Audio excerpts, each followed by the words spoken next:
playing the 8th game now. That's my last event, and maybe I can cash because I haven't had a cash in any other event. But I'm going to Malaga tomorrow. Oh, a poker tournament? No, to detox before I go home. Good idea. Yeah, so I'll be there 3 days and then I go home. I've got a theory for you as well. So if this jacket was lucky the last time, I think you need to change your jacket each time. Well, I have 2 of these, actually. So I have one at home and one here. I bought it in Vegas, and next time I probably play the World Series in a couple of months. And then I think I will buy my 3rd jacket. I'm looking forward to see it. Thank you so much for chatting with us. Good luck. This could be the one. Fingers crossed. Also. Fingers crossed. Thanks.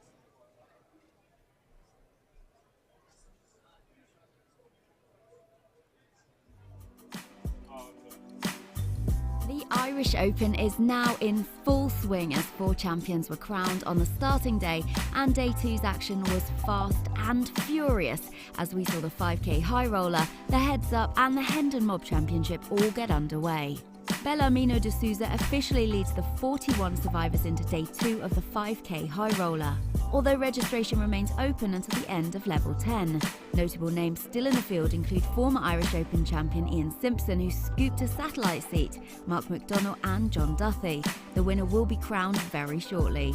The €250 Hendon Mob Championship also reached a strong 332-player field and are now down to just 5 players. Play will conclude with the winner taking €13,900 for first.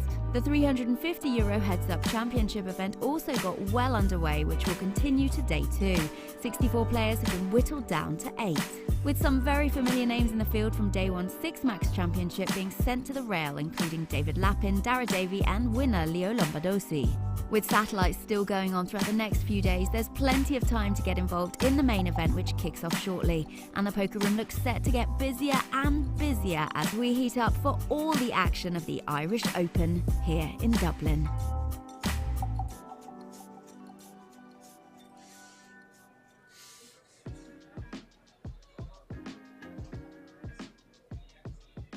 Hello and welcome back to our coverage here of the Irish Open. I am with John Hesp. How are you doing, John? I'm doing very well, thank you. And yourself? I know. Well, it's been a long while since anyone has been here playing poker tournaments. It feels a bit alien, doesn't it? It does indeed. In fact, I just told you a moment ago, I've been looking forward to this for 3 years. I met JP over in Malta back in October 19, and he suggested I might like to come and join him in April 2020. Well, you all know what happened in March 2020, and the world went crazy, and it's taken sort of 3 years to get here almost, and I'm here now for the main event on starting Wednesday. We are here. We're excited. The buzz is still here. Have you been to the Irish Open before? No, this is my first time. I've been to Ireland actually a couple of times, but never to play poker, so this would be the first. Well, a lot of players come here and they actually don't even play poker because they're too busy at the bar or just at random events having fun. Well, yes, I'm sure. I know the Irish like a flutter, and of course we had the big race over in England on Saturday, the Grand National, and there was a lot of Irish over for then. And of course, it's been a talking point from a few people. I didn't have a flutter this year, but I did watch the race. It was very interesting. But I'm quite looking forward to this, especially meeting all you guys as well, because it seems so long since I've met you.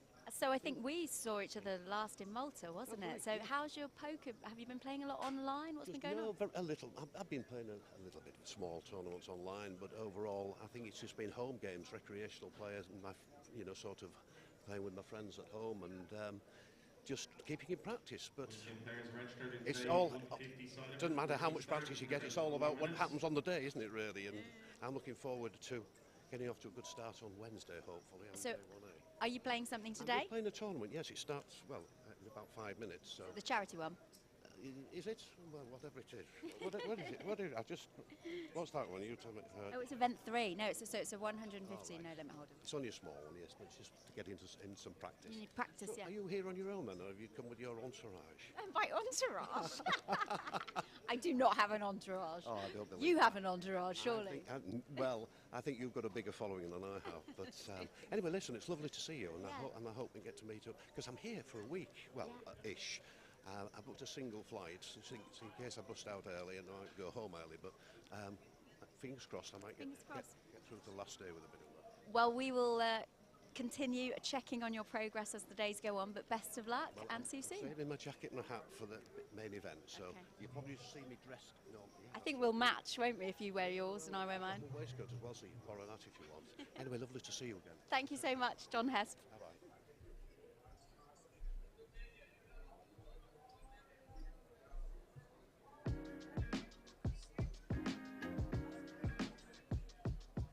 Welcome back to our coverage here of the Irish Open. I'm here with the winner of Event 2, Michael Muldoon, who took away over €5,000. It was the 8-game mix. How did you find the tournament? Oh, very good. It's very refreshing. Most people play very quickly at the mixed game, so it's a nice change up from Hold'em. So the event you actually won on was the stud. Is that your game? What would you say is your strongest game? Probably the pot limit Omaha would be my strongest game, but the stud's pretty straightforward. How did you find your other competitors in the field? It was interesting to say the least. I had a boy folded a quarter pot to me, he open folded his hand, and I had a boy stick with ace and deuce to 7, which is a big mistake as well. So some of them were nice to play with. That's a nice way of putting it. Anyway, you're the one lifting the trophy. That must feel good. Event 2, the start of the series here. Yeah, lovely. Nice to get a tournament win under your belt, and I can hopefully push on over the next couple of events. You're going to play the high roller, the main? Probably play the high roller in the main, yeah. Well, congratulations once again, Event 2's winner. Thank you very much. Thank Appreciate you. it. Thank you.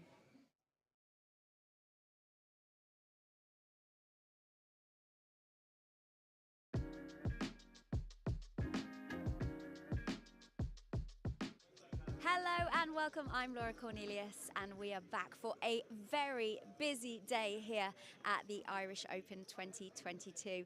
There is still time to get involved in the main event through a satellite for just €115. There's one going on behind me right now. There'll be another at 4 p.m. and again tomorrow at 12 p.m.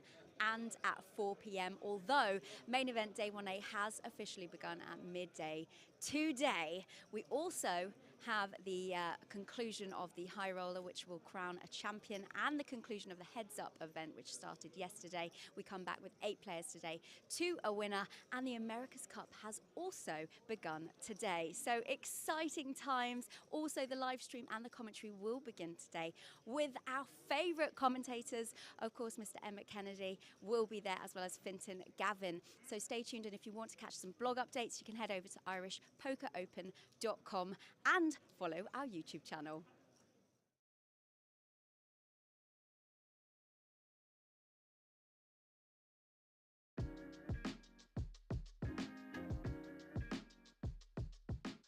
Hello, welcome back to our coverage of the Irish Open here in Dublin. I am joined by Alex, who is working for Party Poker. We wanted to speak with you because we had just been talking to the guys working for Rapid Response Ukraine. They told us that they've been chatting to you. You're obviously from the Ukraine. Tell us how the recent events have affected you.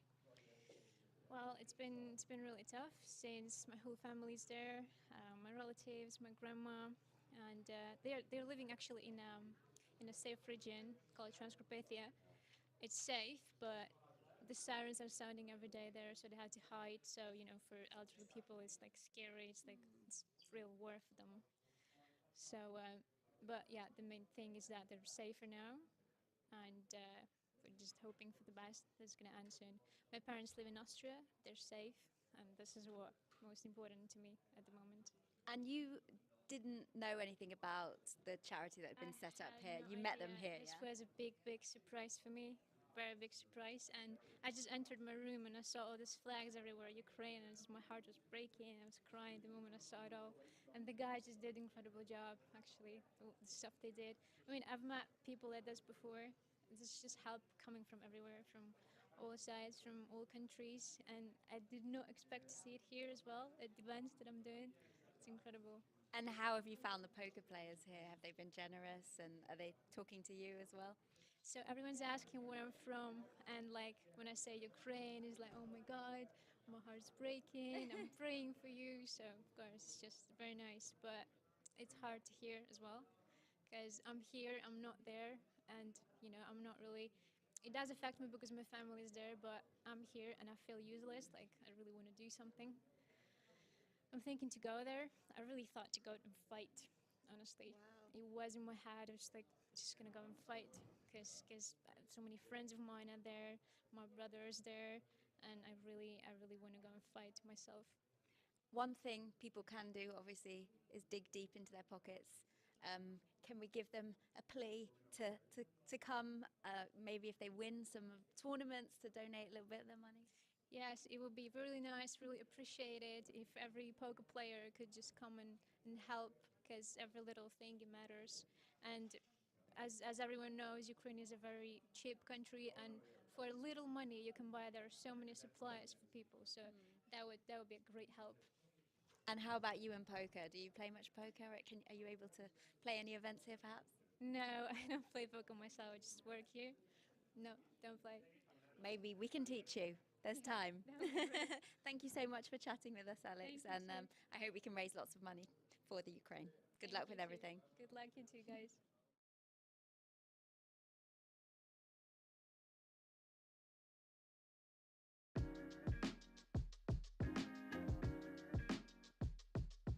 Hello, welcome back to our coverage here of the Irish Open. I am joined by the champion of the Heads Up tournament, Anthony Blano.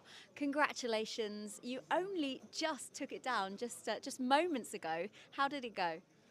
I'm fine, very good, and I'm very happy to win this tournament just 10 years after my first live tournament here in the City West Hotel. Oh, wow. Really?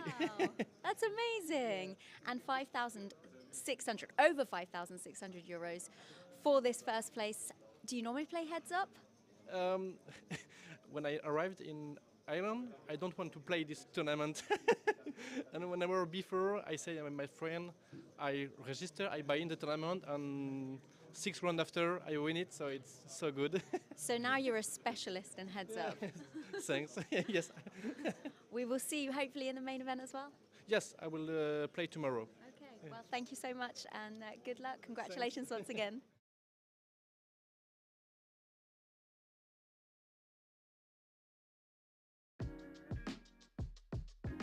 Hello, welcome back to our coverage here of the Irish Open. I'm with Philip and Fergal from Rapid Response Ukraine. So tell us, what is this all about? So Rapid Response Ukraine obviously is in our response to the Ukrainian crisis at the moment. So it was 5 weeks ago. I have a couple of developers work with a startup, and they were in Kharkiv. They had to flee the country, or flee to the west of the country. And they didn't want to pick up an AK-47, but they wanted to do something for their country. So they were getting medical requests from heads of health departments all over the Ukraine, and they were connecting them with people like myself in the West and said, listen, can you help? And we were sent requests for like incubators and medicines that we didn't know where to get medicines. This is like on a WhatsApp chat. And then they said they ran out of body bags. They didn't even have enough body bags to bury the dead.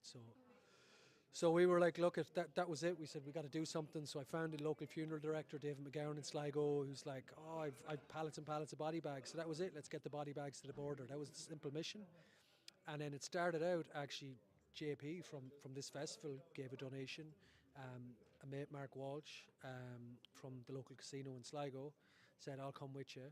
And then through JP, we had a contact with Marcin, who's involved in Pokio and On Game, and he ended up being our driver and fixer. So it was like the poker community right across Europe came on board, met us from the airport.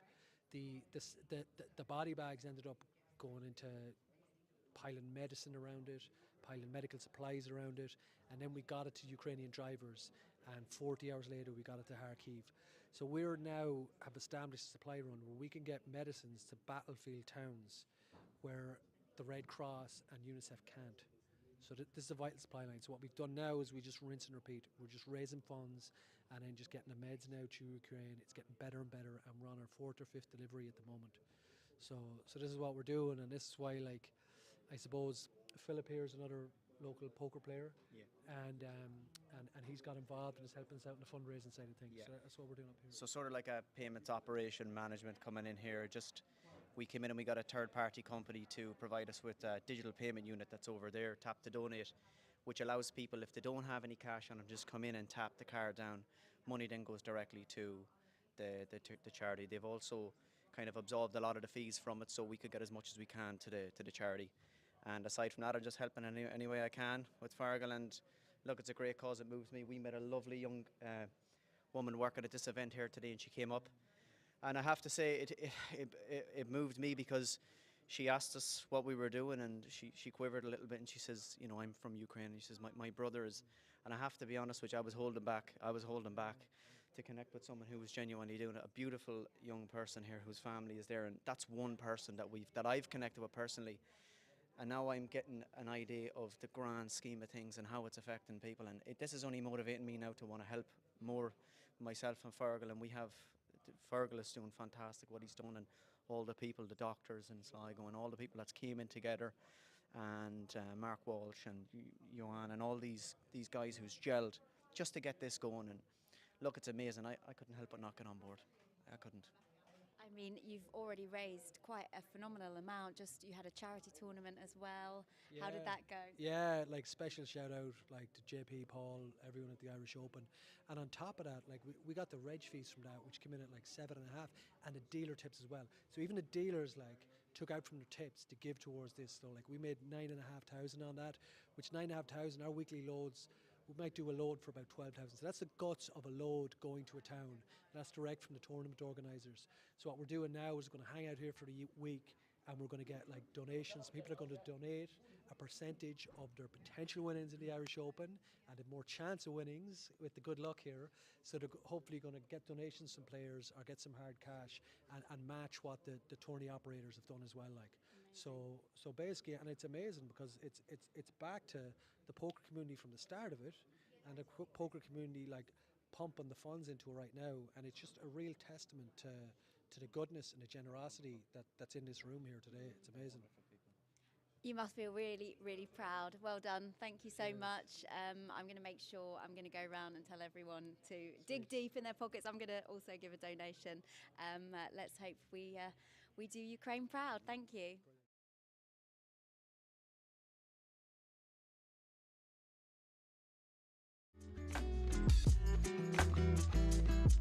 Day 3 at the Irish Open 2022 was another successful day wrapped up as we saw Day 1A of the €1 million guaranteed main event kick off in full swing.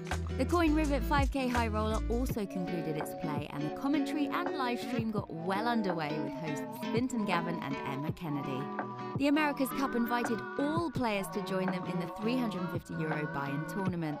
The heads-up crowned Anthony Blanor as its champ, with Wahid Ashraf taking the Hendon Mob Championship for close to €11,000. Off the felt, there's always the crack, as we had a shuffleboard tournament take place with lots of eager players looking to win a prize. Much fun was had by all on and off the felt, as the music played and the festivities got into full swing. The high roller continued into the early hours, after lots of exciting play, but finally it was Alex Peffley who took it down heads up versus Christos Xanthopoulos for over €111,000. Not a bad payday.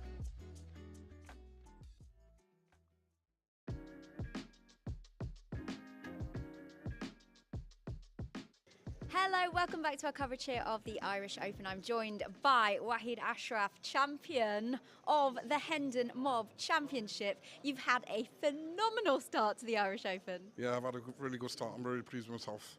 Yeah. Things are going well. So talk us through, so the first event, the mixed game, came second. Yeah, became second in the mixed games. Should have had 2 trophies, but that's the way it is, you know. It happens, poker. And talk to us about this event. How easy was it? It was quite a late or early morning, shall we say? It was a very hard grind, very long hours. I was absolutely shattered. Yeah. But I'm happy, delighted. You know, hope the week gets better. Yeah. Well, you've had a nice win. Not asking for much, but you know. A nice win of €10,825. Yeah. Pretty nice payday. So you'll be jumping straight in the main and that's right. Free rolling. That's right. Hopefully go deep in that as well. Yeah, you had a great hand with 4s, right? And the crowd went wild. Yeah, that's right. And they're here to cheer you on as well? Yeah, all my friends are here, so we're all having a good week. All right, well, great to talk to you, and hopefully we'll see you back up here again sometime soon. Thanks.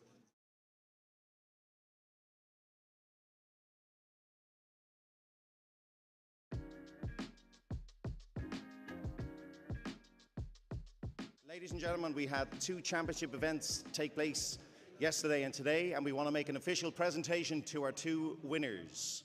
We had the Heads Up Challenge, won this afternoon, 64 runners, €5,640 goes to our winner. Congratulations to Anthony Blainview. Well done, Anthony. Well done, Anthony. Congratulations to you. And ladies and gentlemen, also a winner very early in the morning. We're going to ask Roland to join us on stage representing the Hendon Mob. Ladies and gentlemen, the winner of the Hendon Mob Championship here at the Irish Open, winning €10,825, beating 331 other participants in the event. Please put your hands together for Wahid Ashraf.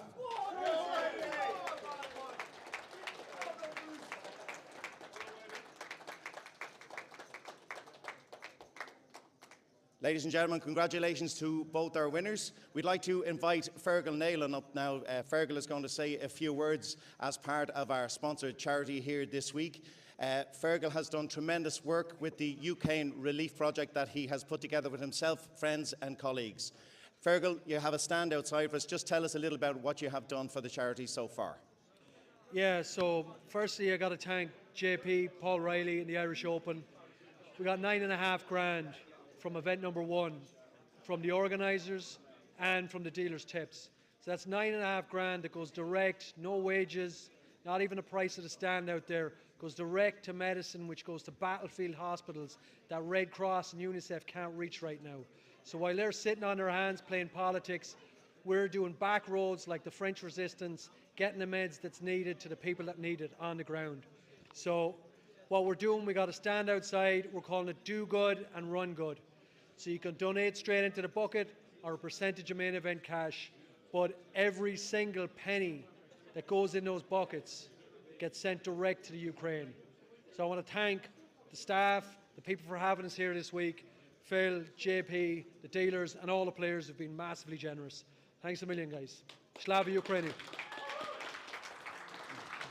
And Fergal, I know I don't only speak for myself, but I'm not even for the poker community, but for people in general. Tremendous job you're doing. Fair dues to you, bud. Great job. Well done. Congratulations.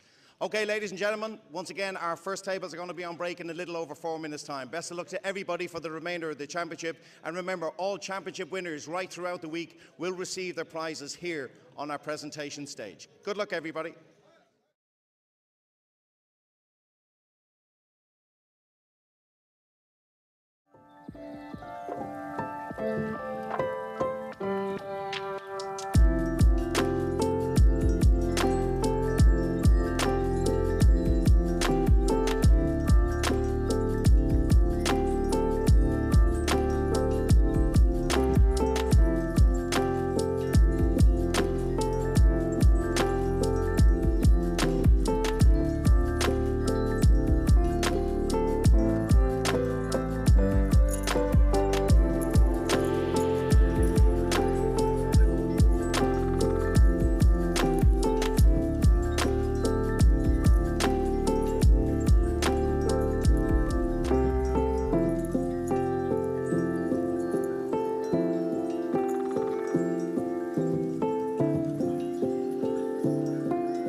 Hello, welcome back to the Irish Open. I'm Laura Cornelius. I am joined by Daniel Pilgrim. How are you, Daniel? Did you just come here today? Yeah, I got here this morning. Flew in about 9 a.m. from Stansted. We're a long night in London. It's terrible. But so I'm glad to be here. It's actually my first time here, so. Is it? Oh, wow. You are in for a treat. We have lots of fun here at the Irish Open, as I'm sure you've seen. I've heard about it. I've heard all about it. Are you going to be playing many events? Tell us what you've got planned. So my current plan is I'm currently in the 8-game run break. I'm going to play a few main event highlights and then buy in anyway if I don't win a seat, and then the 1K PLO to finish it off. And what's your specialty normally? Full card PLO now. Oh, wow. Yeah. That's fun. Yeah, but normally back home we play 6 card and it's just even worse. Swings. So how's it been going poker-wise for you? Obviously, there's not been much live the last few years. No, but there are a ton of private games happening back in the UK, so I've been playing a lot of those. And the stakes I've been playing now have just slowly risen over the last 6 months. Oh, wow. So, yeah. So, ready to crush? Oh, yeah. Oh, yeah. Getting ready for Vegas in June for WSOP, so should be good. Okay, and ready for the crack here at the Irish Open. There's lots of yeah. fun to be had. Feraldo, we're right here, stood at the bar, waiting for him to go back to... Ready to do a Jaeger bomb again. Yeah, ready for another Jaeger bomb. So I'll be ready I'm prepared for the drinking as well. So. And you do some DJing as well, is that right? I do, yeah, and take photos as well, but I ain't got none of my stuff for me, so I ain't doing none of that this trip. Just, this one is purely poker, right? Yeah. All right. So, left my girlfriend at home, come back here for a week, and then play again for another week next week. So Party's on. Thank you so much for chatting with us. No Good luck problem, anytime. in all the events that you play. I appreciate that. Pleasure to see you.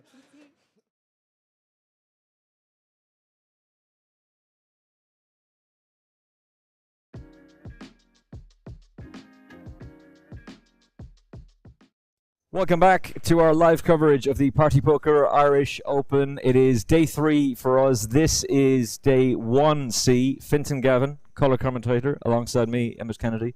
We're both back, the dynamic duo. Sorry, Bex. We're back in action again, and we have a feature table for you. But before we get into that, the prize pool has jumped dramatically, and the amount of players who are playing, it's extraordinary.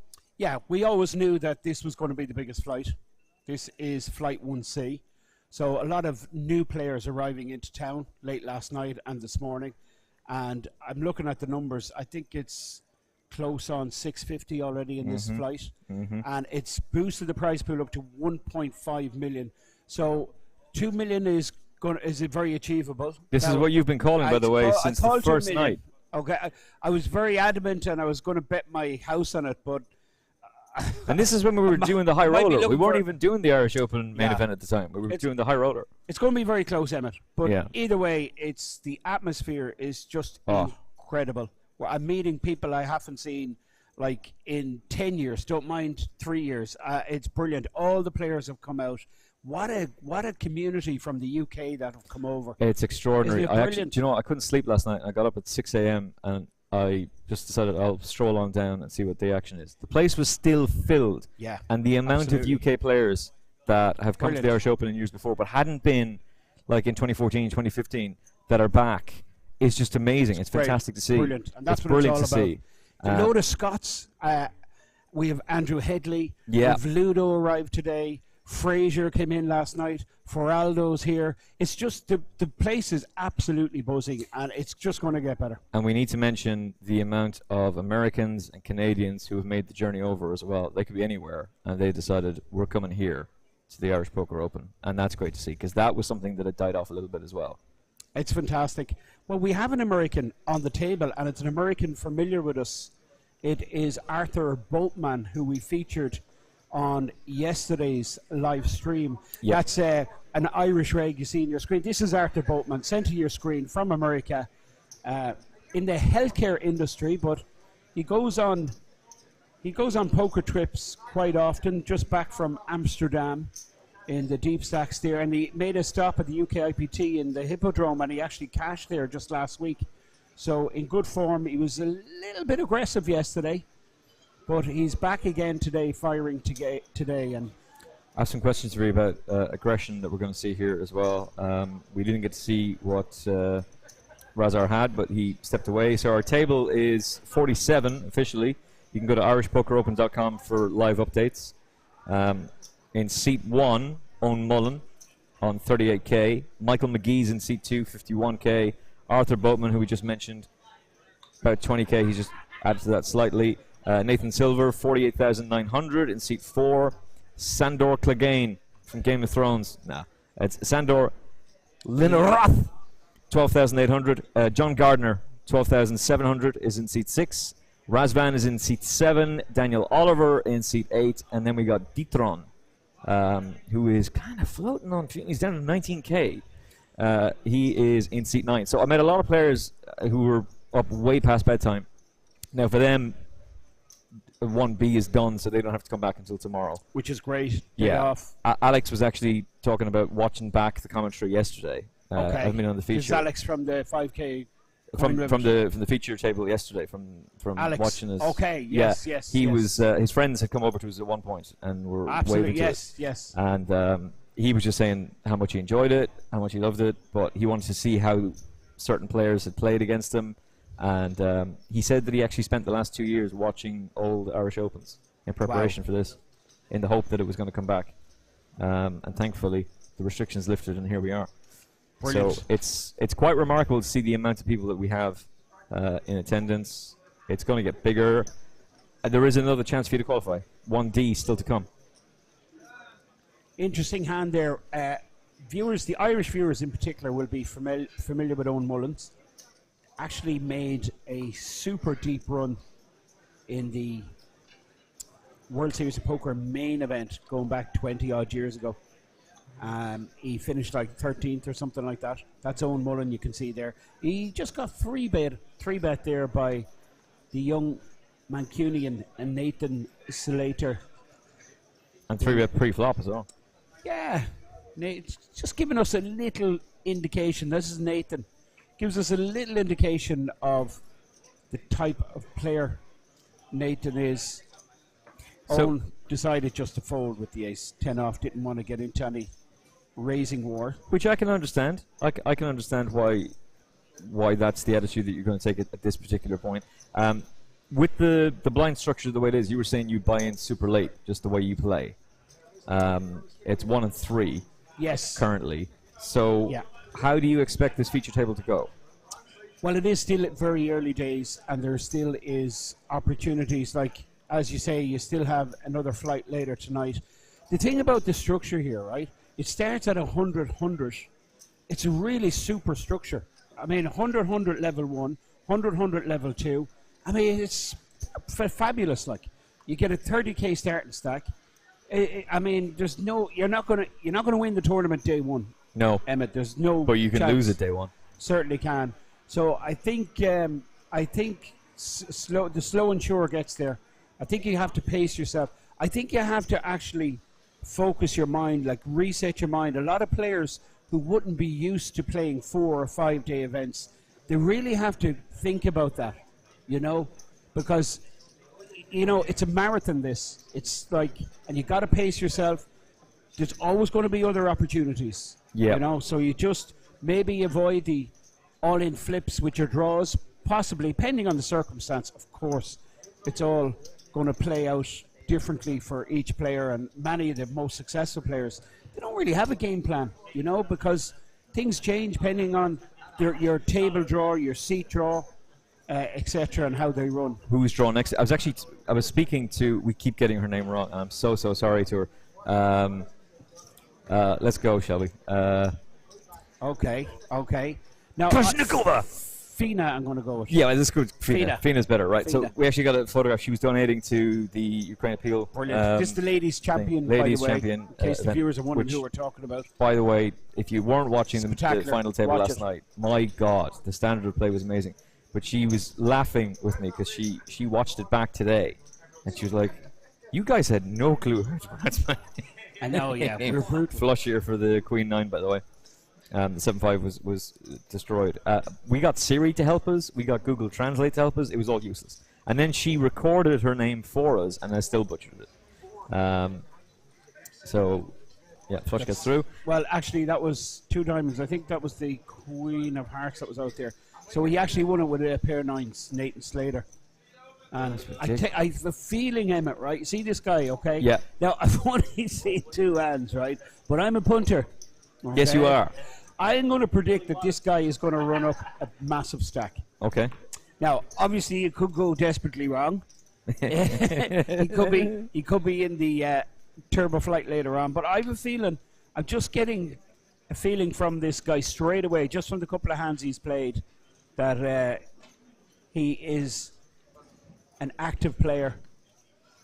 Let's see how it progresses. I'm really looking forward to seeing how it develops, this table, because we're familiar, obviously, with Arthur Boatman, who, again, he's plenty of play. He's very creative, Arthur, very aggressive. And, of course, we've Owen Mullen, who we're familiar with.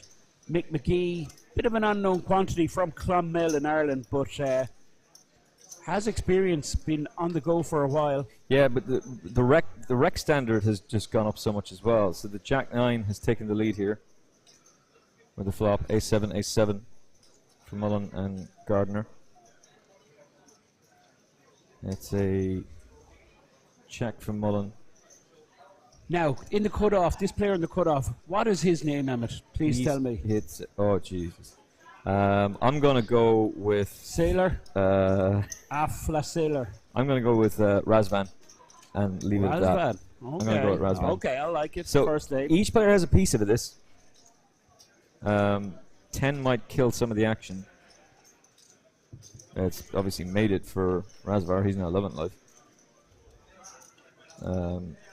Queen and the river gives him what's going on? No, he's just one player now. There's a straight possibility out there which might kill the action, unless he just still thinks he's ahead. But the two boys with the A7 are no longer loving the way things have transpired.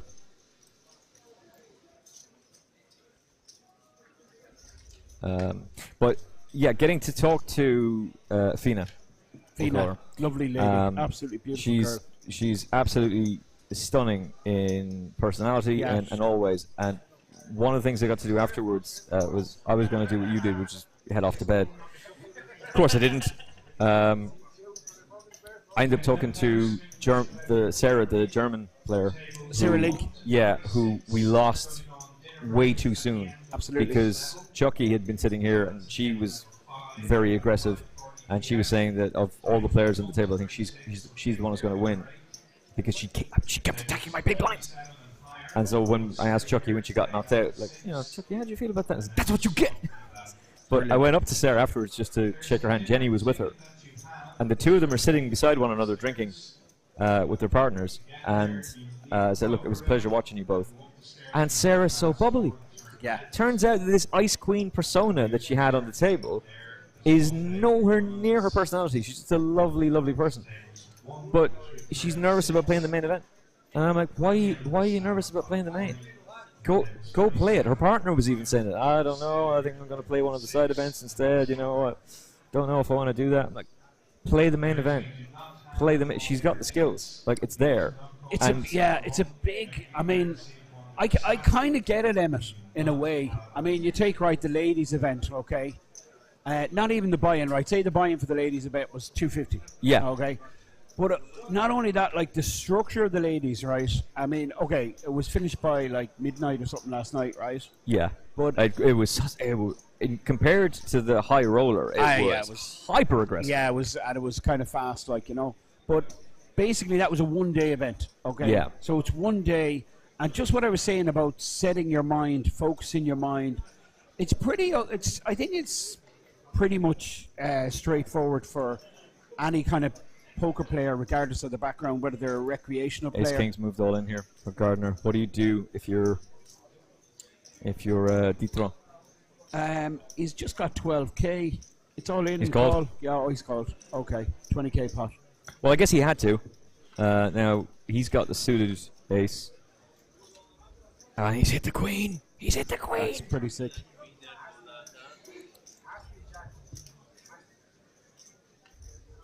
And that's game over. Well, good night and good Jack, luck. one out. Jack ball in the corner. We'll give him a straight. Hits the king, no good. That's pretty hits the desperate. king too late. This is why it's called the long walk to Houston. So we lose Gardner, and to be fair, we didn't get to see an awful lot of him. But he gets it in good. He's loving life when he's called. The only thing you're afraid of is a random queen. Straight possibilities or the flush draw, really. That's what you're fearing. It's a perfect scenario. But you've got it in good. It's not good. It's absolutely perfect. You get your money in with ace king, and your opponent wakes up with ace queen. This is the goal. This is the target. I mean, and then you just got to hope it holds. But unfortunately, he was short. 10k, which is about 33 bigs. Yeah, he was kind of left in a situation where he didn't really have a huge choice. Oh, he's got to put it in. But I don't mind the call with ace queen, given the size of the shove. No, I don't mind it. Perhaps could have got away. I'm loving these graphics. Look at the background. Another We've real slick image for today. They've changed it up. Yeah, the background image was actually designed by Okay. Paul O'Reilly. Paul designed it. Lovely. Paul designed the party poker background image, so the LED. Now, I believe for the I could be wrong about this, but I think the final table, the LED screen is going to change to show the graphics of the table. Now, they're not obviously going to show the whole cards because that would be ridiculous, but they'll show what the players are seeing in live time. Oh, great. Because what was happening yesterday was, and it's one of the only criticism that Sarah and that Fina had was they had to explain to their friends what had just gone down. And the rail, by the way, yesterday, we haven't had a rail like that yet. That was ridiculous. So imagine what, you made the point, imagine what the rail is going to be like for the final table. If it was like that yesterday, it's going to be class. The ladies' main event, what's it going to be like for the final table? So 8 with the flush draw. Well, he's pots over. That's McGee from Clonmel. He smashed that pair and a flush draw. And Arthur Boatman down to 20k, but that won't bother him. That's the American straight in front of you on a bit of a poker trip. Went via Amsterdam, went through London, cashed a couple of times on the way. He said always wanted to visit the Irish Open, but just never got the opportunity. That's what Sarah and her partner was saying yesterday as well. They always wanted to come here, and they went to Amsterdam first. Then they went somewhere else. I think they're heading to... Ooh, Razar's just woken up. Razvan's woken up with the kings. Ace 10 from Oliver goes into the muck. Ace 4 suited in the hijack position for Ditron. I like that Ace 10 fold. I do too. I respect that a lot. It's a suited ace with straight possibilities, so he gets the call. McGee's out of the way. Bowman's out of the way. So here we go. Well, he 3-bet with the Ace 4. Now, interesting spot here. 2.6. It's another 1.7. Do you 4-bet? Yes, you do. Close to 6k. So the Ace 4, well, he's getting his answer here. He knows. Stacks are pretty evenly matched as well at 30k and 33. 9,200 in the pot. He's gone into the tank, but is he Hollywooding this? No, it's a genuine decision. He's suited. He thinks his ace could be good. He's pretty call? clear. Yeah, he's pretty clear now. He's up against a premium, but he's blocking the aces. He's blocking ace king, so he's probably putting his opponent on something like 9s, 10s, jacks, that kind of range. In terms of, he's finished with it now. Yeah, absolutely. in terms of just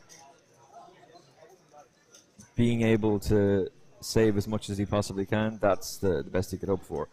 In terms of, for Razvan, the fear that he may have had was that he was up against ace 8 suited, like ace 8 of hearts. So the bet, if he comes over the top of him, he gets his answer pretty quickly, and your Cowboys are dead. Yeah, I mean, I think, okay, right, the 3-bet here with the ace 4 suited, I think it's a good hand choice to 3-bet. And the reason I think that is because you're going to get a lot of hands, like you say, like ace 8, ace 9, that are better than you to fold, which is an ideal scenario. You're getting free money, okay? It's also an ideal choice to 3-bet with because you're blocking a lot of premium hands like ace ace, ace king, you know? Yeah. So it's a smart choice. And if your 3-bet does get called, and remember, he's in position, okay? So if his 3-bet gets called, he's a suited ace, he can hit a flush, straight, and his ace could be golden like it was in this case. Yeah. So I don't mind the 3-bet. Now, there's a case there for... Oh, this could be trouble. This is Owen Mullen. Pocket pair of 10s, raises to 800, called by Mullen with pocket 7s, king jack gets out of the way. Blinds 1 and 300 with a 300 ante as well, just to really keep things going. 8-6 suited. 3-bet. Yeah, this is... Now, what did we say? Who was the player we picked out? Where Who was the player you picked out? All the activity. We knew this. Emmett, you Finton knew picked it. it out. It was you that pointed to him on the screen, right? Okay. I asked you about him, and you went, this is the guy who's going to be most active. So 8-6 suited with a 3-bet. It's interesting. Now, this, I mean, Owen quickly folds. He realizes his 7s aren't going to perform too well. Imagine a 7 hits the flop. He's going to be sick. Is it Haxai, how you pronounce this? Don't even. Just go with Ditron. What do you call him? Ditron. Ditron. Ditron. Ditron. Yeah. I'm going with Ditron. Now, Nathan is, well, he's a small piece of this board, but he wants a fast fold here, Nathan Slater. Yeah. He may not get a fast fold. Haxai, I think, will stick around for one more street and then reassess things. His opponent might shut down, which will he'll glean information from that his tens could be ahead here. Oh boy, that's an interesting card because Ace is a very interesting card. Okay, this should really favour Nathan Slater because he's going to rip that. Well, he's the guy that 3-bet pre. So what he's saying with that 3-bet is, hello guys, I'm the guy with the hand here. Yeah. And he's going to put in, I think, a sizable enough bet. I think around 6K. Looks like 5.6, yeah. It's ridiculous how good Finton is at calling what people are going to do. And obviously, Dethrone has no option but to get out of the way. Yeah, it's tough. I don't mind. You've got 2 overcards. There's the flush possibility as well. And you've bumped into a player who's 3x'd. Yeah, so well, he's deducted, like Haxai there with the 10s. He's deducted, okay, right.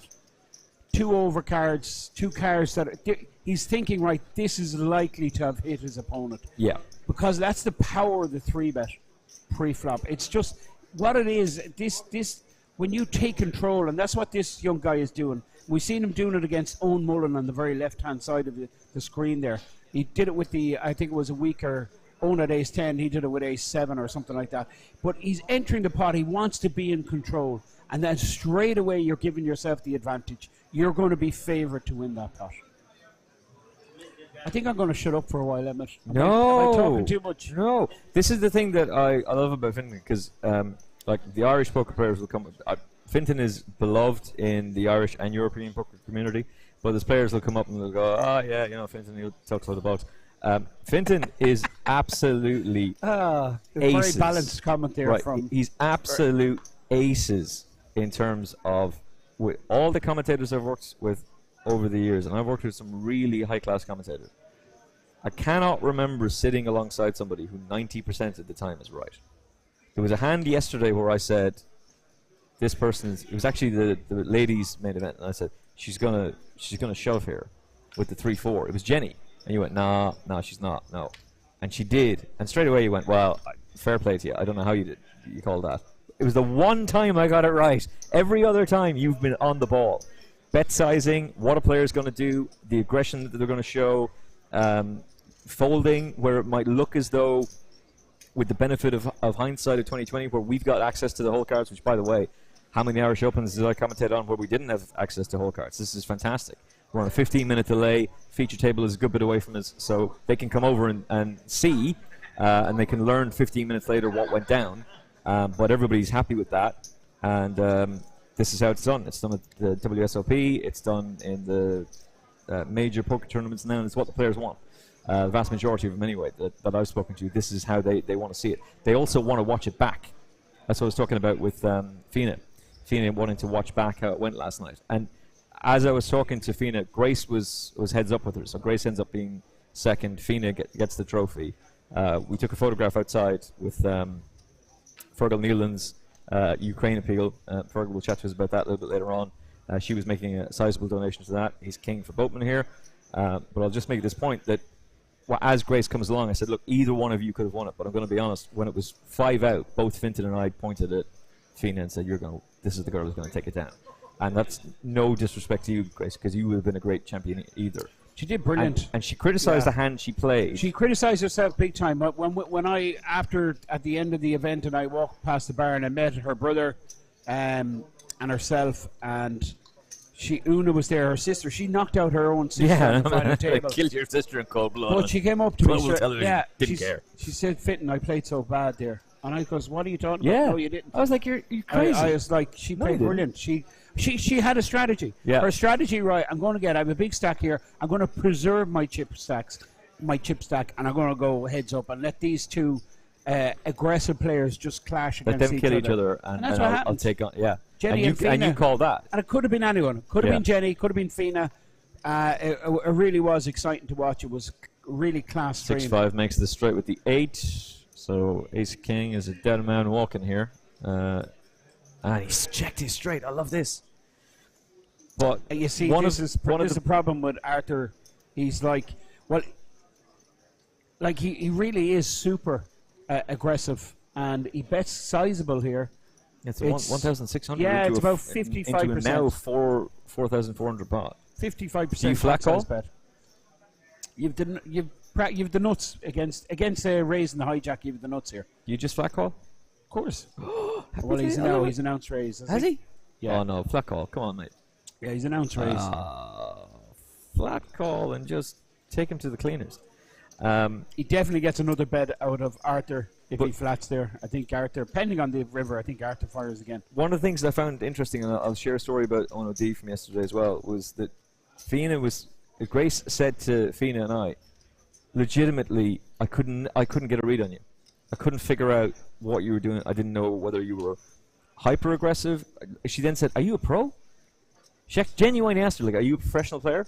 Because that was the standard of play that we were looking at, and she wasn't being sarcastic or anything. Like, she really meant it.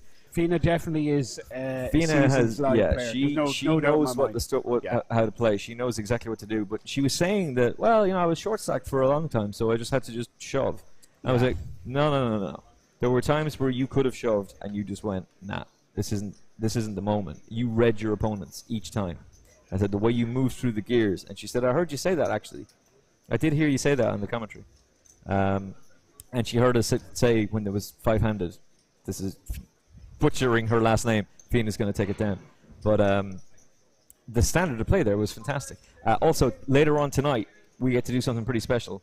I know what you're going. I think I know what you're going to say. Can I just say, season 12 of High Stakes Poker comes to the Party Poker Irish Open. Finton and I get to commentate on it. Oh, yes! Really class. We have a sick lineup. We really do. Some real big names in the poker world. We have Rob Young confirmed. We have John Dutty with a question mark. John has another engagement. He'll play. He's not 100%. He was playing a high stakes game last night. I seen that. Yeah, that was pretty sick. It was Chris Dowling was getting heavily involved too. Yeah, Chris was playing real well. Chris, I seen Andy. I seen Craig, Michael Muldoon, Rob Young. It was a pretty stacked, well stacked table. A lot of money on the table. That was the PLO, the 4-card format. It's going to be the 2-card tonight. Irish pro Jason Tompkins confirmed for that 25-50. Commentated on Jason a number of times. An excellent player. That's been something really nice too, by the way, as McGee flopped 2-pair with the 4s and 3s. It's a pretty horrible board now. It's running away from him. With the flush after getting there for the 5. But does he trust his 5? Do you stick? Well, it's a blocker. It's a blocker to the straight flush. It's a blocker to the nuts. So that would motivate me to continue. I'd certainly be calling here. It's a bluff catcher. You're just beating a bluff, really. That's exactly what this hand is. But he could turn his hand into a bluff also. I'd expect him to call here. He could even raise with this type of hand. Okay, so he may not know this, but he does have the best hand. Maybe he does know. Bit of a sickener to flop 2-pair. Yeah, now Mick McGee, he knows his 2-pair isn't good here. He knows he's up against a flush, but he's probably... I think he's going to try and rep, is he? Well, he's saying I have the bigger flush. Okay, that's exactly. He's the one that opened mid-position, and Hacksai, I don't know why I'm calling him that. He's the one in the big blind. Just go with Ditron. So he should have the bigger cards as the pre-flop opener, so he's going to fire again. This would be a real good call. A real good call. When you look at his stack size, right, this is his tournament life. He's folded. Basically. Yeah. Wow. That was a great bet for Mick McGee. Very strong. And that goes back to what you were saying before. It's like, I'm repping the bigger flush. The range advantage because he was the pre-flop raiser versus the big blind. So he should, in theory, have the bigger hearts in his holdings. And basically all you're doing is defending. Like, you've defended your big blind and it's worked in the way that it has, but what are you now beating? A bluff. You're beating a bluff. That's it. And you're going to risk your entire tournament where you've still got chips and you still got 15k in front of you with the blinds at 1 and 3. Nah, you're not doing that. We're not doing that. Next level is 6, where the blinds will go to 2 and 4. Ante is 400 as well. That's another question I wanted to ask you. I've been asked about this on multiple private messages on Insta. By the way, shout out to everybody who's watching. Hello, we must tweet a link to today's coverage, but I know you're watching already. Final Furlong Podcast Posse following us in as well. So Finton, Gavin, and Emrys Kennedy alongside you. It's an ace-jack raise from Boatman to 700. Oh, call with the 5s and the Cowboys for Dithron. And patience is a virtue, because he could have got paid off last time, but he's in a great spot here as long as everything plays his way. And Arthur snap calls with the ace-jack. Now, this is pricing Oliver in. It has to, doesn't it, with the 5s? Yeah, he hates his hand. He really does. But he gets out. Yeah, a small pair. He's not performing well. He's basically, he's drawn to a set to get ahead. He knows that, and he decides to get out. This is going to be Gus Hansen territory now. If 5 hits the flop. Jack High would be I told you. Jesus. Oh, my God. That's sick. Oh, God. He's hating life right now. Can't see his expression, but believe me, he's disgusted. And he's getting a big price, isn't he? It was priced in. It was very reasonable. He's priced in. It was a reasonable call if he made it.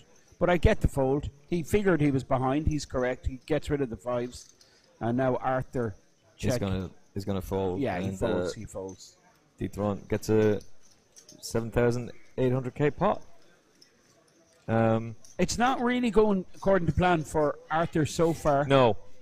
He's down to 16.3k. But he still has 54 bigs. Yeah, it's huge. Like I was talking to guys last night. As I said, I came down here at 6 in the morning because I couldn't sleep. And I have chronic back pain, folks. So if you see me getting a massage at the commentary booth, and you're going, what's this clown up to? This is something that we've done for years, and Crystal and the team are amazing. But the amount of players I met who were saying, I've only got 50 bigs left. 50 big, mate, you've got a great chance. Yeah. You've got don't give up. They were almost like shoulder slumped. I don't know. I'm floating on fumes. I've got 40 bigs. You're okay. You're still in. That's why you were saying you would reg late. I Just think with so. your style. And again, it's like it's a huge psychological thing with players, you know. And it's not like it's just a challenge, you know. Like if you lose a few pots, right, and you lose like 5, 6, 7k of your stack, there is the tendency to kind of like, you know, start going into panic mode. You know what I mean? Whereas with the structure and with the volume of big blinds you still have, it's absolutely, do you know what I mean? There's no problem. You know what I mean?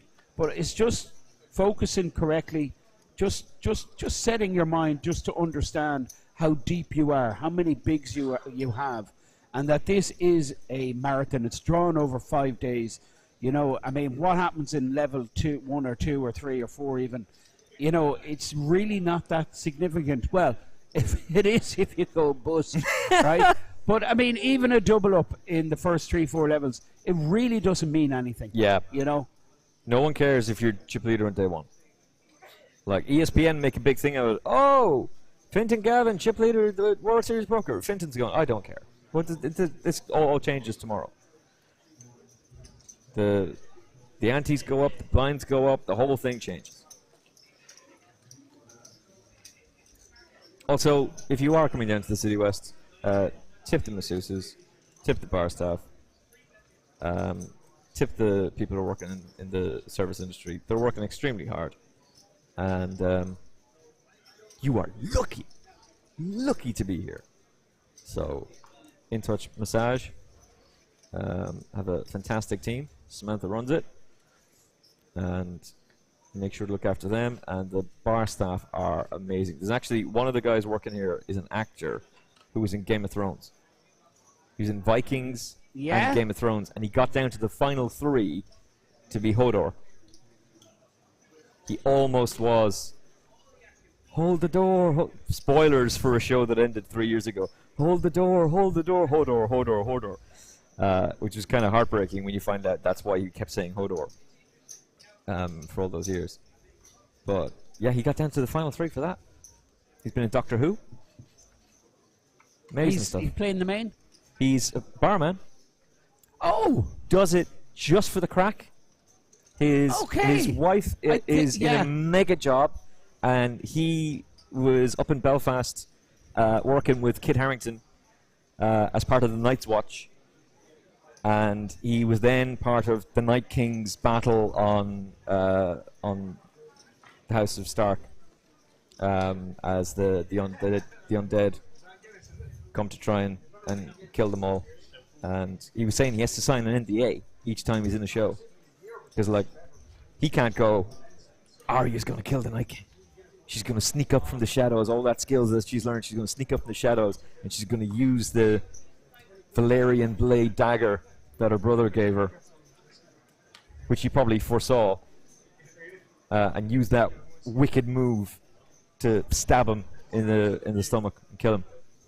There's actually, you know, the way they show like audience footage of what happened when the two spoiler alert for something that's now available on Apple TV, by the way, when the two other Spider-Men, there's only 3 men have played Spider-Man on television. Okay. Tobey Maguire, Andrew yes. Garfield, and now Tom Holland.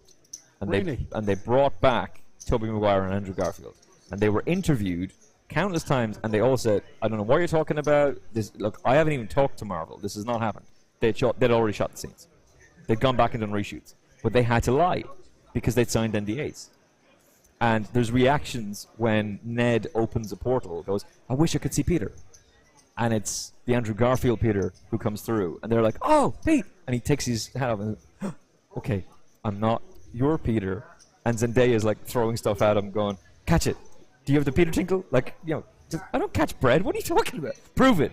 It's like crawling on the wall. But there's reactions from the crowd. Endgame, when all the heroes return, when Hulk has brought everybody back to life, and all the portals open up, and you've got Black Panther coming through, and Doctor Strange, and just people filming the audience reaction. And Marvel have used that as promo. Normally, you shut that stuff down. You go, "No, take that off the internet."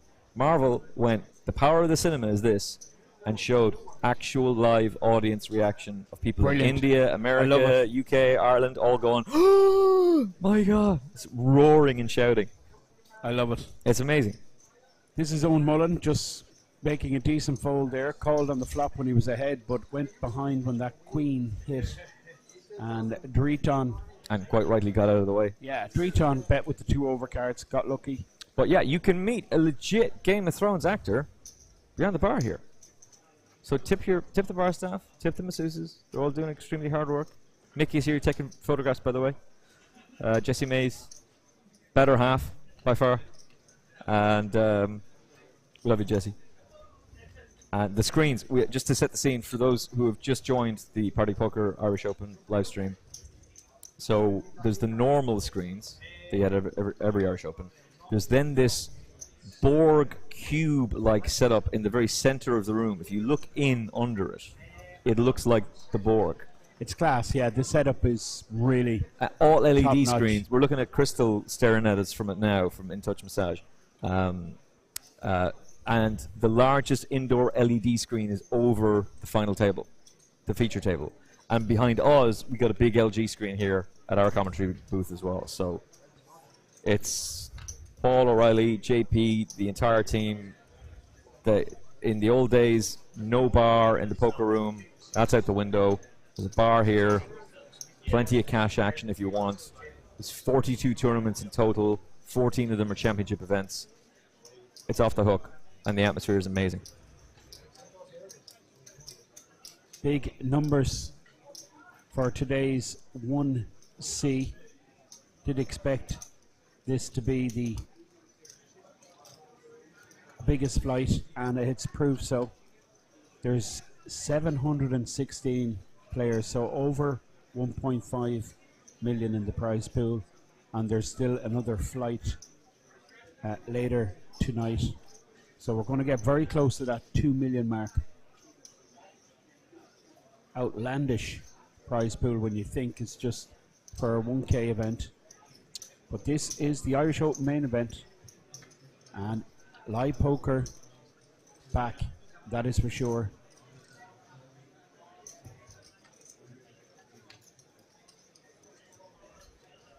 So blind level here is 100, 300, 300.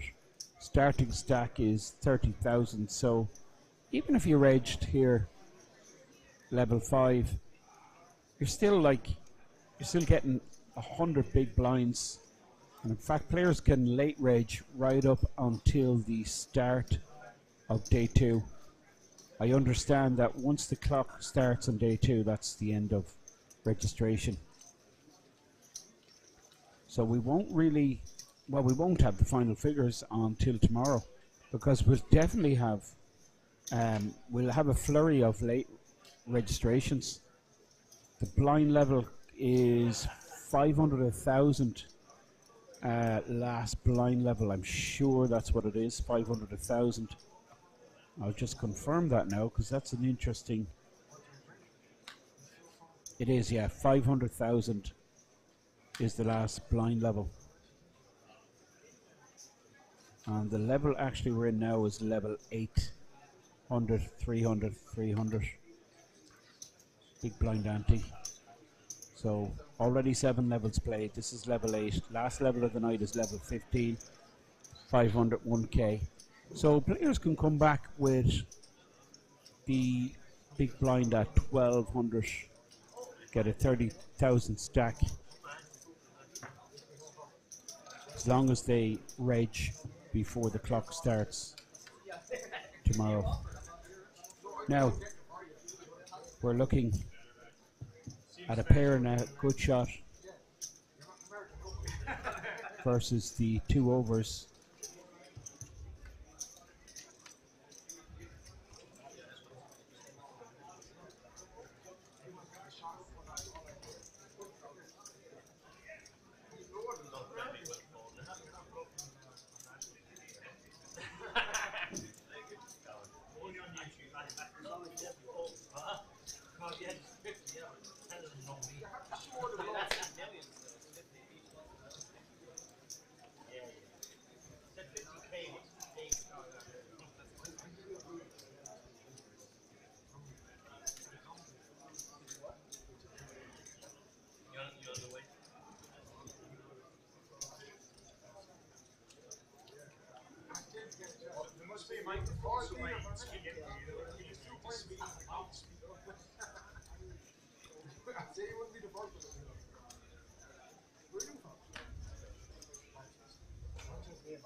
That's Nathan Slater just admitting he's from Manchester to Mick McGee. Mick McGee from Clonmel, you see him on the very left hand side of your screen there. Nathan. For me, the standout player so far, but this guy here, Owen Mullen, believe me, huge experience, super solid, really is a quality tournament player, looking very well. Owen, obviously getting some gym time in. Now, action with the big blind, who looks down at ace-5 versus an open from Mick McGee. And Mick's been active, 56k, averages in and around 40,000.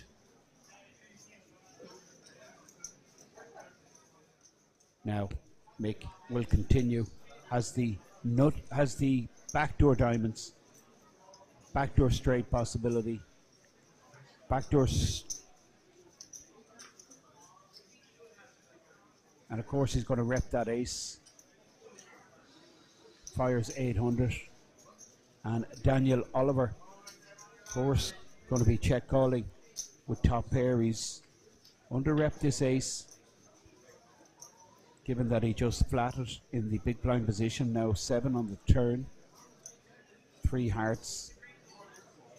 Daniel checks.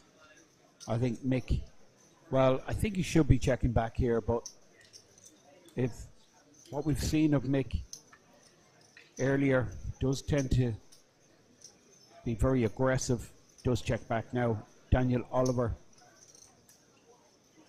with the decision, does he value bet here? 4 hearts. He's hating this. 4th heart on the board. And Mick McGee with just king high. I think Mick is going to bet and bet big, bet about 2k.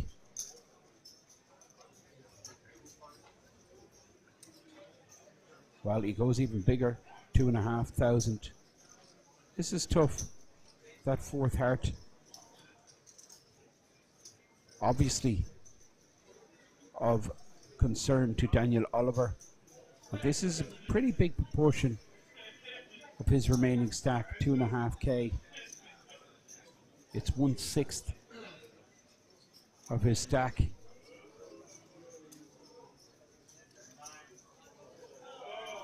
And really, Daniel with just a hand that's beating the bluff here. And he makes the call. Mick McGee. Well, he doesn't want to show his hand, but he has to.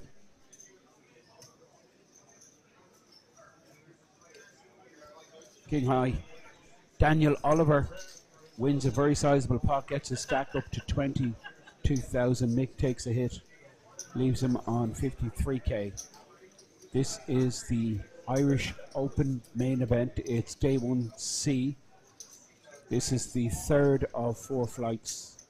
Biggest flight, well over 700 entries, and the late reg, of course, available right to the end. 15 levels.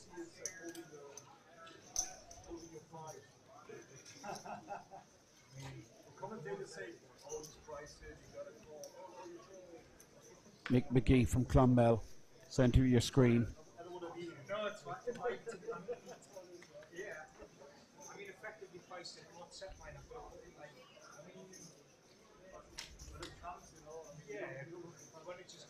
Arthur Boatman, 17k.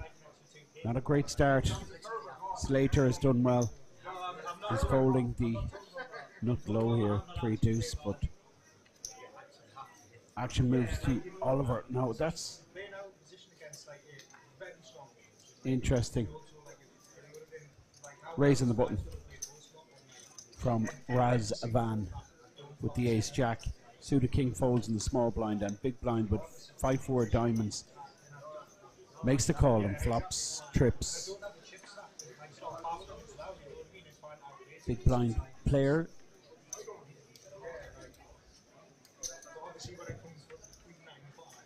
Driton. Checks. Calls the 500 bet. 10 on the turn, it goes check, check, and now the queen on the river. We're going to see value bet here, which probably won't get called from just ace high. Well, it does. That's interesting. Ace high makes the call. Razvan just didn't believe the Driton. So I presume he just thought, you're at it, son, not realizing that he bumped into trips. Yeah, well, certainly didn't realize it until, of course, he's seen it. Life got pretty real, pretty fast there for him. So this is officially table 47 at the Party Poker Irish Open. This is day 1C. Back in the old days, Finton. Back in the old days, back in my day. There would be no such thing. There would be day 1 and then straight into day 2. Absolutely. I mean, it was whoever, I don't know who came up with the multi-day idea, but it's brilliant. It works really well. I think it was Paul. I might be given that miscredit. It could have been JP, but I think it was Paul. I think Paul went, you know what, multi-days is going to create more action. And we've got 1.5 million in the prize pool. It was $1 million guaranteed. And Finton called it. He said, this is going to be a 2 million prize pool. This is going to be 2 million. And we are headed that way. We're very much headed that way. So 10-6 and 9-8 go to war, and 9 connects as Owen Mullen takes the lead. Now, Owen Mullen. Dietrich with 10-6 is just going to get the hell out of the way. Talk to me about Owen Mullen, so. Well, first of all, can I just say he looks absolutely fantastic, Owen. He looks like he was in the gym, pumping iron. The guns are out. Very trim lately. The guns are out. But Owen is a well-known character in the Irish poker community, for quite a long time. I mean, I remember when I first started playing, bumping into Owen and his good friend Joe O'Neill, two real characters in the poker scene, both kind of on the East Coast, Dublin based. Owen a bit further north, I think, Drogheda. But Owen actually, I believe, I could be wrong, 2002 World Series of Poker. I think you're right. Just missed out on that World Series final table. 2002. He became something like 12th, 13th in the World Series. Could be 14th, but incredible run. So he bubbled the final table, basically. Yeah, just a couple of spots off the final table. Owen Mullen, real quality character, but I mean, he's very well liked on the scene. Plays all the events. 12th. 12th. Okay, can we go into that and see who went on to win that? It was 2002. Robert Varconi with the Queen 10, Julian Gardner, Scott Gray. That's the same year, Scott Gray. That's incredible. I forgot about that. Scott Gray, who's playing this. Yeah, Scott's a legend. I met Scott briefly yesterday. I've commentated with Scott in the past. He's an absolute legend, and he final tabled. Okay, so we have that particular Ralph Perry. I don't know, do players remember Ralph Perry? There's all kinds of YouTube clips of Ralph getting absolutely slated by Tony G. Yeah. Who didn't get slated by Tony G, though, in fairness? Yeah, but Robert Varconi, if you remember watching that, okay? Oh, we're going to see war here. Boatman, Queens, call with the threes. The long walk to Houston, ace-king suited. Now, if you're in Slater's position... All the money's going to go to win pre, I think. 56,008 to you. Is he flat call? No, it's 10,000. 10K. 10K bet. Yeah, 4 bet. So now Owen is hating life because he's put in 2,100. He's not going to realise his equity here. It's interesting. Look who 3 bet. The weakest hand, like with the King 10. Yeah. And this is the 5 bet. All in. And as expected, Queens versus Ace King. Owen Mullen gets out of the way. And obviously the King 10, who kicked off all this action, snap folds. So, well, it's an opportunity, good opportunity here for Arthur. Because he's got Queens. And, you know, like, we did see at least one of Nathan Slater's cards folded. So you can see but it's interesting, the equity. The Ace King, because it's suited, and because ahead. There's a Queen folded, oh, and that's sick. Good night and good luck. That is sick. Nathan My God. connects. Do you know what? If you're going to go out, you may as well It's go out over. in style. He's dead in the flop. Yeah, that's it. Because there was only one. Killed, there was only stone one. dead. Yeah, there was only one Queen left in the deck. Again, in Super System 2, where does it say how to flop a set? How to flop the full house? Full house. End of story for Arthur Boatman. He gets it in good. The American. He's caught by what's known as the long walk to Houston, Ace King. It's a hand that's never going to be laid down by Slater. Boatman had dropped down to, what was it, 22, 15 about. So it's always going to go in, and it's always going to be called. What's interesting is the action that had gone on beforehand. The King 10 raise, the threes gets involved, and suddenly you've got the Queens. Yeah. I think the King 10, was it a 3 bet with the King 10? I think it was. It was a 3 bet, and the pot got really bloated. Owen made a little bit of a loose call there. This is the problem when you call this light a 3 bet, not closing the action. Yeah. Now, if Owen's closing the action, yeah, that's 100%. The other thing, Owen was out of position, you know, but he knows, like, he's thinking there, right, I hit my set here, I'm golden, and it's going to win a huge pot. So I understand the thinking behind calling. But it quickly became apparent he wasn't going to get to a flop. Then the American made a 10K, and then the Mancunian just let rip with a 5 bet. And this guy, believe me, is not a player you want with chips at your table, Nathan Slater, and you can see him on the screen here. He's up to 7-4 off, and he's called. He's up close to Pocket 80K. threes raised to 700. Detron made the call with the Queen Jack and has got the flush draw. Ace hits the board. 4-7 misses. 3 still lead, but sorry, it's Queen Jack. Yeah, off. no one has nobody has anything here. But now Oliver has picked up the straight draw, and Slater has the straight draw. Yeah, and no one really is showing any interest. I think first to bet here will win it. That is my opinion. And I think Duton might come out betting if it's checked to him again. But first, it's Oliver. Well, Oliver's the one who's going to take this down. I don't think Slater can continue 4-7. Wow, He's this gonna is loose. continue. Yeah, he's going to float. Is this floating with the intention of bluffing the river? He's going to make his decision. Well, he's actually check raised, which I like so much better. Yeah, that makes a lot more He is sense. one blocker to the straight. Now this is interesting because Oliver has 2 blockers to the straight, but he just lets it go. Too many overcards, he can't call. And I thought he was going to call to then bluff the river. yeah, he was. Well, we see Either he could have connected. He was setting something up, but he decided just he could end it there with a 3-bet with that 4. He used the information. He had a 4 in his hand. There's less other 4s out there, and a 4. What was it? 3-4 for the straight. Yeah. So then he's the one repping. He was the one in the big blind. He's the one that should have 3-4 in that case. But again, this is the man that you were arguing. This is the guy you don't want to mess with. This is the guy who's gonna, if he gets, even if he's low, he's gonna be super dangerous to everybody. Yeah, having said that, there's some real quality on this table. And I'm thinking the likes of Owen Mullen. Like, I mean, he's a great live reader of the game. And someone who with a style like Nathan Slater, who's very active and aggressive. Owen will adjust his game accordingly. And, you know, let's see what happens. It's going to be interesting to see how this develops. So there's a raise from Razvan with the King 3 suited, called by pocket 4s, called by King 4 suited. And now... This is crazy. Everyone is blocking each other. Yeah, but that's what's mad But about I it. think what's going to happen here is Mick's going to take this down with a big 3-bet. I'd like to see something like 3K. Well, he's gone to 3.5. 3-5, yeah. He's gone to 3.5, and this is just going to end the hand.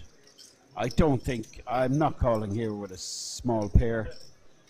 I mean, in the hijack, you're not even closing the action. Owen is still involved.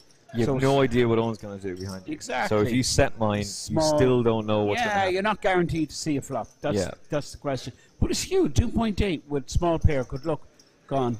Yeah, he's out. Well, he's put the... Yeah, he's They're folded. both gone. Folded. Yeah. So Makes exactly sense. as you called, Michael's going to Yeah, it's raise. perfect. It's a perfect scenario for Ace King. You can 3-bet so big there. There's loads of money out there. You've got a raise and several callers, so it's a perfect hand choice to increase your 3-bet sizing with the Ace King, and you're just going to clear out all the marginal hands. Yeah.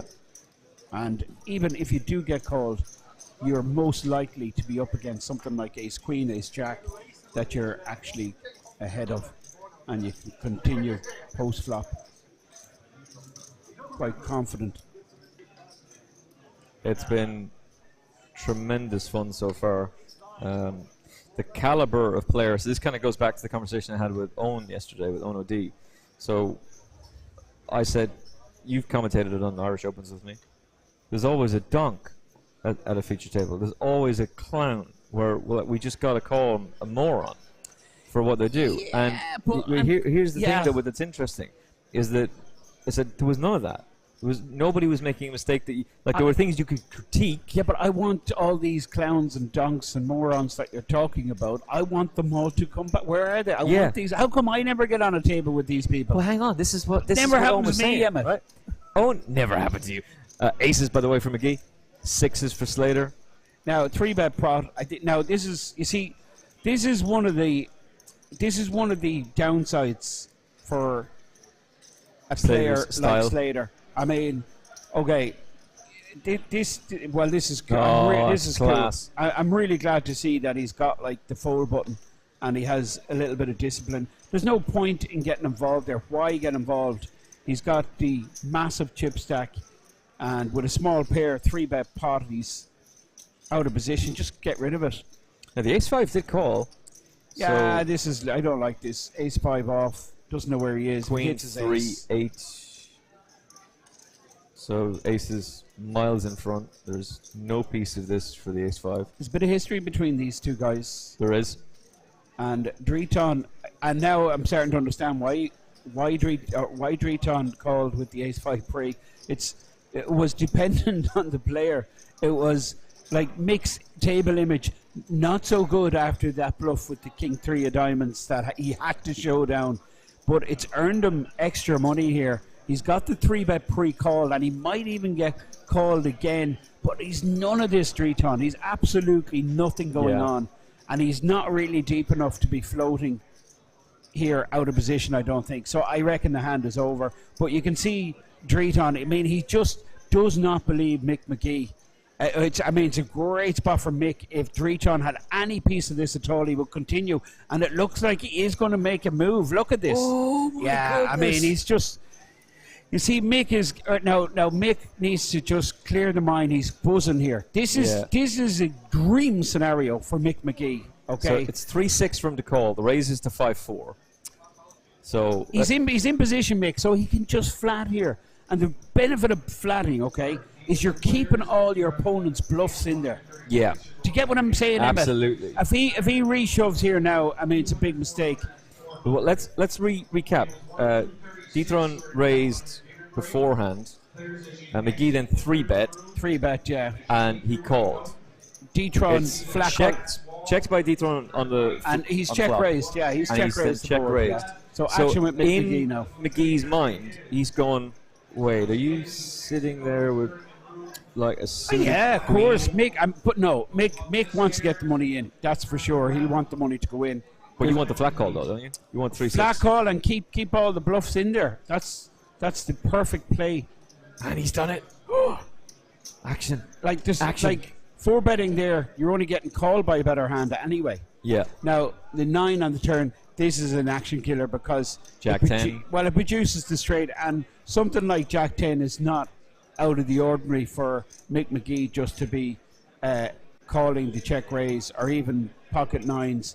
So now Dreton, even though he made a move... Can Detron rep Jack 10 suited?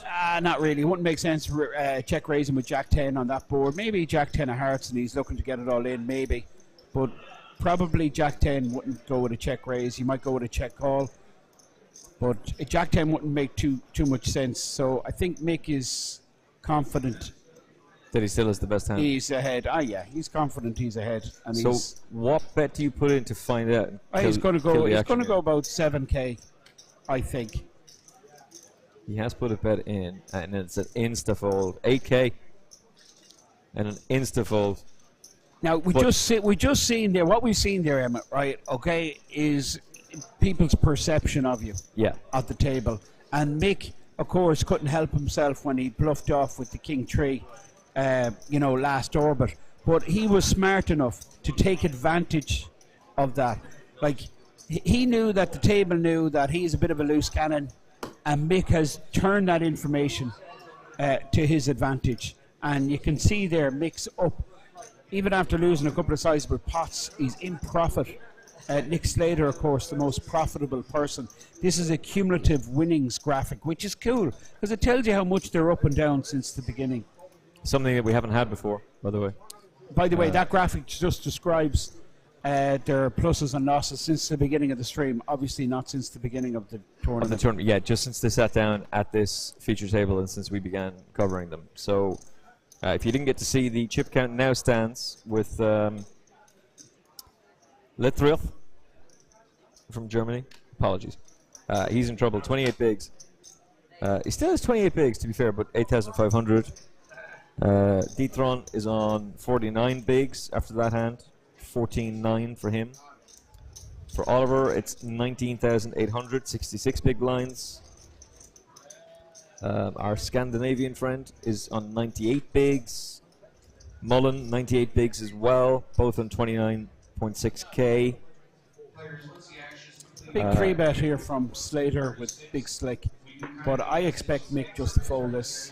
Razvan is on 143 big blinds with 43k. McGee now 62,900, 209 big blinds. And Slater is your chip leader at this feature table, 82,200, 274 big blinds. So there's a lot of play in him left. Yeah, still early stages of this Day 1C Irish Open. 1,150 to play, 1 million guaranteed. We're already up to 1.6 million. Yep. With another flight still to play. So it's going to be, I think it's going to hit the 2 million. I'm still willing to bet on hitting the 2 million. Yeah, I'm with you on that. You were so confident when we were doing the high roller that it was going to be 2 million. Well, I can't believe the numbers the high roller got. Like a 5k buy-in, side event, 5k buy-in side event, hits 90 players. That's really outstanding. Bonkers. It really is. And there were rebuys. You could buy back in if you wanted. You could re-enter, yeah. Because how many times have we seen Big Slick? It's crazy. It's great. It is every nuts. second hand. Long Walk to Houston has been popping up an awful lot here. That is something Sarah said she'd love a rebuy in the ladies' event. Oh, it was a freeze out, was it? Yeah. Okay. She'd love a rebuy. Well, it would have bumped up the numbers. Well, she says they were drinking and they were all having so much fun that they would have rebought. Okay. The atmosphere was really good at that 51 women playing in that tournament. It was fantastic. It was a great interview with the woman who runs the female poker league. The Laura Cornelius did, which is absolutely class. But when Chucky, who's going to stay here for the whole week, when she sat down here, and the first question I asked was, "What was your reaction when you got to the final table?" And she looks at you and says, "I wanted to get in my car and drive to Antrim." Brilliant. And yet she was so cool with us. Like she was great, girl. Finton says, because she's a professional tattoo artist, Finton says, "Now, would a tattoo look good on me?" And she looks him dead in the eyes and goes, "Finton looked great on you." She instantly looked at me and said, "Yes, bluff absolutely." Of all time. I says, "Can you make me look like a Premiership footballer?" And she snap called me and said, "Yes, of course you can." Finton, come on down. I can sort you out. Because I said, to me, you've got the Daniel Agger look. Like Daniel Agger's tattoos are just on point. And she went, "Oh my God!" She was so thrilled with that compliment. But really class artwork. And yeah. a shout out to all the Antrim poker the Antrim players posse. Yeah, up there in the sports Jenny club. from there as well, who was third in the end.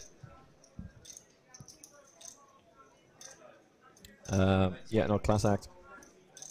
We have an interesting table here. It really is a new arrival here from Norway, it looks like. Is that correct? Yep. Oh, no. Sander. Sander, yeah. Looks like he's just sat So down. we've got Sandor and Sander. He's in seat 6.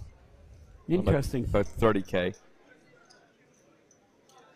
Slater, 83k. Now, what is that in his mouth? Is that a cigar? It looks like e-cig. It looks like Baraka to me. It looks like he's about to just swallow an entire tube of Baraka. 3-bet with the ace queen off, called by our Scandinavian friend, and called by Slater with 4-3 suited. So this is going to be an interesting flop. Ace, queen, 10. Beautiful for the ace queen. There's a good shot. Gut shot and backdoor flush possibilities for our Scandinavian friend. The 4-3 is gone. Slater checked. He's out. 6k is the bet from the ace queen. Everybody gets out of the way. Nobody wants to mess around. What a flop to get. Top 2, obviously the jack. Unless someone's sitting there with king jack. Yeah, exactly. I was just going to say, unless someone's sitting there with king jack, you're a-okay. I was asking Gareth Chandler, who's been doing some sterling work on the Irish Poker Open blog, so irishpokeropen.com. Any serious shout-outs, any serious action from the outer tables? He was like, nah. Okay. It's good. Nah. I've been keeping an eye on everything. He's like, nah. It's quiet. But we've seen plenty of action at this feature table. Yeah, it's full of potential. And this guy, Mick McGee, creating... I'm loving this guy. A lot of action. Owen just taking all the info in, sussing out the situation. Looks like Owen is posting big blind ante. Mick McGee under the gun. Mick McGee from Clonmel, County Tipperary. Nobody's perfect. Nathan Says the Slater Kilkenny man. From Manchester. And folded around to Razvan. He's just put in 400. He's limped here in the cut-off. And Daniel Oliver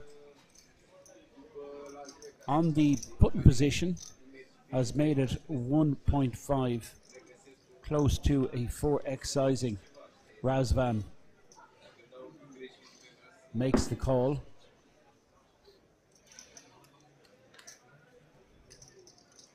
Three spades on the flop. No player with a spade in their hand. No one really has any of this whatsoever. So how do you rep here? What do you do? Well, I think the advantage is with the small one. The small, yeah, a 1-3 bet, and that was it. Good night, good luck, bye bye. I'm not here to mess around. And I get that. Look, you were saying earlier on, it's a marathon, not a sprint. Like this is some high level stuff. It's the Irish Poker Open. It's been, as I've said, if you've just joined us for the first time, over 820 days since there was an Irish Poker Open live. And look at who's turned up. Because I still know people who are afraid to go outside. I still know people. You see, no way. Look, there's a guy wearing a face mask. All the dealers are wearing face masks. All right, I get where they are, okay? But I want to get back out there. I want to go hug my friends. I want to meet my friends. I want to... I'm becoming great friends with the masseuses. They're all fantastic crack and brilliant at what they do. You're a great crack. It's brilliant getting to work with you again. Our Estonian production team are off the hook crazy. I haven't seen Gareth since the Galway Festival, and I commentated with Gareth there. Jen, I haven't seen, who's actually here today. I haven't seen Jen since the 2015 Irish Open. Dermot Blaine and Ono D I haven't seen since 2015. And the second they saw, and Chris Dowling for that matter, and the second they saw me, they were like, Emmett, great seeing you. Brilliant. As if it was like just yesterday. The other day. Yeah. And I was like, how's it, like, is it going to be, like, okay that I'm back? You know, because I haven't done it since 2015? Like, is it going to be, oh, for fuck, oh, God, oh, Jesus Christ. But no, it's like, Brilliant. Kennedy, you're back. Brilliant. Good vibe.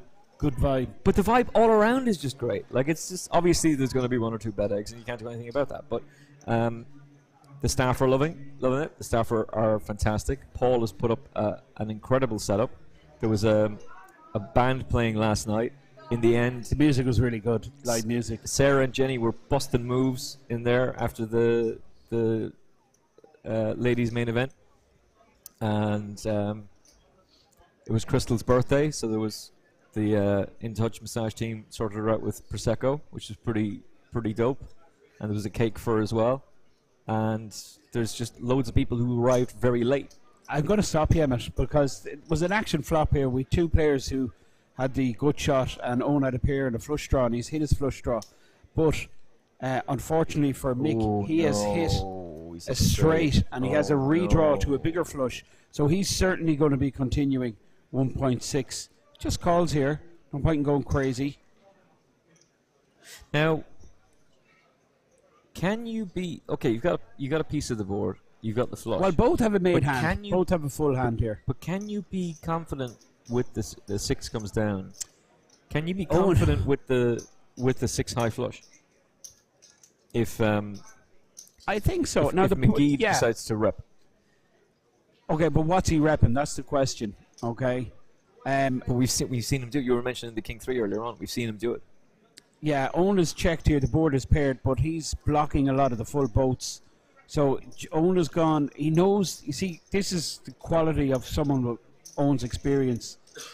He's got this hand. Owen knows. He's just considering his raise size. Now there is a possibility he just calls here. Well, he's just decided to call. I expected him. Yeah. He's going to be pretty sick to see these called with a six-high flush. That's terrific. I'm pretty certain that it was hard to value raise there for Owen, but he knew that he would get, and he didn't want to lead out and get shoved on, so he decided just to check call Mick McGee, and Mick bets there. Well, he obviously value bets with his better hands, but with his non-made hands, he fires as well. Yeah, you know, he's that type of player. And Owen decided just to go check call, wins a sizable pot. I'm not letting you off this. So I'm just gonna let's see how this goes. Yeah, it was a turn. I think the six on the river kind of the board pairing, both players obviously didn't like the board to pair. McGee with the straight and Owen Mullen with the made flush. So aside from our new Scandinavian friend, who has really taken your, because he's new to the table, who has really taken your eye so far? Yeah, well, obviously, I'm going to be shouting for my friend Owen, but outside Owen, I like McGee. I like his attitude. I also like Idriton in seat 9, but the standout player performer has been Nathan Slater so far. Yeah, but I mean, it's a very small sample size we've seen so far.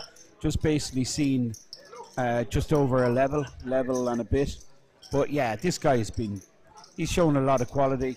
I like the fold with the 6s pre as well, which just indicates to me that he's got discipline as well as a lot of creative moves.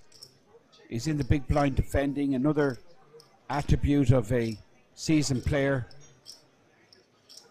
You don't give away your blinds too easy, but I mean, he's completely missed this board. He's just going to check fold against the continuation bet from the player Sander Oslingen from Norway, who's continued on the Ace-Jack 8 board, 2 spades, and Sander takes it down.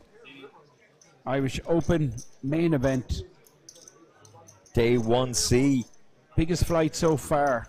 Already in this flight, we have, I'm going to tell you in about 5 seconds, we have 738 players creating a prize pool of 1.6 million.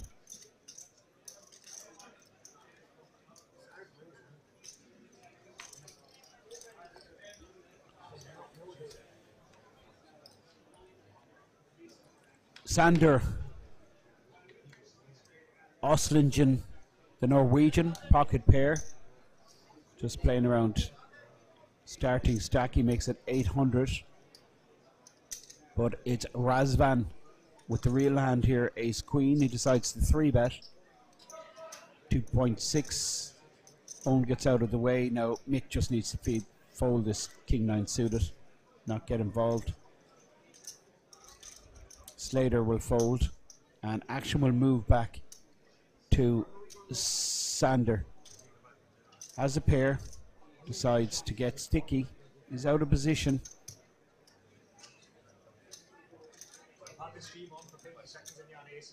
Makes the call. These black chips are hundreds, the yellows are thousands, and the greens 5k. Reds are 500. Starting stack 30,000. 6-3 jack now. Boom. Check. Smooth call incoming from Sander, who's made a set. 2k. Could try and inflate the pot and try and get more money quickly over the line in the hope that his opponent has like aces, kings, queens even. Ace jack probably unlikely. He's hoping for a premium pair, and that's why he's going with the check raise, trying to get money over the line, but this is going to end it. Yeah, not much going on there. Would have been fun if he had ace jack in his hands, just to see how. Yeah, I think he would have how Razvan would have reacted to that. One thing for our graphics department, there's a little bit of controversy yesterday. Do you want to talk about the Anglo-Irish, Northern Irish situation? Okay. Brexit? So there was a couple of Northern Irish players whose flags came up under the Union Jack. Yes. And they were like, yes. What the? Well, I mean, I went, well, I was going to say it's an ongoing problem. It can either be tricolour, Union Jack, or the Northern Irish flag. I said, but to be fair, our team are Estonian, so they don't know. And they all went, oh, okay, fair enough. But I think if you're on the feature, just ask. Just say, can I have Northern Irish flag like McElroy, or can I have the Union Jack, or can I have the green, white and gold? Northern Irish flag is red and white. No? Red and white with little Cross. thing in the middle, yeah, isn't it? Yeah. Yeah, I think, yeah. Yeah, it was it was an interesting conversation I had with 3 people. yesterday. Late last night. It's like, hey, I was watching the stream back. Why was a Union Jack flag beside me? Like, uh-oh. All right. 10-9 against King Jack, and interesting. Mick McGee, top 2, but Sander might be interested with bottom pair and a good shot. Queen.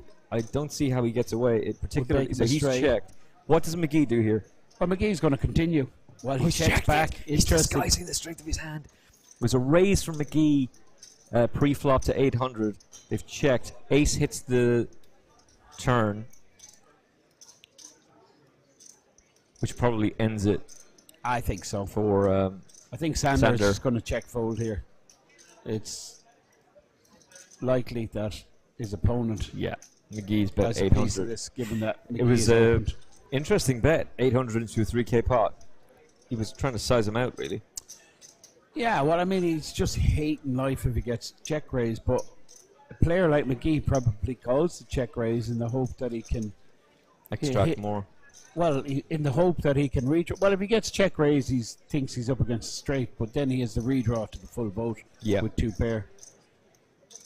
That is Mick McGee. Centre your screen from Clonmel. Left-hand side of your screen, Owen Mullen, and right-hand side of your screen, Nathan Slater from Manchester. So we'll give them all their due. Owen Mullen, seat 1. Mick McGee, seat 2. James Clark now, seat 3. Nathan Slater is in seat 4. Sandor in seat 5. I ain't trying that last name. Sander Ostiglin in seat 6. Razvan.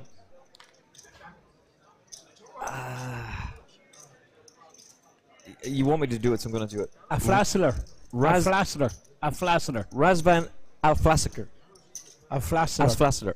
Right. He's in seat 7. Okay. Daniel Oliver, and then is in seat 8. And Detron is just, we're sticking with Detron, is in seat 9. Cool. I like that, Detron.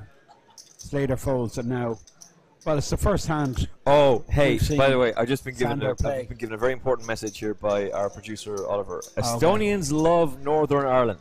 Ever since the Northern Irish lost a very important game of football to us 10 years ago. Winky face. You're all getting winded up. It was my word. It was my voice, his words. Right, that's Ollie who said that. Have a go at Oliver on you. He's just dusting it off. He's like Jay-Z. Dirt off my shoulders, son. I don't give a damn.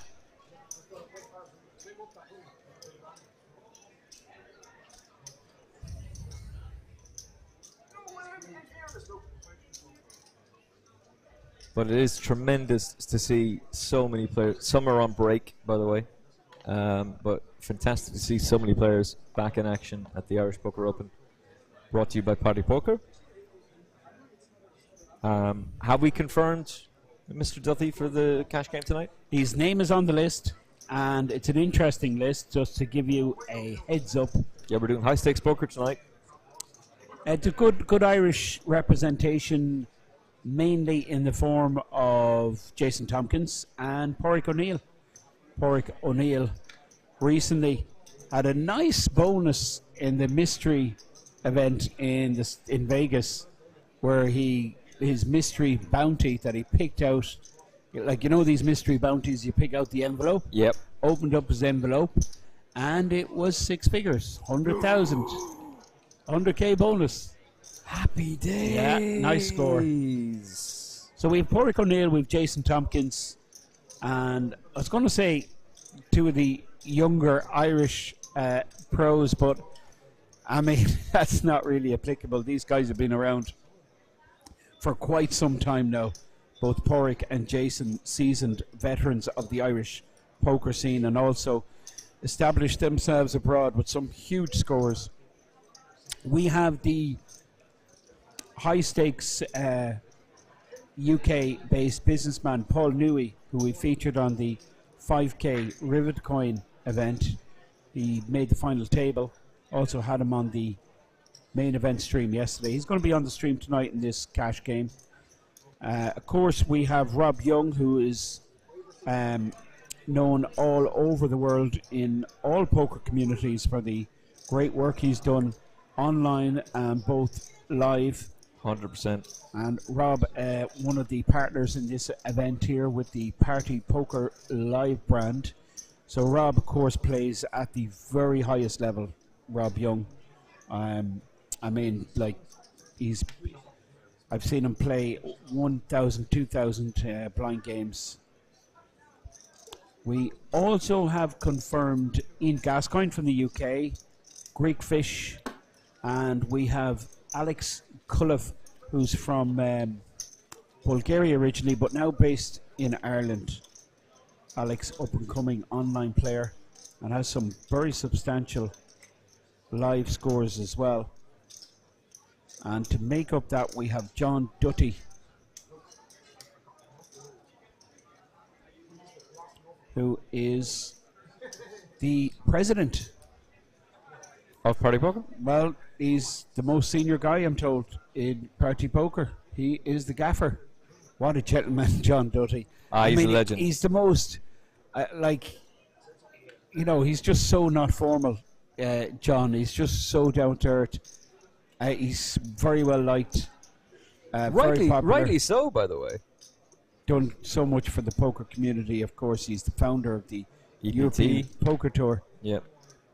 And now he runs the show over at Party Poker. That's John Dutty. He hopefully will be joining the lineup on this 25, 50, €100 no limit hold'em. We're going to be breaking in about a half an hour or so.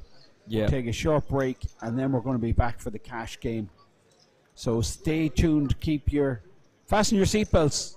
Now, because it's going to be cool. Tell me this, as we approach a hand here, which could... Ooh, well, top two versus the flush draw. The flush it's going draw. to be action. Right, this is the nut flush draw against... it's all going in top because two pair. It has to. Driton is He's down shallow. to 11-9. Well, it's gone check. Wow. Well, now maybe it won't go in because Owen can just call this bet. Three clubs on the turn. Owen just calls the 1.1. See, does he hit? End of story. God, these could have really extracted here. Well, it could have went in the flop. Yeah, Had really Owen bet, the Driton was going to check raise all in, and Owen was going to snap him off. The way it's gone now, Owen's just calling to make his draw. He misses full boat, and that's the end of hand. Owen loses the minimum. I like the way Owen played it because he's preserved his stack. Do you know what I mean? Full boat now. And he's got to realise his equity. Do you know what I mean? He's got to see turn and river for 1100. But why did Detron check? He's going to check raise all in. He's short stack. He wants to get all the money in. So Oliver just decides, okay, I'm going to take the freebie for the turn. Owen, yeah. Why would he not with his drawing hand? Yeah. And there's no chance. Owen is not going to. He's not going to call. When we're thinking this is all in. He's thinking of making a hero call here with ace high. I think he's called. He's done it. Yeah, that's interesting. He's called with ace high. Wow. Okay.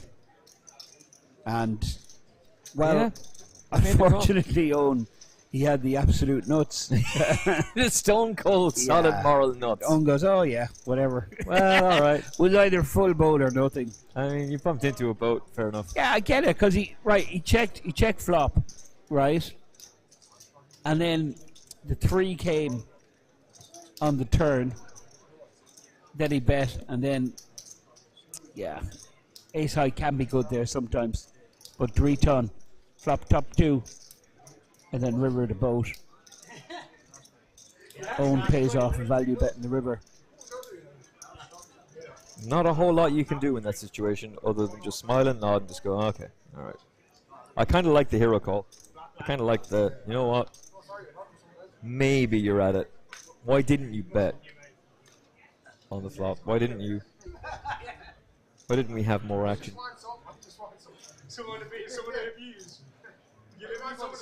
Yeah, I mean, if Owen bet with when checked to him, a lot of players would bet there when checked to them. That's what Driton was expecting. Owen just checked back. See a free turn card, hit his flush. So let me ask you this: How much pizza and how much coffee do we need to get for the cash game tonight? How long do you think this is going to go? Well, with a streamed game, usually they have a determined amount of time in the stream. However, very often most times you would see that same cash game then just move to the outer table. So I don't know what the story is for our game tonight, but usually they'd have a predetermined amount of time for the stream. They'd say, right, okay, we're going to do a 6-hour stream. We start at like 7 o'clock and we finish at like 1 a.m. or whatever it is. Yeah. And that's it. Then that's the end of the stream. And then them players, usually that game will continue. And it'll move off camera. Okay. Sometimes these games, I've done a few big cash games where Rob has been on most of the bigger ones I've been on. I've watched high stakes poker endlessly. I've never commentated on cash games, so I'm really looking forward to this. Yeah, I can't wait to do it. Cash games are brilliant. I've got a few questions for you as well. Yeah, that are in the tank already set up for you. Because I think our viewers are going to love getting to see a live cash game. This is not a high stakes poker where everything gets edited.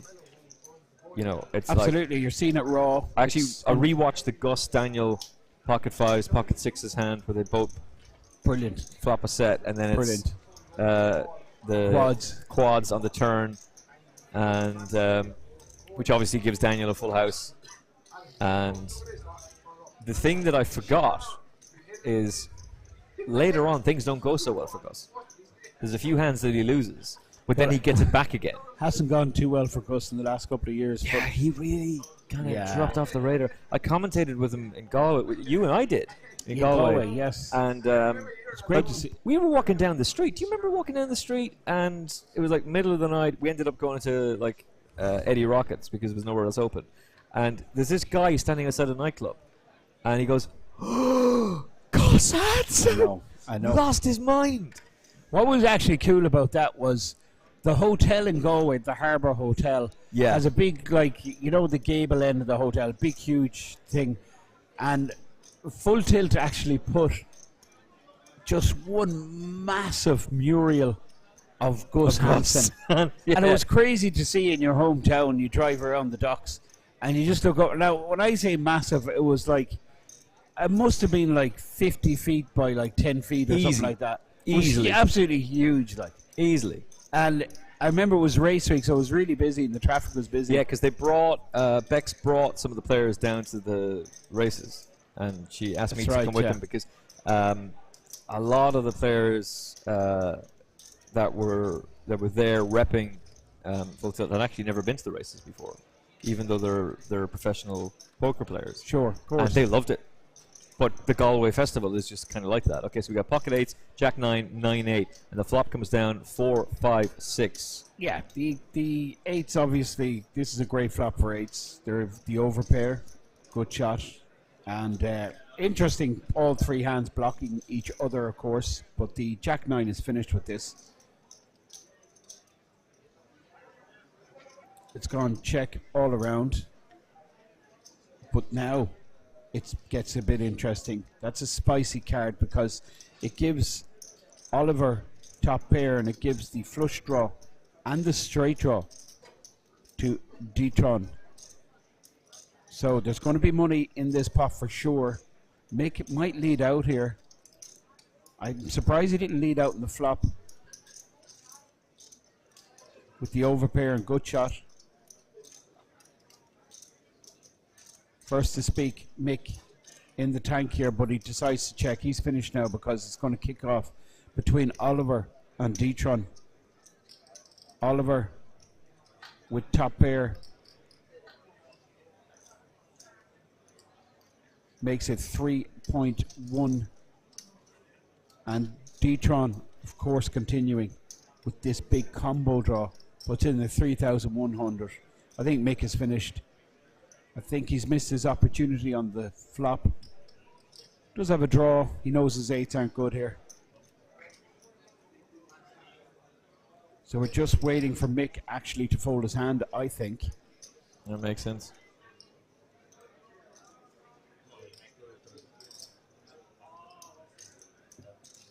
Mick McGee in the tank. Well, he still looks interested. It's pretty sick for the eights though, isn't it? Yeah, I mean, he's first to speak. I think he could have just let out with the overpair. Good shot. Protected his hand. But does now. check fold as expected. So action is between Oliver and D-Tron. D-Tron with the combo draw, and he gets there. It's the 5 of hearts. Makes his flush. Oliver won't be pleased with that. He's going to check. Hope to get to showdown, but he's not going to get to showdown without paying a price. D-Tron has to value bet. Okay, the board's paired, but the fact that Oliver has checked to him, he's not worried about a full boat. He's quite clear in his mind that he's ahead here after making a flush in the river. So what he's considering is the size of his value bet. There's almost 12k in the pot. I think he's going to go maybe about half a stack. He's not going to put the lot in because he wants to get paid. He doesn't want to scare off his opponent. So I think around 7k. I'm not sure how big this is. I think you've called it almost spot on. Looks smaller. 6.5? Maybe? We're about to find out. 8.4. You were spot on. You were spot on. Yeah. Again, nailing it. Just leaves him with 5.8 behind. There was a 5k chip in there I didn't see. So Dreton putting in 8.5k. Oliver, a couple of things going through his mind. Obviously the flush 5 is of a concern. It definitely ace 5 wouldn't be out of the question. Mm-hmm.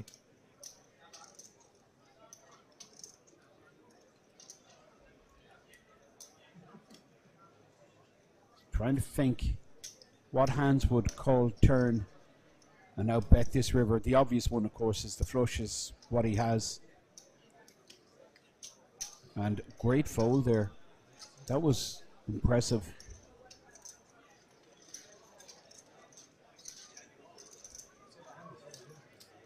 Good fold from Daniel Oliver.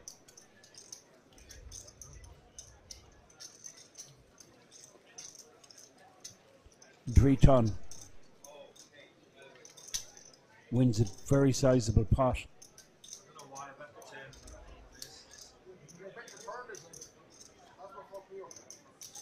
You can hear Mick McGee in the background.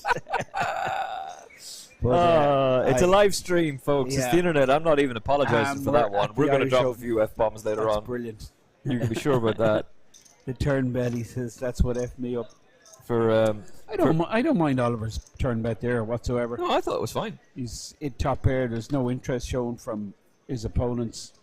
Bet it out. But I mean, the call is super standard from the player with the big combination draw, straight draw, flush draw, hits his flush. Now, Oliver going to get involved once again in the hijack. I think we're going to see a 3-bet here, 15k, and he might go really big. I think he's announced all in. Yeah, makes sense. Ace King. Hope that he'd get called off by Ace Queen. Ace 8 he'd be very pleased to be called by. He's no chance, that's dead. Ace 8 is going to be snap folded. Yeah, so it gets around. Sander. Well, he's picking up the blinds, so it's 16-9.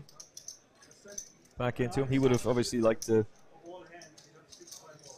call of some kind, but yeah, well, I mean, he wants the beauty there with this huge sizing, right? It's such a huge all-in rip with the Ace King. He's what he's doing there. He's going to be guaranteed to see the full board. Yeah, because how often when you play Ace King, you don't hit the board, and you may have to fold, depending on the action. But at least what he's doing there, he's guaranteeing himself to see all 5 cards on the board. Second thing is he's hoping that his opponent has like Ace Jack suited, Ace Queen that may call him. You know, Ace Jack maybe not, but Ace Queen I think calls, you know. The other benefit of the all-in rip is he's going to get a load of kind of hands he's flipping against. Yes. To fold, like 6s, 7s, 8s, probably just go into the muck.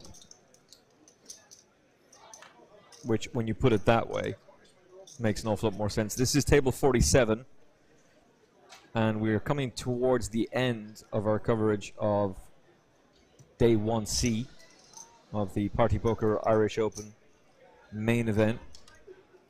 As we see Razvan with the deuces. There's a short stack here who might rip all in with the 6K. That's too tight. Sorry. I think it's too tight. I would have shipped. You're on the big blind. I mean, this is the third hand in the row that Oliver's raised. You know he's at it. Well, Daniel is. Daniel and I mean, he just can't be picking up premiums. He just 3-bet ripped the hand before. He's opened a game with Queen 10, and then the most active player on the table. Well, sorry, I'm mixing Razvan up with Dreton. I suppose Razvan has been pretty snug, so perhaps it wasn't such a tight fold, given that Razdon came in with a call, and he didn't like to put any more money in. Well, Daniel gets his he did have draws, but he gets his bet through. Deuces lay down and just go, all right, we're out. Bye-bye.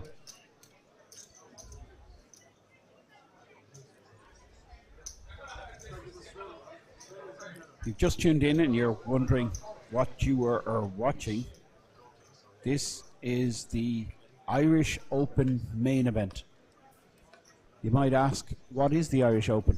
Well, what is the Irish Open, my man? Exactly what it is the most established, the most iconic poker event in the world. Is that? Am I getting out of line here? This is the oldest and most prestigious poker tournament in all of Europe.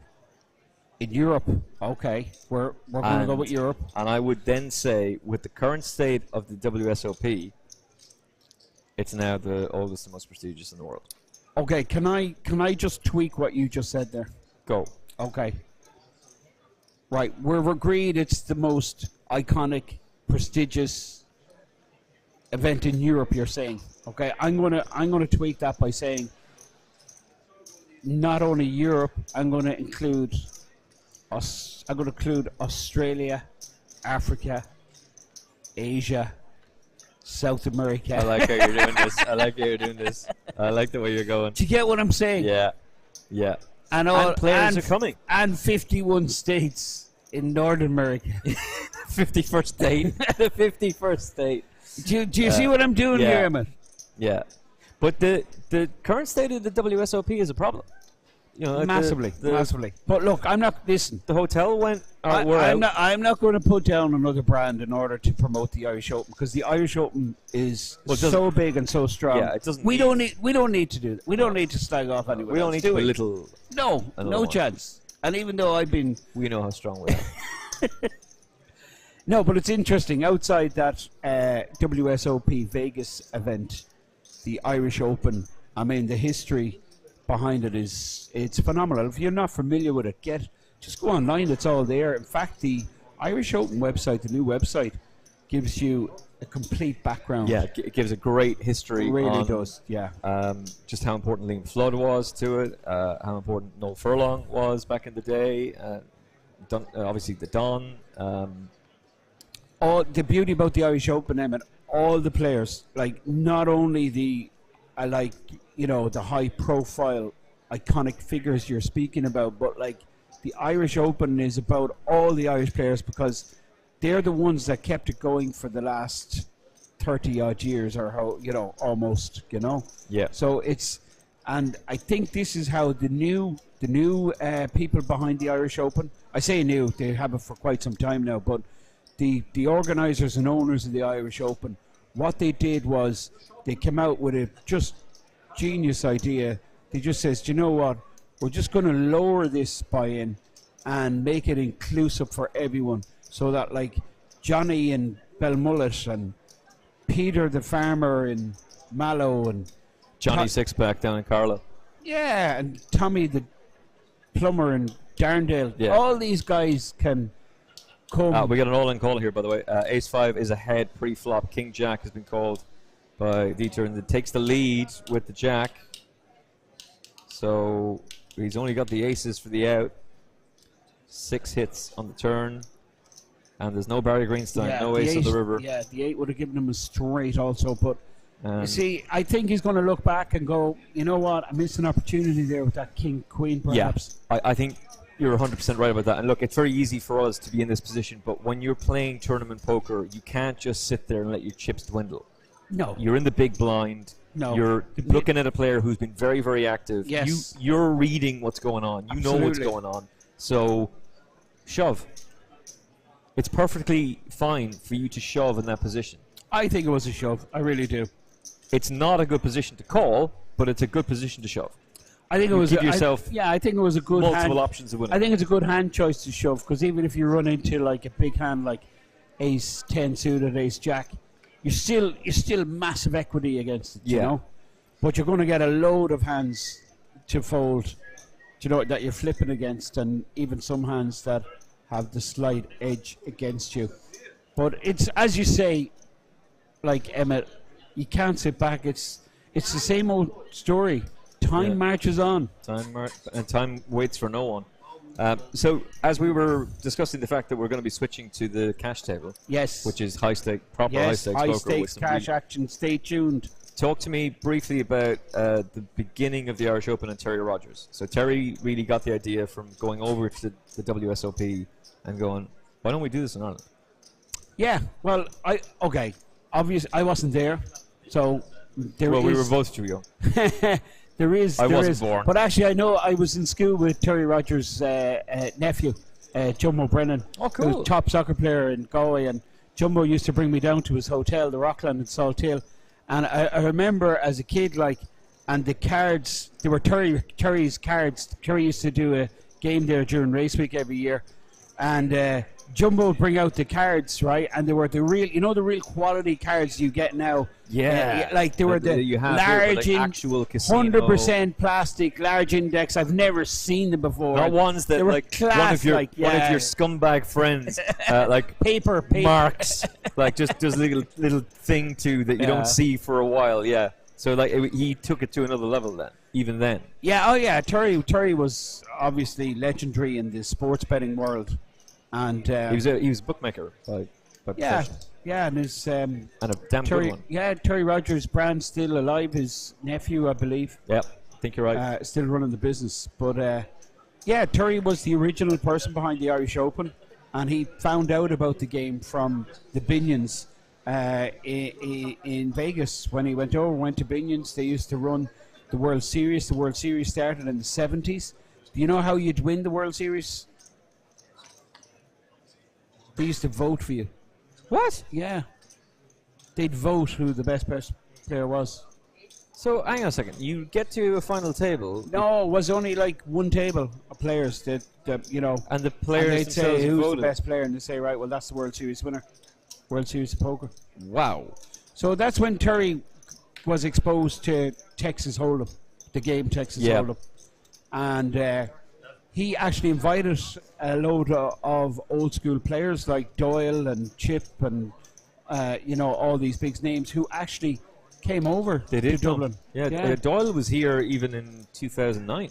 Yeah, well, that's more recent time. I'm going back to the late 70s. Late 70s, yeah. Getting these influential players to come over and actually play. Now, of course, there's a lot more people more qualified than me to, like Andy Black, or Porrick would be perfect guy.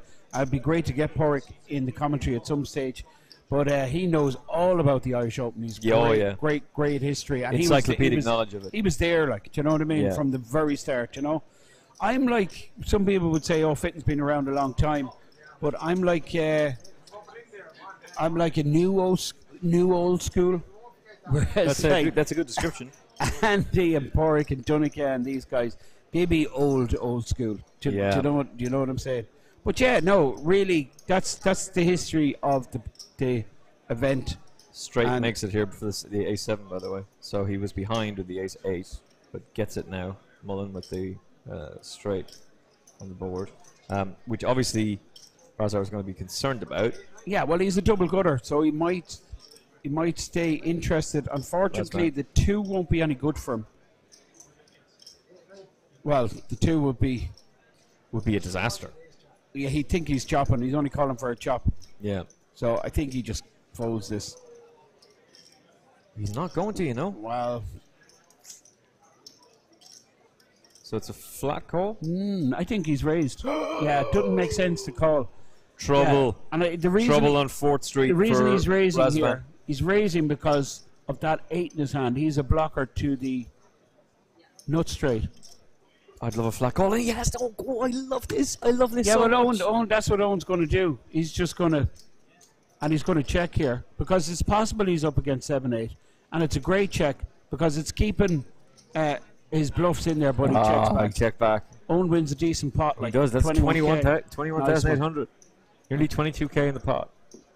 That was beautifully played because if he raises, he kills it straight away. He gave Razvan the option to shoot himself in the foot, and to credit to Razvan, he was like, "Oh crap, we're not messing around here anymore.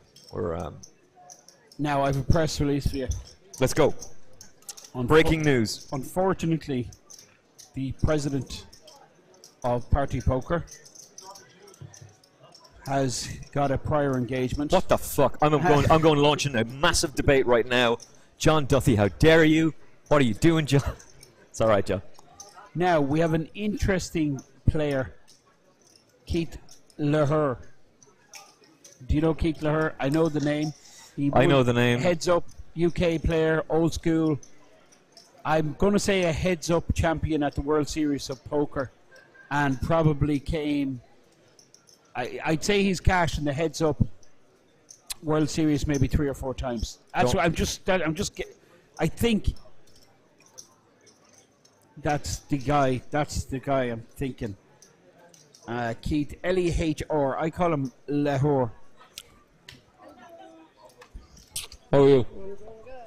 That came out on the mic, by the way. That gave Crystal a welcome kiss. Happy birthday, Crystal. Thank you. Let me just find out here for 1 second to get an absolute confirmation. Is our main man spot on?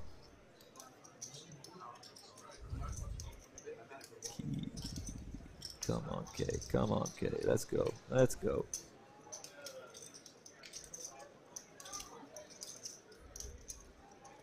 I think you're right. I think I remember seeing this. It's not coming up.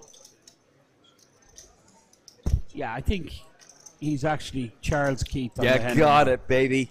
You got it.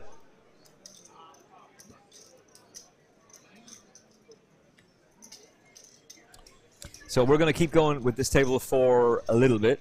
We will then make a switch to the cash game. But that is to come. When that comes is another matter entirely.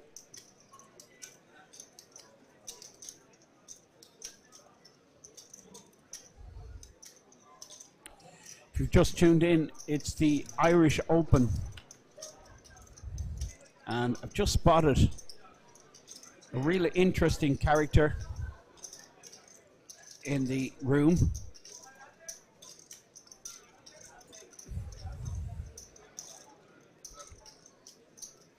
So bear with me, guys. I'm going to set him up.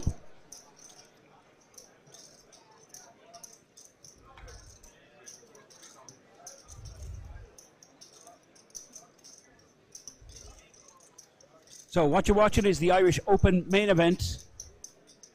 And the next voice you hear is that of my friend and one of the standout characters, not only in Irish poker, not only in European poker, but in world poker.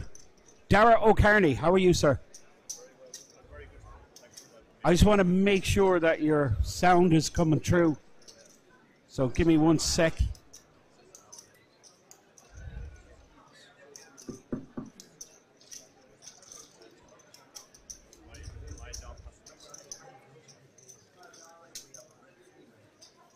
So, seems to be a problem with the sound. Just talk away there. Yeah, sorry about this. The tech team are the best in the business, these guys. So, right. Apologies. Now, Dara, sorry about that, buddy. Yep, hopefully I'm finally here. It's great to be here, and thanks for that amazing introduction, Fintan. Dara, fair play to you. Really, and you know what I just want to say about Dara O'Kearney, right? He has. Now, I'm like, I'm one of these begrudgers, right? If a guy gets super successful, really quick, I kind of go like, what's the story? Like, is this guy for real or is he a fake? I'm suspicious. I'm looking for angles. But I have to say to you, Dara, you're the real deal, okay? You've stood the test of time. And you know what I'm really loving is these books. You've gone and written some of these books. And they're top. I'm seeing like huge, top reviews. And it's brilliant to see. Can you tell us about the main one I want you to talk about is the ICM one, because that for me is the standout one. Yeah, that's the most recent one. We started with the satellite book, and that went very well. So that encouraged us to keep writing, and then we did a book on knockouts, and the ICM is the latest one, and very, very happy with the reaction. People are really nice because if they read the book and they like it, they do tell us and leave reviews for us on Amazon, which helps us a lot, to be honest, because we're self-published. We're not, we don't have a publisher pushing the book for us, so we're really sort of depending on word of mouth. We would also quite like a 10% each cut because we plugged it so many times yesterday. Okay, fair enough. Tara. Yeah, great to have you back in the comms booth, by the way. Great to see you too, Emerson. Always great to commentate with. First man I met on Tuesday evening when I dropped in was Dara. That's right. Yeah, I was waiting for my lift home and I thought that guy looks vaguely familiar. Brilliant. So just going back to the books, okay, Dara, because there's 3 books now. Am I right? Because I'm getting confused every time I meet you. There seems to be another book. So we have the latest one, the ICM. That's correct. The first one was the satellite strategy. That's correct. And what's the middle one? The middle one is PKOs. Oh, knockouts. Progressive knockouts. Bounties. How to play bounties. Yeah. Okay. We're actually hoping that book might have a renaissance because mystery bounties are becoming really popular and now. What about doing a book? I got a brilliant idea for you. What about writing a book on mystery bounties? That's a quality That's idea. like the king who's just been given advice by I know. And he goes, yeah, that's rubbish. Actually, you know what? Mystery bounties. I've had a great idea. Yeah. So come here. We don't have much time, right? Because we're coming towards the end of the stream. But we're going to get you. We're going to get him back, right? Oh, yeah. If you're up for it, absolutely. But just quickly, right? Because there's viewers listening to go. Obviously, with the way I introduced you, there is like practically everyone knows you. But just in the off chance that some viewers don't know you, they don't know the books, okay? Sure. I'm going to pick a book and I'm going to ask you, just in a couple of sentences, to explain what that book's about and what's the, like, why buy it? Like, what's the point? So the book I'm going to pick Satellite. Satellite. Let's go Satellite. Yeah. Why would I buy? A satellite, you either win or you don't win. Am I right? Yeah, but it's very different from a normal tournament, and the strategy is really different. That's not true. How could it be different? How could it be different? Because in a tournament, in a normal tournament, there's a lot of money for first place, and there's a smaller amount of money for second, and so on down. But in a satellite, you might have like 50 prizes that are the same. Wow. So you're not trying to be first at all. You're just trying to come 50th, which is good for someone like me. Not so good for someone like Finton, who's either like first or 150, and almost nothing in between. Which Finton himself says the whole time. He actually was saying about the structure of the Irish Open. Which a quick take on that. What do you make of the structure? Oh, it's amazing. It's amazing. It's. I mean, the first 2 levels are just crazy. I mean, the first 2 levels are. You know, my friend James Walsh from Galway, like, and he's playing. I said, James, you're wasting your time, buddy, because he's gone on Sunday no matter what, even if he gets through. And he says, no, I'm playing. I says, James, do you know what the first level is? I said 100, and he goes, oh, jeez, that's low. I says, do you know what the second level is? 100. But he couldn't comprehend it, you know. But because Finton was saying, if I was playing, because I was asking him, like, how do you feel about commentating as opposed to playing, and mixed feelings, but like your love of being in the comms box. But he said, I am late regging every time, like the 30 minutes to go, maybe even a minute to go, and then bye. Yeah, I think I would. An event like this, I think it's well worth coming in fresh on day 2. I think there's an argument for it. I have a section in the book on why late rigging is good in a spot like this. Because when lots of players are gone, like their money's still in the pool, and you're coming in and competing for that money. And as you said, like it's a long tournament. So if you play all day 1, all day 2, all day 3, you can be pretty tired by the end by day 4 when sort of it really matters. So there's a lot to be said for conserving your energy. You are a prime endurance athlete, so that obviously helps, because we've talked about this in Irish Opens and different tournaments in the past about players' fitness levels, that mentally and physically you get tired as the day goes on, and so it's not so much even a youth thing, because you might be young and still unfit. Yeah. Hello, as I wave as being one of those people. Rona was not kind. But being mentally sharp and physically sharp is a massive advantage, particularly in modern poker.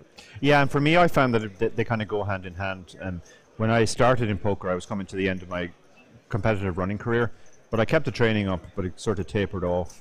But I felt like I had a huge mental advantage as well in terms of endurance.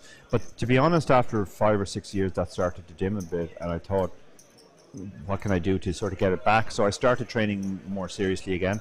Not quite as much as I used to do when I was running, but let's say half the amount. Yeah. And it definitely improved my my mental focus, and my results improved dramatically around 2014, 2015, which is when I was doing that.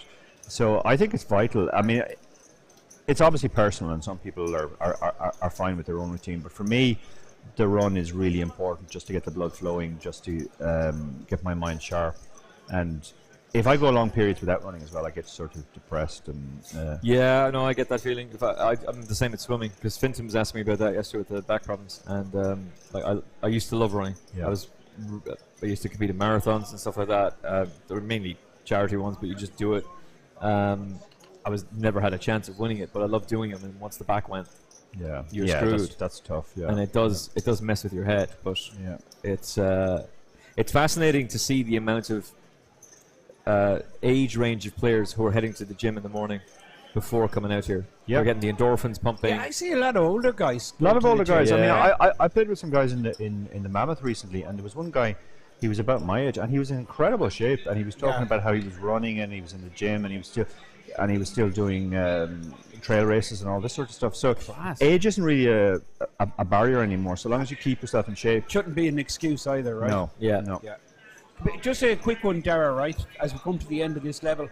Just we were talking about the endurance and the structure of this particular event, etc.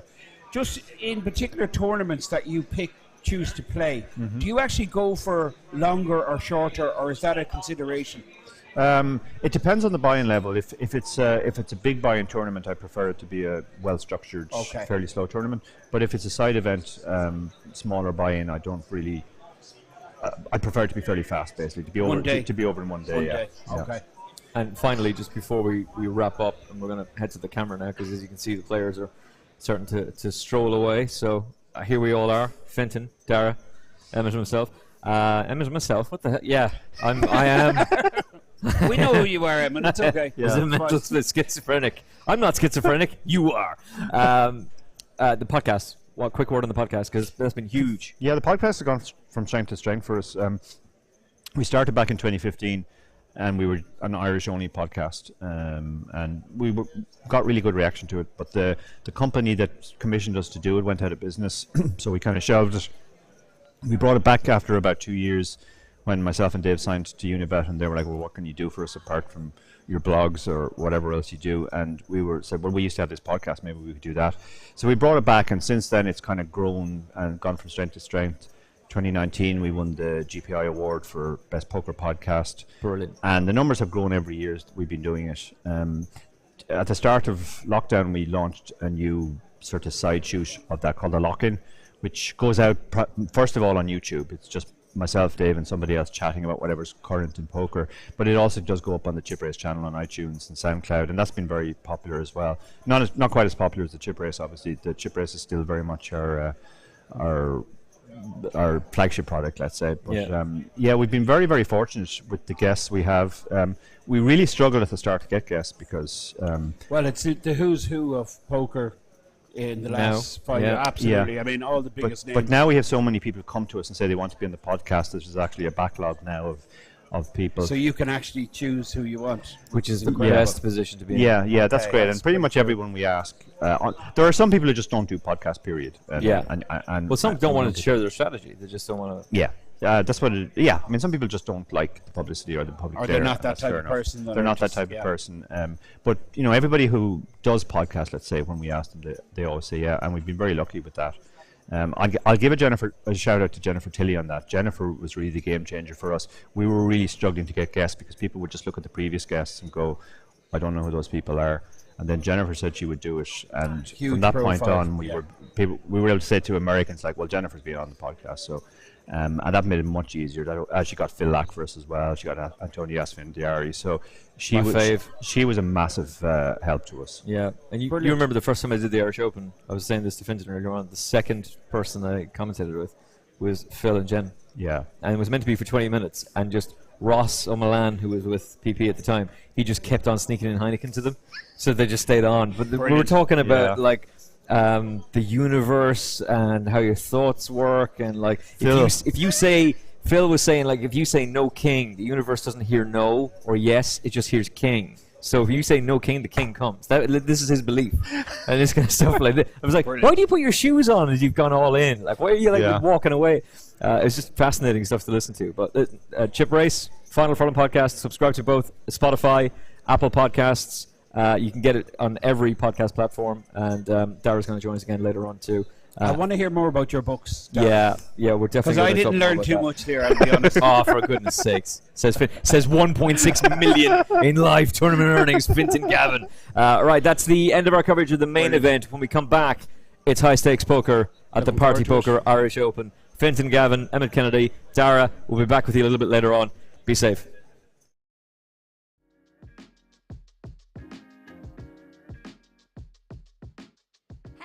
Back to our coverage here of the Irish Open in Dublin. I'm here with the winner of Event 1, which was the Six Max €350 by Leo Lombardosi. Yes. Congratulations. Thank you so much. Well done. You won €13,750. How good did that feel? Yeah, it's okay. It's cool. Actually, I play very high stake normally, so this kind of money like come and go in and go out very fast. So yes, I'm happy. It don't change my life at all. It don't change like nothing, but I'm just very happy because I take a trophy at home because now I live in Dublin. So wow. This is very nice. And yes, I don't thinking to play this tournament. Actually, I very come late to I reach this last level. Because my friends come to visit me here and tell me yes, let's go play live a little bit. I don't play poker live until World Series of Poker in next November. So I say why not? And yeah, the tournament was pretty cool because it's max and we have a lot of action. And yes, after that everything gonna to be cool. And I finish in heads up versus other French guy, and the heads up was pretty long, but it's my specialty, so I win in the end, and it was pretty cool. And I got to put this in my home in the fireplace, you know. The mantelpiece. Yes, exactly. So yes. Star Pride. So you live in Dublin. Tell us, how much do you enjoy being here in Dublin? How fun is it? Yeah, it's very nice here. I already come here for other events, but yes, like Irish Open is a very nice event, and I can't wait for the main event because it's going to be very fun, I think. I like City West Hotel. It's very nice place. Maybe one of the best places I never play in poker actually. And yes, I think like we don't like you know, everybody think about Vegas or place like this for poker, but in Europe we have very nice place too. Maybe better for sure. From like here for me is better than the Rio in Las Vegas. Oh, so wow. Indeed, yes. I think so too. And this was a charity event. We raised over €9,000 for Rapid Response Ukraine. That must feel good as well. Yeah, this is very cool. I'm very happy for that, and because this situation is very bad, and yes, we hope it's going to be quit very fast. Next event for you here at the Irish Open? The main event tomorrow and the high roller, and that's it. I'm going to play cash game more, I think. And yes, that's it. But yes, I'm gonna to come every day because yes, I'm at home, and yes, is my event because yes, I live here, so yeah. Congratulations once again. Merci beaucoup. Thank you. Merci beaucoup.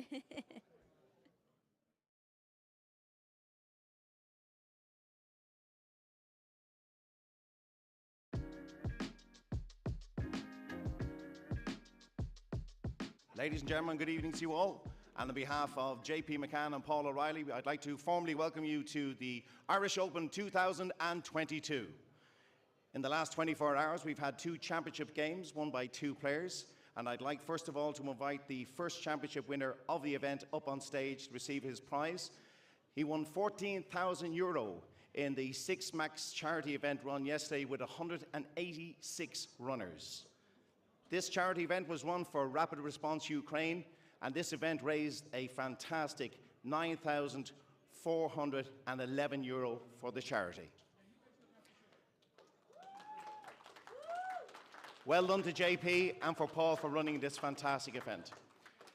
Ladies and gentlemen, the winner of the 6 Max charity event, please welcome Leo Lombardozzi. Leo, congratulations. Well done to you. Do you want to say a few words, Leo? If I want to say some Do you want to say some words? Yeah, I don't know. Oh, lovely. Here we go. Okay.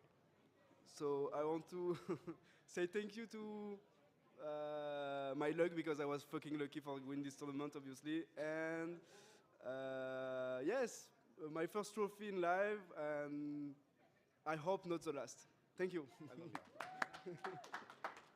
Congratulations, Leo. Well done to you, sir. Spend the money wisely. Ladies and gentlemen, our second championship event, the 8 game, €5,275, was won by an Irish legend, a legend of the poker felts. Delighted he took home this prize. Ladies and gentlemen, the championship 8 game winner, the one and only Mickey Muldoon. Michael, well done, sir. Mickey, give us a hug. Slow motion. Well done. Well done. Thank you. You going to say a few words, mate? I'll pass. Are you sure? Fine. Ladies and gentlemen, Mick is a very, very shy guy, so he's not going to say a few words. So, ladies and gentlemen, once again, on behalf of JP McCann and Paul O'Reilly, we're delighted to see you all back at the tables here at the 2022 Irish Open. A multitude of championship events are going to take place over the next few days, and we'd like to wish you all the very best of luck. Good luck, everybody.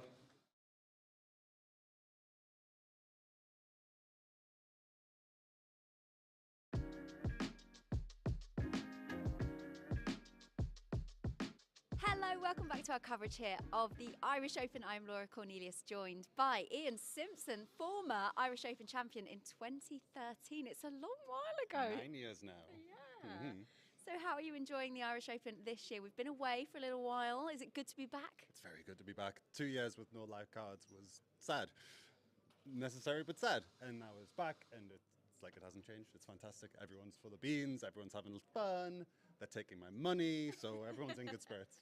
So what have you been playing already? Because I've seen you on the felt, a lot. Any tournaments that has 2 cards in them I've been playing. So yeah, I'm in the high roller satellite right now. So hoping to get into the big one tonight. How's it going? It was going well, then Terry Jordan took 10k off me with his kings. Who gives Terry Jordan kings? I just told him off about it. Well, hopefully, there's still time. We can still see you at 6 p.m. and the main event is starting tomorrow. Are you going to play tomorrow? Hopefully not. Hopefully I'm in the 5k. But yeah. Oh yeah. Hopefully. That's a fair way away, but yeah. Hopefully I'll play the 5k. If not, I'll play the 1k. And for someone that's won this tournament in the past, how does that feel, that moment when you pick up that trophy? That was blurry. It feels like it wasn't me. It feels like another human did that, and I somehow have that memory. It's very strange. And for those of you that don't know, you proposed to your fiance at the time. I had the wedding ring in my pocket. I was going to do it at St. Stephen's Green, which is a lovely place down from the old venue. So I wasn't nervous about the cards at all. And then all of a sudden, I got all the nerves all at once after the last hand was dealt, because it was this bulging ring in my pocket that I was like, oh, I'm going to do a thing. All of a sudden, I was really nervous. So, yeah, that was good times. Yeah, good shame she's not here this time. First time in 10 years she hasn't come to the Irish Open. Oh. Yeah. Well, she's a mummy now. She's a mum. She's a mum. She's got a little one to look after. So. Indeed. And I saw you last night. Do you still talk strategy with David and Dara? Do you still improve your game regularly? Yeah. Got to get the right balance between playing and study. So I should study more than I do, but I still do it. Yeah, got to with some of the demons out here. You got to try and keep up. So all the events, you're playing all the events. Do you think Hold'em's still your strongest game? Oh, 100%. I don't play the other games. I keep meaning to learn PLO and high-low, and then I keep regging Hold'em tables because it's what I know and that's where I can make money. So if studying another game would be downtime away from making money playing Hold'em. So that's kind of how I keep looking at it, but I definitely should diversify and learn some of the other games, especially for the World Series, where there's some juicy games to be had. All right, well, we hope to see you doing very well here at the Irish Open. Thank you so much, Ian Simpson. Thank you.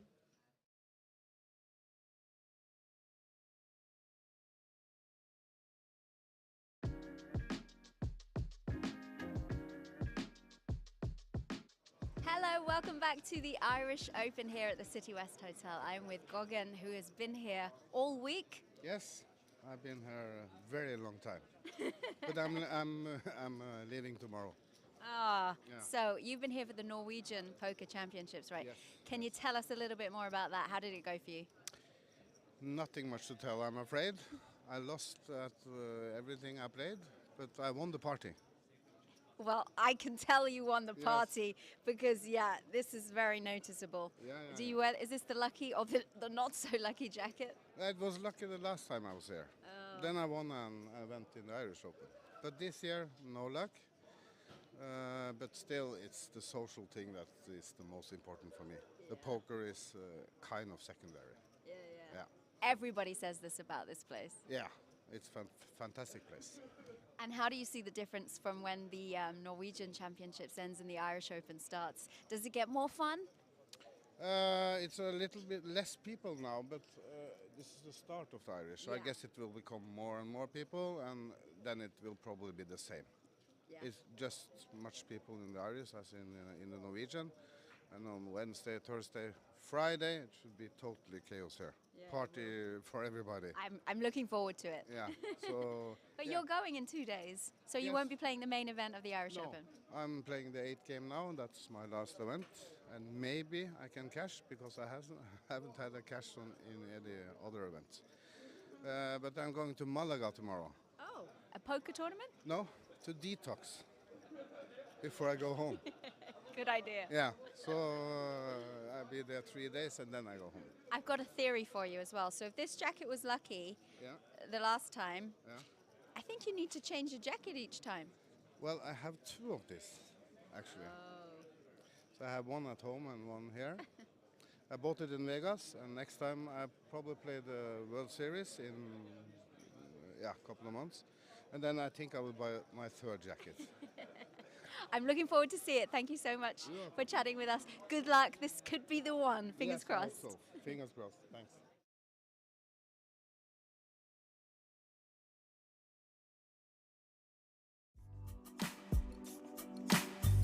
The Irish Open is now in full swing as 4 champions were crowned on the starting day, and day 2's action was fast and furious as we saw the 5k high roller, the heads up and the Hendon Mob Championship all get underway.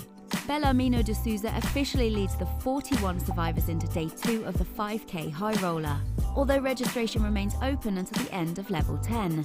Notable names still in the field include former Irish Open champion Ian Simpson, who scooped a satellite seat, Mark McDonough and John Duthie. The winner will be crowned very shortly. The €250 Hendon Mob Championship also reached a strong 332-player field and are now down to just 5 players. Play will conclude with the winner taking €13,900 for first. The €350 heads-up championship event also got well underway, which will continue to day 2. 64 players have been whittled down to 8, with some very familiar names in the field from day 1's 6max championship being sent to the rail, including David Lappin, Dara Davey and winner Leo Lombardosi. With satellites still going on throughout the next few days, there's plenty of time to get involved in the main event, which kicks off shortly, and the poker room looks set to get busier and busier as we heat up for all the action of the Irish Open here in Dublin.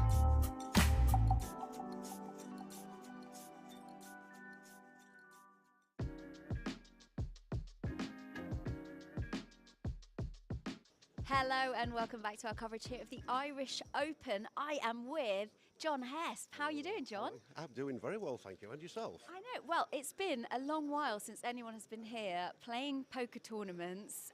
It feels a bit alien, doesn't it? It does indeed. In fact, I just told you a moment ago, I mean, I've been looking forward to this for 3 years.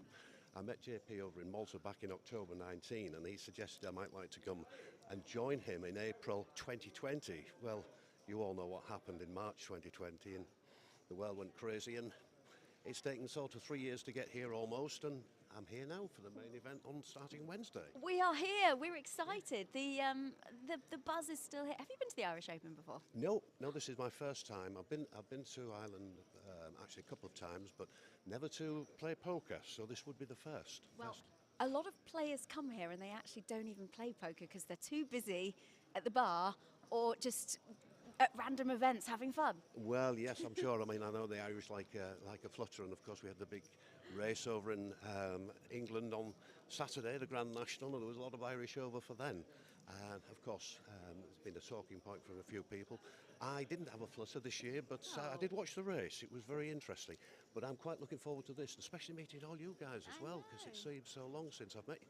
So I think we saw each other last in Malta, wasn't it? So how's your poker? Have you been playing a lot online? What's been going on? A little. I've been playing a little bit of small tournaments online, but overall, I think it's just been home games, recreational players, and sort of playing with my friends at home and just keeping in practice. But it's all. It doesn't matter how much practice you get. It's all about what happens on the day, isn't it? Really, and I'm looking forward to getting off to a good start on Wednesday, hopefully. On So, day 1A. Are you playing something I'm today? just playing a tournament. Yes, it starts in about 5 minutes. So The charity one. is it? Well, whatever it is. What is it? What is it? What's that one? You tell me.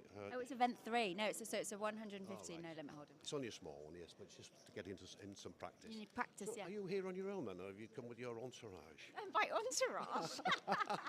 I do not have an entourage. Oh, I don't believe You that. have an entourage, surely. I think you've got a bigger following than I have. But anyway, listen, it's lovely to see you, and I hope we get to meet up because I'm here for a week. Well, ish. I booked a single flight, so in case I bust out early and I might go home early. But fingers crossed, I might get through the last day with a bit of work. Well, we will continue checking on your progress as the days go on, but best of luck and see you soon. I'm saving my jacket and a hat for the main event, so you'll probably see me dressed. No, yeah, I think we'll match, won't we, if you wear yours and I wear mine. I've got my waistcoat as well, so you can borrow that if you want. Anyway, lovely to see you again. Thank you so much, John Hesp. Bye-bye.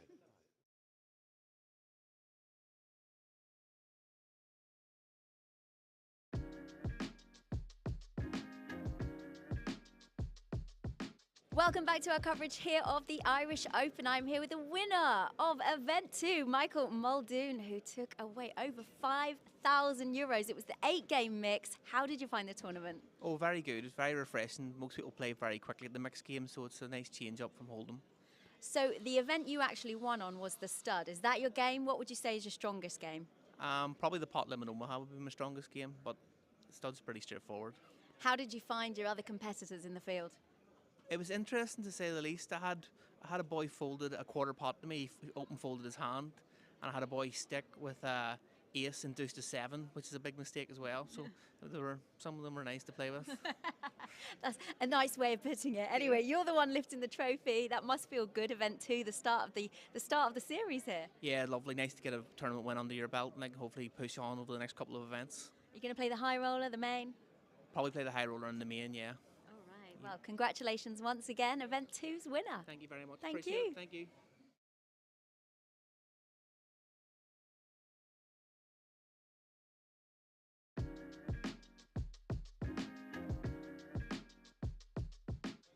Hello and welcome. I'm Laura Cornelius and we are back for a very busy day here at the Irish Open 2022. There is still time to get involved in the main event through a satellite for just €115. There's one going on behind me right now. There'll be another at 4 p.m. and again tomorrow at 12 p.m. and at 4 p.m. although main event day 1A has officially begun at midday today. We also have the conclusion of the high roller, which will crown a champion, and the conclusion of the heads up event, which started yesterday. We come back with 8 players today to a winner, and the America's Cup has also begun today. So exciting times. Also the live stream and the commentary will begin today with our favourite commentators. Of course, Mr. Emmett Kennedy will be there, as well as Fintan Gavin. So stay tuned, and if you want to catch some blog updates, you can head over to irishpokeropen.com and follow our YouTube channel.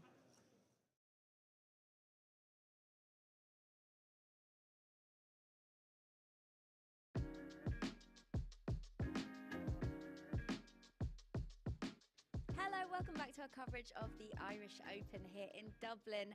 I am joined by Alex, who is working for Party Poker. We wanted to speak with you because we had just been talking to the guys working for Rapid Response Ukraine. They told us that they've been chatting to you. You're obviously from the Ukraine. Tell us how the recent events have affected you.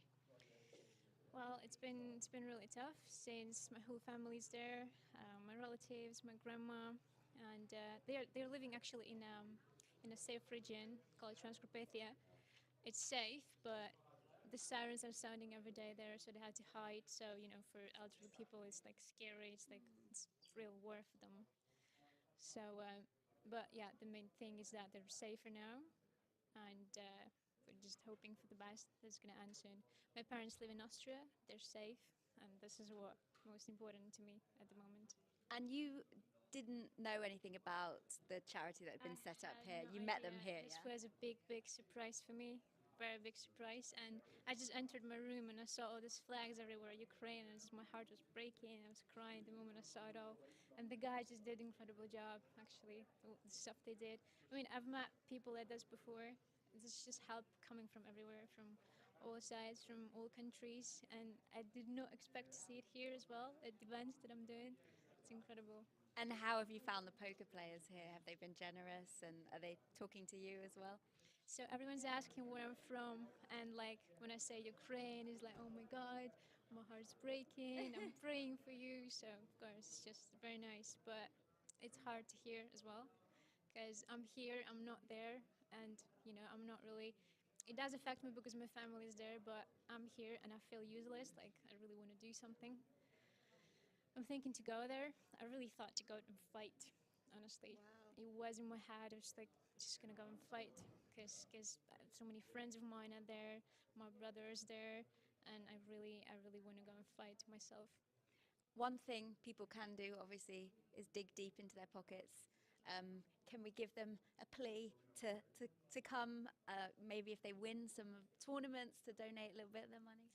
Yes, it would be really nice, really appreciated if every poker player could just come and help because every little thing it matters. And as everyone knows, Ukraine is a very cheap country, and for little money you can buy there so many supplies for people. So that would be a great help. And how about you in poker? Do you play much poker? Are you able to play any events here, perhaps? No, I don't play poker myself. I just work here. No, don't play. Maybe we can teach you. There's time. That would be great. Thank you so much for chatting with us, Alex. Thank you And too. I hope we can raise lots of money for the Ukraine. Good luck with You too. everything. Good luck, you too, guys.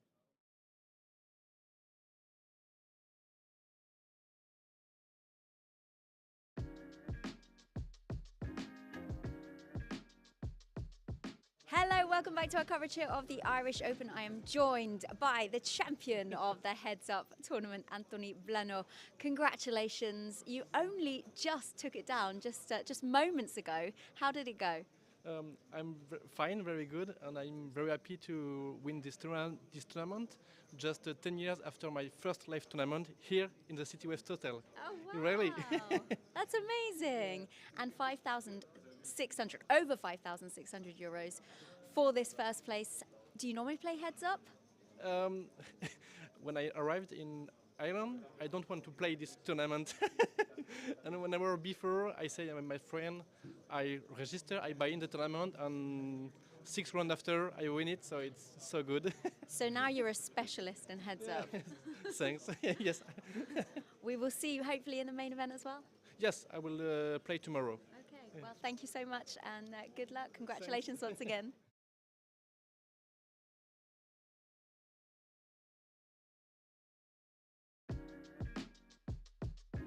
Hello, welcome back to our coverage here of the Irish Open. I'm with Philip and Fergal from Rapid Response Ukraine. So tell us, what is this all about? So Rapid Response Ukraine obviously is in our response to the Ukrainian crisis at the moment. So it was 5 weeks ago. I have a couple of developers work with a startup, and they were in Kharkiv. They had to flee the country, or flee to the west of the country. And they didn't want to pick up an AK-47, but they wanted to do something for their country. So they were getting medical requests from heads of health departments all over the Ukraine, and they were connecting them with people like myself in the West and said, listen, can you help? And we were sent requests for like incubators and medicines that we didn't know where to get medicines. This is like on a WhatsApp chat.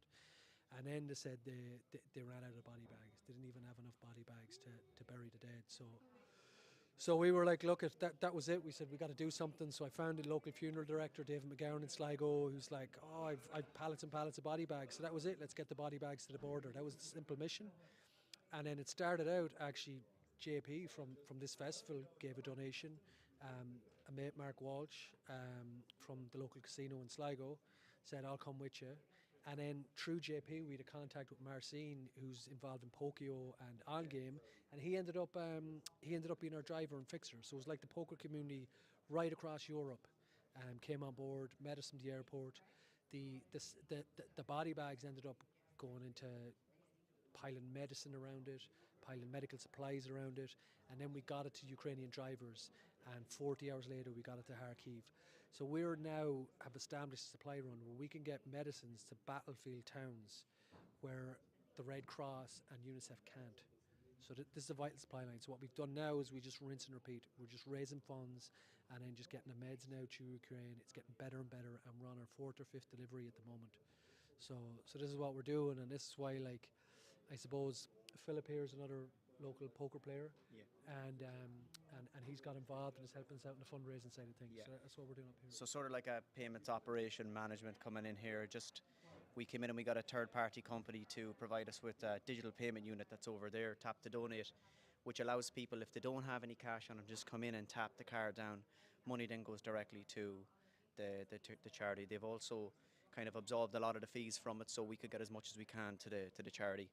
And aside from that, I'm just helping any way I can with Fargal. And look, it's a great cause. It moves me. We met a lovely young woman working at this event here today, and she came up. And I have to say, it moved me because she asked us what we were doing, and she quivered a little bit, and she says, you know, I'm from Ukraine. And she says, my brother is. And I have to be honest with you, I was holding back to connect with someone who was genuinely doing it. A beautiful young person here whose family is there, and that's one person that I've connected with personally. And now I'm getting an idea of the grand scheme of things and how it's affecting people. And this is only motivating me now to want to help more myself and Fergal. And Fergal is doing fantastic what he's done, and all the people, the doctors in Sligo and all the people that's came in together, and Mark Walsh and Johan and all these guys who's gelled just to get this going. And look, it's amazing. I couldn't help but knock it on board. I couldn't. I mean, you've already raised quite a phenomenal amount. You had a charity tournament as well. Yeah. How did that go? Yeah, like special shout out like to JP, Paul, everyone at the Irish Open. And on top of that, like we got the reg fees from that, which came in at like 7.5, and the dealer tips as well. So even the dealers like took out from their tips to give towards this. So like we made 9,500 on that, which 9,500, our weekly loads, we might do a load for about 12,000. So that's the guts of a load going to a town. That's direct from the tournament organisers.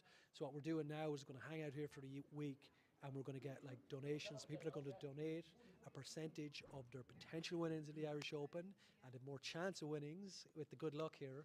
So they're hopefully going to get donations from players or get some hard cash and match what the tourney operators have done as well. Like. So basically, and it's amazing because it's back to the poker community from the start of it, and the poker community like pumping the funds into it right now, and it's just a real testament to the goodness and the generosity that's in this room here today. It's amazing. You must feel really, really proud. Well done. Thank you so much. I'm going to make sure I'm going to go around and tell everyone to dig deep in their pockets. I'm going to also give a donation. Let's hope we do Ukraine proud. Thank you.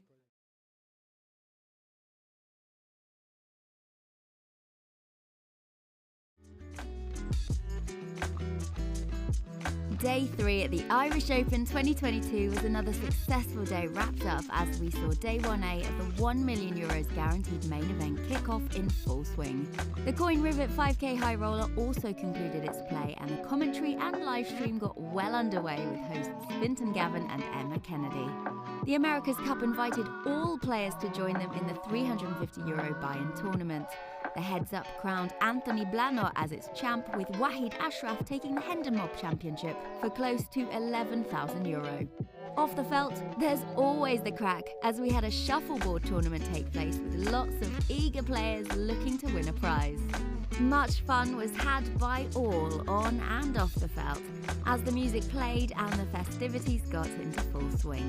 The high roller continued into the early hours after lots of exciting play, but finally it was Alex Peffley who took it down heads up versus Christos Xantopoulos for over €111,000. Not a bad payday.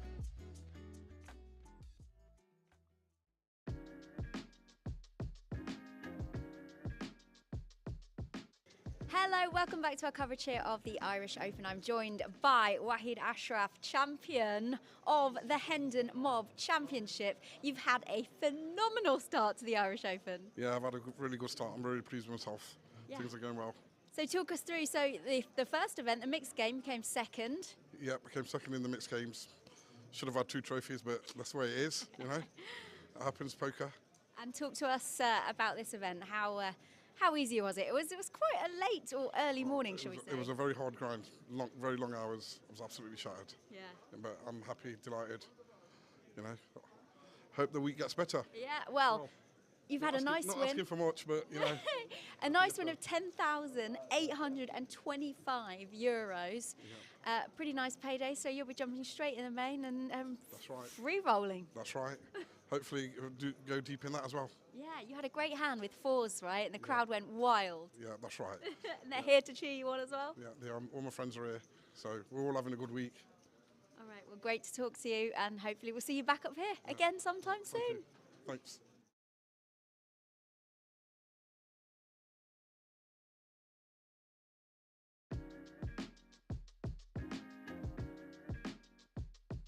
Ladies and gentlemen, we had 2 championship events take place yesterday and today, and we want to make an official presentation to our 2 winners. We had the Heads Up Challenge, won this afternoon, 64 runners, €5,640 goes to our winner. Congratulations to Anthony Blainview. Well done, Anthony. Well done, Anthony. Congratulations to you. And ladies and gentlemen, also a winner very early in the morning. We're going to ask Roland to join us on stage representing the Hendon Mob. Ladies and gentlemen, the winner of the Hendon Mob Championship here at the Irish Open, winning €10,825, beating 331 other participants in the event. Please put your hands together for Wahid Ashraf.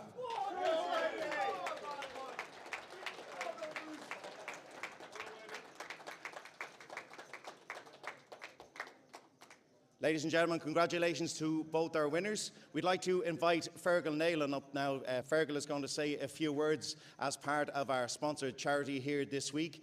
Fergal has done tremendous work with the UK Relief Project that he has put together with himself, friends and colleagues. Fergal, you have a stand outside for us. Just tell us a little about what you have done for the charity so far. Yeah, so firstly I got to thank JP, Paul Riley and the Irish Open. We got $9.5 grand from event number 1, from the organisers and from the dealers' tips. So that's $9.5 grand that goes direct, no wages, not even the price of the stand out there, goes direct to medicine, which goes to battlefield hospitals that Red Cross and UNICEF can't reach right now.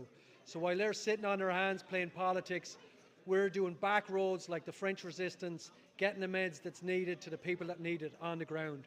So what we're doing, we got to stand outside, we're calling it Do Good and Run Good. So you can donate straight into the bucket or a percentage of main event cash, but every single penny that goes in those buckets gets sent direct to the Ukraine. So I want to thank the staff, the people for having us here this week, Phil, JP, the dealers and all the players have been massively generous. Thanks a million, guys. Slava Ukraini. And Fergal, I know I don't only speak for myself, but I'm not even for the poker community, but for people in general. Tremendous job you're doing. Fair dues to you, bud. Great job. Well done. Congratulations. Okay, ladies and gentlemen, once again, our first tables are going to be on break in a little over 4 minutes' time. Best of luck to everybody for the remainder of the championship. And remember, all championship winners right throughout the week will receive their prizes here on our presentation stage. Good luck, everybody.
Hello, welcome back to the Irish Open. I'm Laura Cornelius. I am joined by Daniel Pilgrim. How are you, Daniel? Did you just come here today? Yeah, I got here this morning. Flew in about 9 a.m. from Stansted. We're a long night in London. It's terrible. But so I'm glad to be here. It's actually my first time here, so. Is it? Oh, wow. You are in for a treat. We have lots of fun here at the Irish Open, as I'm sure you've seen. I've heard about it. I've heard all about it. Are you going to be playing many events? Tell us what you've got planned. So my current plan is I'm currently in the 8-game run break. I'm going to play a few main event satellites and then buy in anyway if I don't win a seat, and then the 1K PLO to finish it off. And what's your specialty normally? Full card PLO now. Oh, wow. Yeah. That's fun.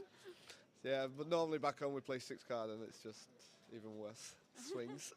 So how's it been going poker-wise for you? Obviously, there's not been much live the last few years. No, but there are a ton of private games happening back in the UK, so I've been playing a lot of those. And the stakes I've been playing now have just slowly risen over the last 6 months. Oh, wow. So, yeah. So, ready to crush? Oh, yeah. Oh, yeah. Get ready for Vegas in June for WSOP, so should be good. Okay, and ready for the crack here at the Irish Open. There's lots of yeah. fun to be had. Feraldo, we're right here, stood at the bar, waiting for him to go back to... Ready to do a Jaeger bomb again. Yeah, ready for another Jaeger bomb. So I'll be ready I'm prepared for the drinking as well. So. And you do some DJing as well, is that right? I do, yeah, and take photos as well, but I ain't got none of my stuff for me, so I ain't doing none of that this trip. Just this one is purely poker, right? Yeah. All right. So, left my girlfriend at home, come back here for a week, and then play again for another week next week. So Party's on. Thank you so much for chatting with us. No Good luck problem, anytime. in all the events that you play. I appreciate that. Pleasure to see you.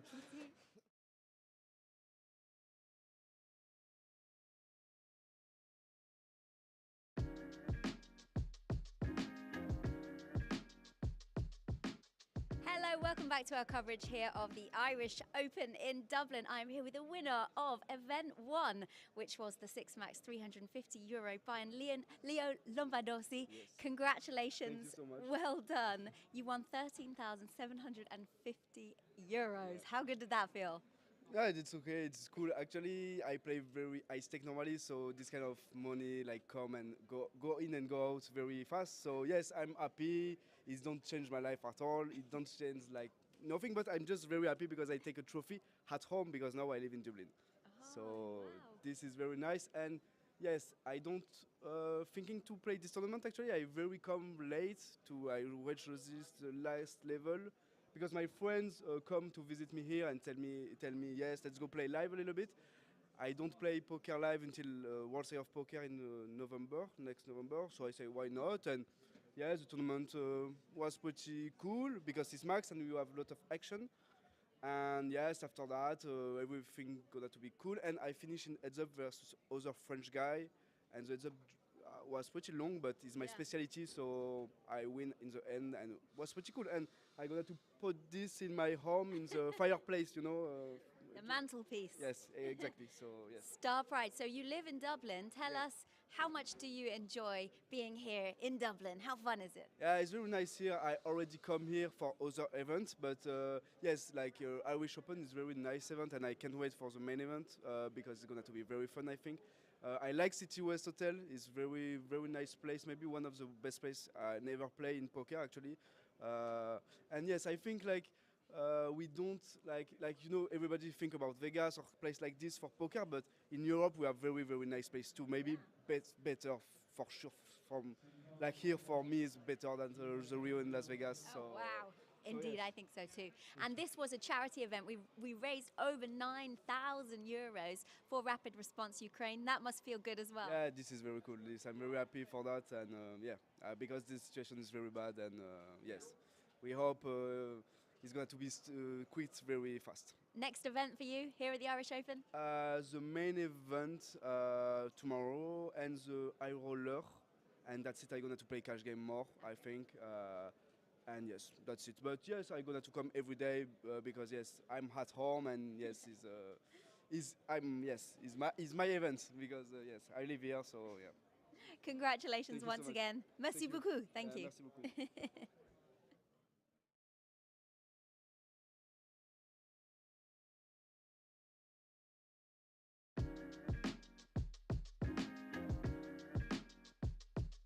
Ladies and gentlemen, good evening to you all. And on behalf of JP McCann and Paul O'Reilly, I'd like to formally welcome you to the Irish Open 2022. In the last 24 hours, we've had 2 championship games won by 2 players. And I'd like, first of all, to invite the first championship winner of the event up on stage to receive his prize. He won €14,000 in the Six Max charity event run yesterday with 186 runners.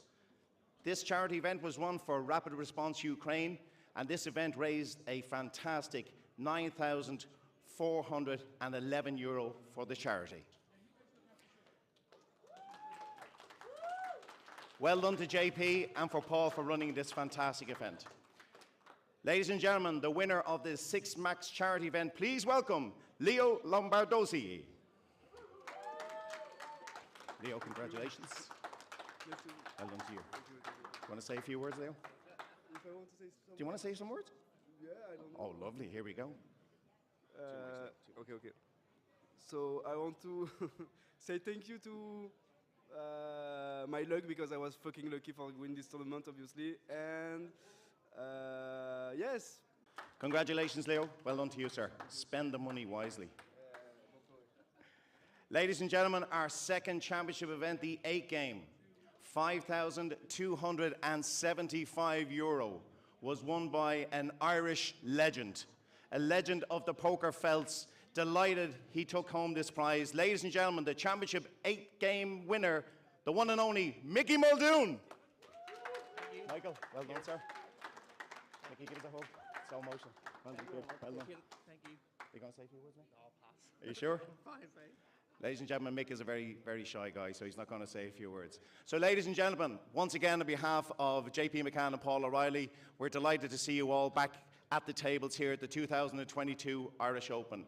A multitude of championship events are going to take place over the next few days, and we'd like to wish you all the very best of luck. Good luck, everybody.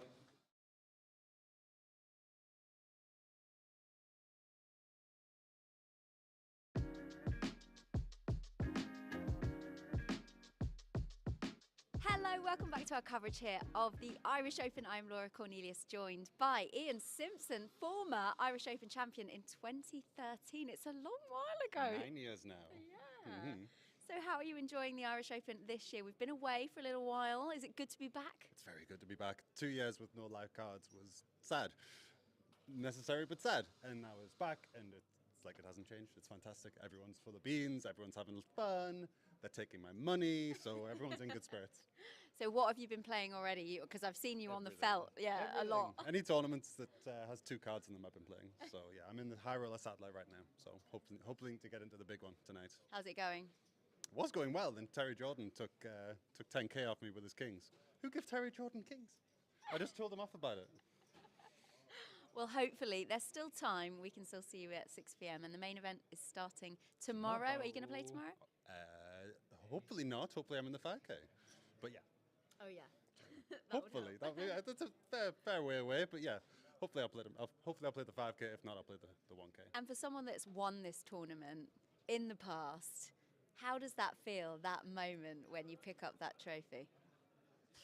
That was blurry. It feels like it wasn't me. It feels like another human did that, and I somehow have that memory. It's very strange. And for those of you that don't know, you proposed to your fiancée at the time. I had the wedding ring in my pocket. I was going to do it at St. Stephen's Green, which is a lovely place down from the old venue. So I wasn't nervous about the cards at all. And then all of a sudden, I got all the nerves all at once after the last hand was dealt, because it was this bulging ring in my pocket that I was like, oh, I'm going to do a thing. All of a sudden, I was really nervous. So, yeah, that was good times. Yeah. Good Shame she's not here this time. First time in 10 years she hasn't come to the Irish Open. Yeah. Well, she's a mummy now. She's a mum. She's a mum. She's got a little one to look after. So. Indeed. And I saw you last night. Do you still talk strategy with David and Dara? Do you still improve your game regularly? Yeah. Got to get the right balance between playing and study. So I should study more than I do, but I still do it. Yeah, got to with some of the demons out here. You got to try and keep up. So all the events you're playing all the events. Do you think Hold'em's still your strongest game? Oh, 100%. I don't play the other games. I keep meaning to learn PLO and high-low, and then I keep regging hold'em tables because it's what I know and that's where I can make money. So if studying another game would be downtime away from making money playing hold'em. So that's kind of how I keep looking at it, but I definitely should diversify and learn some of the other games, especially for the World Series, where there's some juicy games to be had. Well, we hope to see you doing very well here at the Irish Open. Thank you so much, Ian Simpson. Thank you.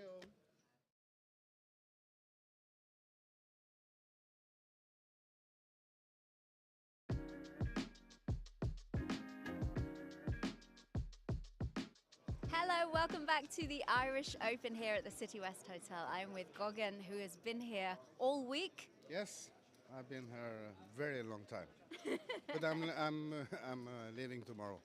Ah, Yeah. so you've been here for the Norwegian Poker Championships, right? Yes. Can you tell us a little bit more about that? How did it go for you? Nothing much to tell, I'm afraid. I lost at everything I played, but I won the party. And you are welcome back to the Party Poker Irish Poker Open, where the main event, Day 1C, is on. There is one last chance to go. 1D. Darragh Kearney has joined me as Fintan Gavin is still having his dinner. We're about to switch up entirely, completely different, something we never did at the Irish Open before. We're going to do a cash game. Yeah. And not just any cash game, Darragh. This is high-stakes poker. This is proper stuff. So talk to me about the structure that we're about to see and the players that we're about to see as well. Yeah, this is a 25-50 game, but I believe it might get as high as 25-50, 100. They're starting off playing Hold'em, but there's some speculation it might switch at some point to PLO. And PLO! And here is the list of players that I was sent. Balls Rob Young, who we all know, Andy Greekfish, Pádraig O'Neill, very good friend of mine, Smidge, Jason Tompkins. So Jason's one of the top Irish players. Jason's one of the top Irish players, both tournament and cash. Alex Kulev, who's the highest ranking player living in Ireland on the GPI last year. As you can see, Fintan Gavin has rejoined us. Was dinner nice, Fintan? Alex Kulev. He's the highest ranking GPI player. Based in Ireland, yeah. Yeah, he's from Bulgaria, right? Yeah, originally, he was born in Bulgaria, but I think he largely grew up here, so he kind of considered himself Irish these days. He's Irish. We're claiming him. Yeah, and we also have Paul Newey and Keith Hilaire in the mix. Ian Gascoigne, who'd be well known on the TV tournament circuit, and $266,000 in tournament earnings doesn't really tell the actual story of his experience in poker, because he would be quite active in the cash game scene. Yeah, this is obviously a very different format from tournaments, and there will be guys here who don't really play too many tournaments. So let me ask both of you, having watched high stakes poker, there have been scenes where players have gone, well, I'm willing to run it twice. Mm-hmm. Is that something we're going to see at this table? And just for the newbies, what is run it twice? This guy here you see in the center of your screen, okay? Been watching this man a good bit, actually. He will not run it twice. He just doesn't. Okay. You know, he you know. Do you want to expand on that for me? Like, what exactly is run it twice, and just for the noobs? You see it more often in PLO, where equities are really close. So you could have a guy all in with a set, and you'd have a guy all in with a straight draw, flush draw, and it's pretty much a flip. And you see that quite often in PLO. So both players say, right, well, look, instead of someone winning one massive pot, why don't we run it a couple of times? So every time they run it, that they split the pot up into that amount of time. So if they say they run it twice, that means they split the pot in two. So if it's you and Darragh, and I'm commentating on it. You have two chances at the pot, basically. Yeah, you could either Darragh wins it twice, or Darragh wins it once and you win it once and you split, or you win it twice. Absolutely, and you'll see them run it maybe even three times. You're essentially talking about flop. I saw him run it 3 times recently, yeah. Yeah, that actually happened on the high stakes one night. Yeah. Well, you can run it 4 times. So any amount of time. Yeah, basically. Obviously, you're limited by the cards in the deck. Depends on how much equity is there. You won't see it too much. Newey, now, of course, I haven't seen too much of Newey, just apart from what's been broadcast on EPTs and what we've seen on the... He would strike me as a guy that the high roller that wouldn't be running it too many times either. No. I'd be a fan of running it 7 times. Can we do a 10? So just to say, if the flop came out and everyone goes all in, and it's 2 players, they can go, do you want to run it twice? Which can be denied. But if that then means you see turn, river, and then another turn and river. Yeah, but it can happen at any stage in the hand. It could happen after. It could happen. It could happen pre-flop. Yeah. It could happen If you pre-flop, wanna run turn, twice. or flop or turn. And it's just an intriguing element to it. I don't actually think we're going to see it too often in this particular game, but perhaps, who knows? Rob 3-betting here. Now, it'd be interesting how much, if you can see the stack sizes. Yeah, so we're looking at some serious. Obviously, players can rebuy in. Yeah, do we have a list? Do we have a list of the? I know it's 10k min, right? Yeah. But you see the 50k. Now that could even be bigger because I've seen Rob do this, right? Tell you what, you and Dara talk. I'm going to find He'll out. be listed as buying in for whatever 50k or whatever, but he'll actually come to the table with 100k. Do you know what I mean? Right, Now, and if he dips down to, if he gets short sit and he only has 40, yeah, he'll top back up. Absolutely. Yeah. So I'm not sure of the value of the chips here. I think that's kind of important to know. The greens are 1,000, right? I have no idea. Okay, that'd be kind of good info. I guess the ones at the front should be the big ones. Alex looks like he has those ones at the front, so whatever color that is. I'd imagine Alex, because Rob wouldn't be. Yeah. I'd say. So it looks like I'd say Alex is brought in for 10k. So it looks like the darker colored chips, whatever they are the 1000s. I'm just gonna ask this.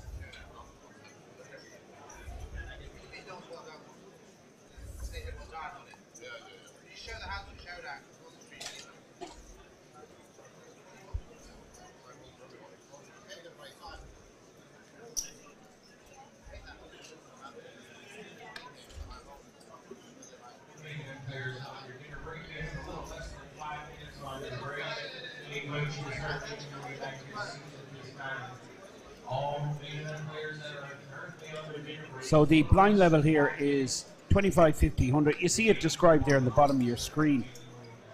Exactly the blind level. Now, cash games, as advertised here, this particular game, they do tend to kind of develop and progress. One of the big differences, obviously, with cash games versus tournaments is in a cash game you can dip in as often as you want to your pocket and top up. And that tends to mean there's more chips on the table towards the end of a game, because if somebody busts and reloads, the chips that they lost when they bust are still on the table. So the stacks can get very, very deep towards the end, and you sometimes see the straddles becoming even more aggressive. Now this was interesting. Rob checked this flop, like Nui flopped the flush, right? Yeah. But he checked waiting for Rob to bet. Rob was the pre-flop better with the ace-king. But interesting, Rob checked. Jason Tompkins is in the pot as well. He has the gut shot and the 10 high flush draw. Yeah, which is actually good. Really? I mean, it's good if he hits. Yeah, well, if he hits the straight, he's in big trouble. He's right? not to know that, but if he hits the straight, he's in big trouble. Yeah. Yeah. So I mean, his equity here is like. He's drawing to a club, basically. Yeah, yeah. Rob is dead, obviously, because the full hand made. But Jason does have the redraw to a bigger flush. Yeah. But there's a lot of clubs already accounted for. Yeah. Yeah. Yeah, for sure. And Nui. It looks like Rob pumped it up there. Yeah, Rob pumped it up to 2.4. And Nui's just smooth called. He's just smooth called laying the trap. That's unlucky for Jason. It's not a card that Nui's going to be happy with, Dara. No, he's basically got just a 7 high flush now, and there's four to a flush out there. So any card higher than the 8 of clubs or higher beats him now. So that's why the river went check. Rob also checked because he hit 2 pair on the end. Yeah, Rob had good showdown value there, but unfortunately for Jason, he kind of got squeezed out there, didn't he? He got squeezed out. His 10 high flush draw was good enough to call one bet, but once there was a bet and a raise, re-raise, he had to think that his draw might not even be good. Absolutely.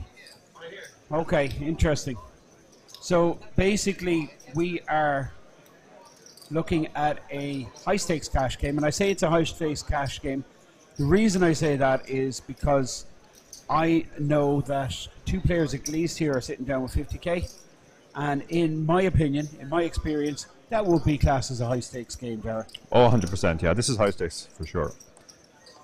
And again, noteworthy is the fact these cash games, they tend to start pretty rigid. It's just people kind of feeling each other out. Yeah. it's interesting. Usually the cash game players to be they be night owls. You know what I mean? Yeah. Because just in the industry, cash games don't come to life till late at night. You know? Yeah. This is actually quite early for a cash game. And we see Pádraig O'Neill there. Pádraig is one of Ireland's top players as well. Both cash and tournaments as well. Very formidable cash player. He's also the only man ever to have won 2 Unibet Opens back to back. Wow, I didn't know that. And he almost went triple because he got onto the final table the 3rd time as well. That's incredible. Of the like back-to-back tournaments, not like back-to-back Irish Unibets. No, it was back-to-back Unibet Open main event, and then the next Unibet Open festival he won that Unibet Open. That's incredible. I didn't know that. And then he final tabled the next one. He really does come across as a decent bloke. I don't really know him that well, but from what I do know of him, Dara, he's a top character, and I'd seen him recently on Twitter with a big check in his hand. That's right, yeah. He's part of our group, and we were taking the piss out of him because he played a mystery bounty over in Vegas in the win, and he got the maximum, the 100k, which was actually his biggest tournament score at that point. So we were telling him that his biggest tournament score came out of an envelope. Lookbox job. But a couple of weeks later, he came 3rd in a tournament in the Venetian for 130k. I seen that, yeah. Brilliant. Now, can I ask you a question, just while we're talking about mystery bounties? These, I've seen that these events now are being scheduled into all the big festivals, these mystery bounties. Yeah. Can you give us, just our viewers who are listening in and they've heard of them or they haven't played them, could you give them a quick heads up on what exactly is a mystery bounty? Yeah, it's a very interesting format. It's not like a traditional bounty tournament. In a traditional bounty tournament, every player in the field has a bounty on their head, and it's the same amount. But in a mystery bounty, the first thing that's different is they don't have any bounties on day 1. So if you knock a player out on day 1, there's no bounty. So they don't actually know how much is in the bounty pool until the start of day 2, based on how many players have already been eliminated and how many players are in the field. But because the players who've been eliminated on day 1 didn't have a bounty, that means there's more money in the bounty pool. Brilliant. So what they do is they usually have a minimum. I played one in Prague at EPT Prague, and the minimum was 500, and the maximum was 50,000. So I think Pádraig is going to get a double here. Look at this. Greek Fish is not going anywhere, right? Yeah. He's got the flush draw, and he thinks perhaps. He knows his pair is no good, but he thinks he has a 2-pair draw and a trip draw. He thinks he has a 2-pair draw. He has a house draw. He's not to know that he's up against the set already. But Pádraig still has to dodge the spades, obviously. 6-7 to call. He's going to do it, isn't he? Greek Fish. I think he calls, yeah. Oh yeah. Why not? Don't see him. I mean, it's either call or shove.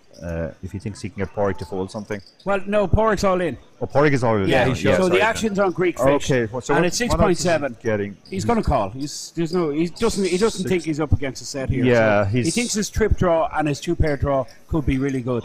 Yeah. That's actually something I'd like to expand on with you, Dara, a little bit later on. The difference between pot odds in cash and tournament, and just how different that is. But we'll expand on that a little bit later. Yeah, for sure. We'll see how this plays out first. He does make the call. I mean, very occasionally his pair might actually be good as well if Pádraig is on spades as well. Yeah, true. 10 Jack of spades. Or 10 Jack as well. Yeah, those types of hands. So can't blame the call at all there.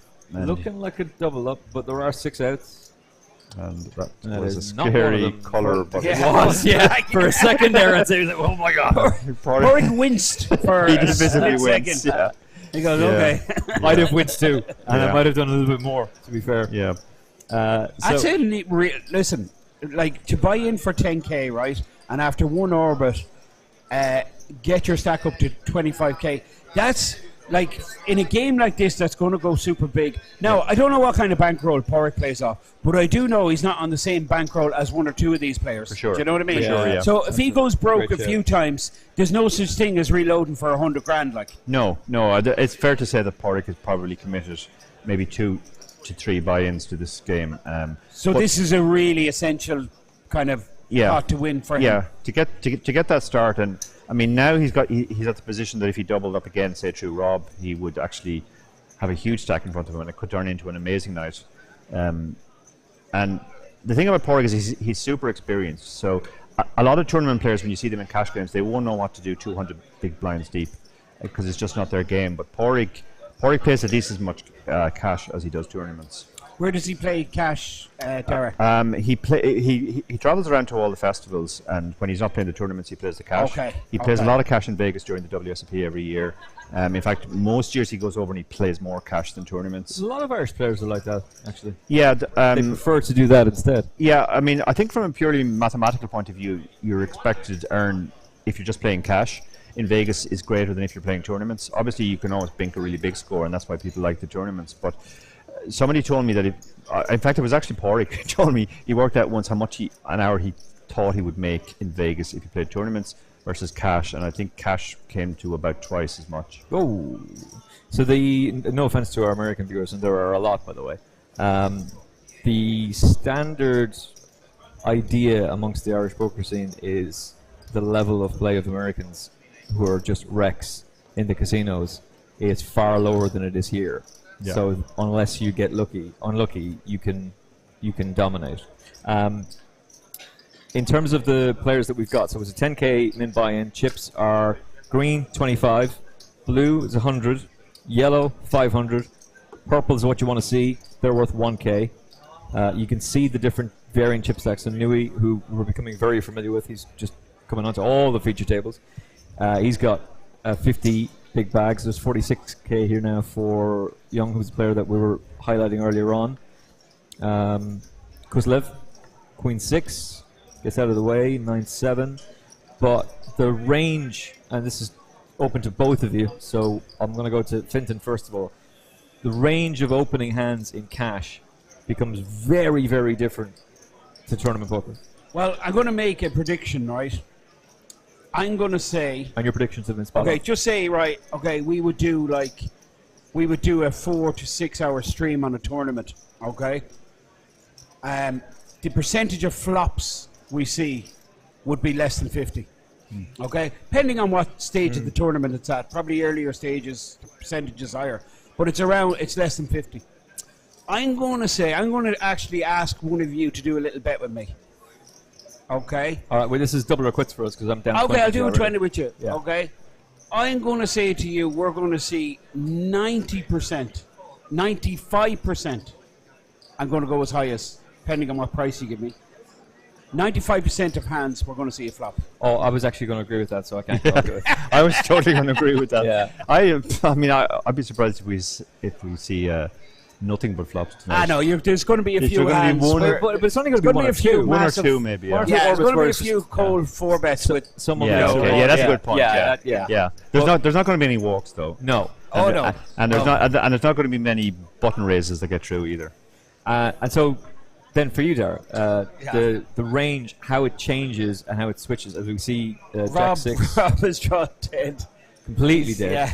We've seen this a lot so far. He three bet in small blind with Jack 6, which is, I mean, the hand choice is just, you might think is crazy. But again, this is a display of cash game ranges you're going to play. You're going to play ant and suited.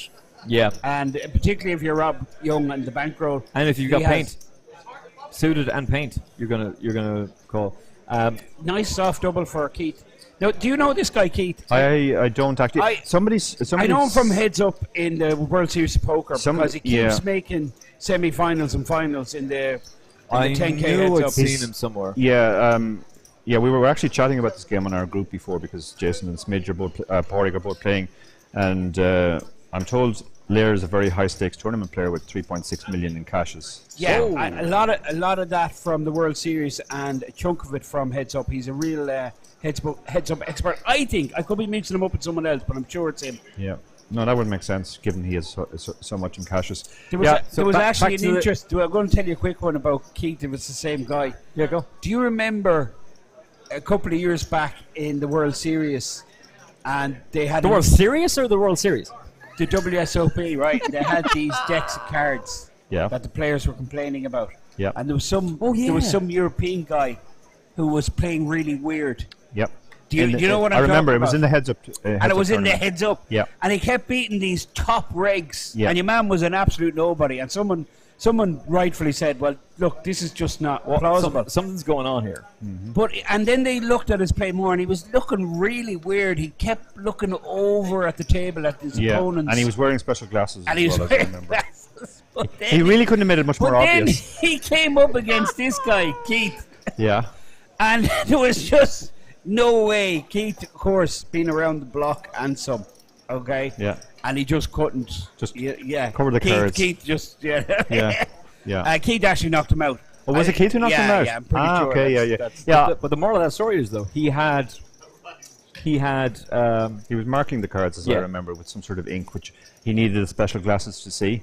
So the position of the mark on the card basically told him what the card was. So he tended to start very badly because he hadn't marked all the cards. So But did he wouldn't play any pots. Didn't he just do it with his hand? Wasn't Yeah, it? apparently he just had it on his fingernail, and he just had to scratch it. And How did they come up with this, Dara? It's amazing. But I heard that guy had previous. He was banned from a pile of casinos in mainland Europe for doing exactly the same thing. So how did he get in How there? did he get in? That's the thing which I was surprised. Like if you wouldn't have to search very hard to find out that he'd done this before, and then he suddenly shows up and he wants to play the highest stakes heads up tournament. Yeah, brilliant. And he also wants to wear his special funky glasses. Yeah. Yeah. Yeah. But he ran into Keith Lahore, who's been around the block, a total grinder, Keith. And was just like, yeah, I don't care, mate. I'm just going to cover my, put my phone on the card. Keith wouldn't even have to Let's hear go. the rumours. Like, he would just be... He just picked it up. naturally doing that He'd be anyway. immediately suspicious. Yeah. Who was the you got to help me out here with the old memory as I turn 40. He would have been around, he was younger than Doyle, but Doyle would have been a massive influence on him. He was an incredible tournament player, incredible cash player, had drug problems. Stu Younger? Thank you very much, Younger. He got told... It wasn't the drug problem that made me say that, by the way. Just No. The fact you said... But, brilliant the player. Doyle link, the WSOP link. He got told one day, you are being cheated. Like the guy who's heads up against you is cheating you. And he went, you don't think I know that? And he still crushed him. Yeah. Your man was cheating and he still crushed him. Yeah, Unbelievable stuff. Yeah, sometimes if the cheats are not very good, you'll still have an edge over them, even if they have. But the fact that he knew, the fact that Stu was able to cop it on and just go, I still have this guy. Yeah. So, same question to you then, Dara. The range of openings. So, obviously, you've written 3 books. We talked about the satellite book in depth a little bit earlier on. We'll talk a little bit more. But in cash game, the range of opening and the range of calling just is completely different to what you're going to see in tournament poker. Yeah, well, I guess there's more room for creativity for one thing. But if you come at it from a purely theoretical perspective, the ranges are fairly well known. What you're supposed to, in inverted commas, open from every seat, and because cash open sizes tend to be bigger and there's generally no ante, that means you're actually theoretically supposed to open tighter. Also, the fact that there's rake on the game, but within that, you have players like Rob who just say, "Forget that. I'm gonna play what I want." I was just going to add to what you're saying there, Dara. Like with that question, it really is player dependent on their bank. The bankroll is a huge thing in cash. I'm going to get the 3 of us to be completely narcissistic and just go, wave to the camera, because we've been featured around the City West all week. Brilliant. Brilliant cameraman, by the way. I mean, the fact that you can rebuy all the you can rebuy is a big thing. That was another important point. Baseline difference. There's no tournament life factor, and I actually coach a few cash game players, even though I don't play cash myself, and that's basically me working with solvers and them telling me, look at this particular situation, how should I play on different types of flops, etc., etc. So I am more aware of the sort of ranges than most tournament players would be, again, even though I don't play it. But Jason with jacks. Another thing which is different is you just defend your blinds a lot tighter in general, because the stacks are deeper, which makes being out of position worse. Rob's going to 3-bet here. Yeah, definitely, for sure. After what we saw earlier on, he's definitely got a 3-bet. Yeah, I think he's just raising everything. It's about 1,500. Jason's 5x. Well, it's 1.3. Jason's going with his hand here, I'm pretty sure. Do you think he just goes all in? No, I think he'll 4-bet and call if given his stack is now 8-6, Rob 34. He's essentially there 86 might be more blinds. motivation here to just let rip with another 1.2 from Newey. If in it the goes up pot. past 1.6, he's likely to rip because that Well- would add 20% to his stack. But yeah, in this spot, I like the way Newey's eyeball and Tompkins to know what he has is it moved you're all gonna in. do. Yeah, yeah. He's decided there's just too much out there, and he doesn't want. I think against some players, Jason would just make a normal 4-bet there, but against Rob, who might actually flat the 4-bet, and then you've got Jackson, you're looking at overcards a lot, not sure what to do. He's just decided I'm just going to take the 1600. He also I wants think to get. Newey might Whoa. call here. Newey might call. Yeah. I don't think he will, to be honest. Paul's a very savvy player, and I think he'll know that Jason just never has a worse hand than 8's here. I'm Or better gonna hand, rather. I'm gonna side with Finton and Yeah. say he calls. Depends on But how much he fancies. the Given gamble, how I much guess. time we spent in the commentary box together and your accuracy as well, like it's not. Yeah. It's close. It's not. Oh, it's like very close. I straightforward. don't, and I don't really know much about Paul's cash game. I have to say, I played with Paul in tournaments quite a bit, and he's a much more solid player than you would expect. Quality, yeah. No, Yeah. he was definitely, of all the players, we picked him out as technically the best player. Yeah. He made pretty much zero mistakes. Yeah. And made any moves he made, there were real good reasons for making them moves on player. Yeah, he for wouldn't sure, just pop off for no reason. I think there's another factor in the hand here, which is that Jason is wearing a very interesting patch. Yeah. Chip race, baby. It's close. Paul, does he take a punt? Well, there's only 2 podcasts that you need in your life: the Final Furlong podcast and the Chip race. That's all you need. Yeah, I set that one up for you. Yeah, I mean, Paul is a thicky player. Like Paul has a ridiculously large bankroll. He's a very, Yeah. very wealthy man. But I've never seen him just throw it in because he just wants to gamble. He has thought this one out. And he's elected to fold. The fair play, Dara. You called that. Yeah, you called that. I thought he would. Every time I play with Paul, I'm just impressed by how good he is, how technically solid he is. So I've never seen him make a really bad mistake. There were some comments yesterday. I was getting a lot of DMs because people are almost afraid to tweet these days because who the hell knows what's going to be said back. And I was getting a lot of DMs from people asking about Paul, who flopped sets 3 times, and comments were being made to you about, is this guy not just like really lucky? But you then actually look at his overall play, how he played positionally, the fact that he did obviously get lucky with those. You have to get lucky in it. He was technically first class the whole way through. What I love about Paul too is that despite the fact he's a very wealthy man, he has great temperament. He never just flicks it in because he's gambling and he wants to go. I've seen Paul play fairly low buy in tournaments and be relatively short stacked, and he sits there patiently rather than just throwing it in, gambling and going home. The Phil which he's Helge done. style of Yeah, I'll wait. Yeah, he's for my and spot. it doesn't need to matter what the stakes are. He always plays the same way, which is to say he plays his best game, which is it's something impressive when there are certainly some tournaments where even first prize doesn't make that much of a difference to his life, but he always brings his A game. What exactly is Paul's background? What to do? Paul made a lot of money in a startup and basically retired young as a result, and loves poker so much he basically travels around the circuit playing tournaments in cash. He plays high rollers. You'll see him in every level of buying tournaments. He's the one guy you'll see playing a 25k, and then the next day there's a 100 turbo, and he's in that as well. Nice. I love Brilliant. that. Absolutely I brilliant. love that. I don't want to say who it was, but I nearly fainted chatting to a few friends last night. It was great seeing people I haven't seen in 5 years. As the flop comes down, 9-10 king, queen 8 for Rob. For Neil, it's ace 7, backdoor flush, ace 5, backdoor flush draw. But he got knocked out of the cash game, rebought instantly for 5k, and I was like, and he was up 17k almost like that. Yeah. It's amazing how the dynamics can change. Yeah. And he came out on top. I was talking to him afterwards. He did come out on top. Porrick continued on the King 10-9 board. Rob called with the good shot, and nice check back from Porrick. Well, he did connect with the ace. Yeah, Porrick knows his hand is a bluff catcher now, and Rob is the type of man who could very well bluff. So I think Rob will bet, and Porrick will just call here. He's the king kicker, so it's a pretty easy call for Porrick. Yeah. He didn't bother taking any time there. He knew it was a call. And Nice, good recognition. Lovely check back. yeah. Yeah, but the huge advantage of the check back is, like, if you bet the turn, a lot of the hands that continue, you're not actually going to be in great shape against. You could be up against a better ace. But by checking the turn, if he'd been checked to again on the river, he could value bet, and he also induced Rob to bluff, basically.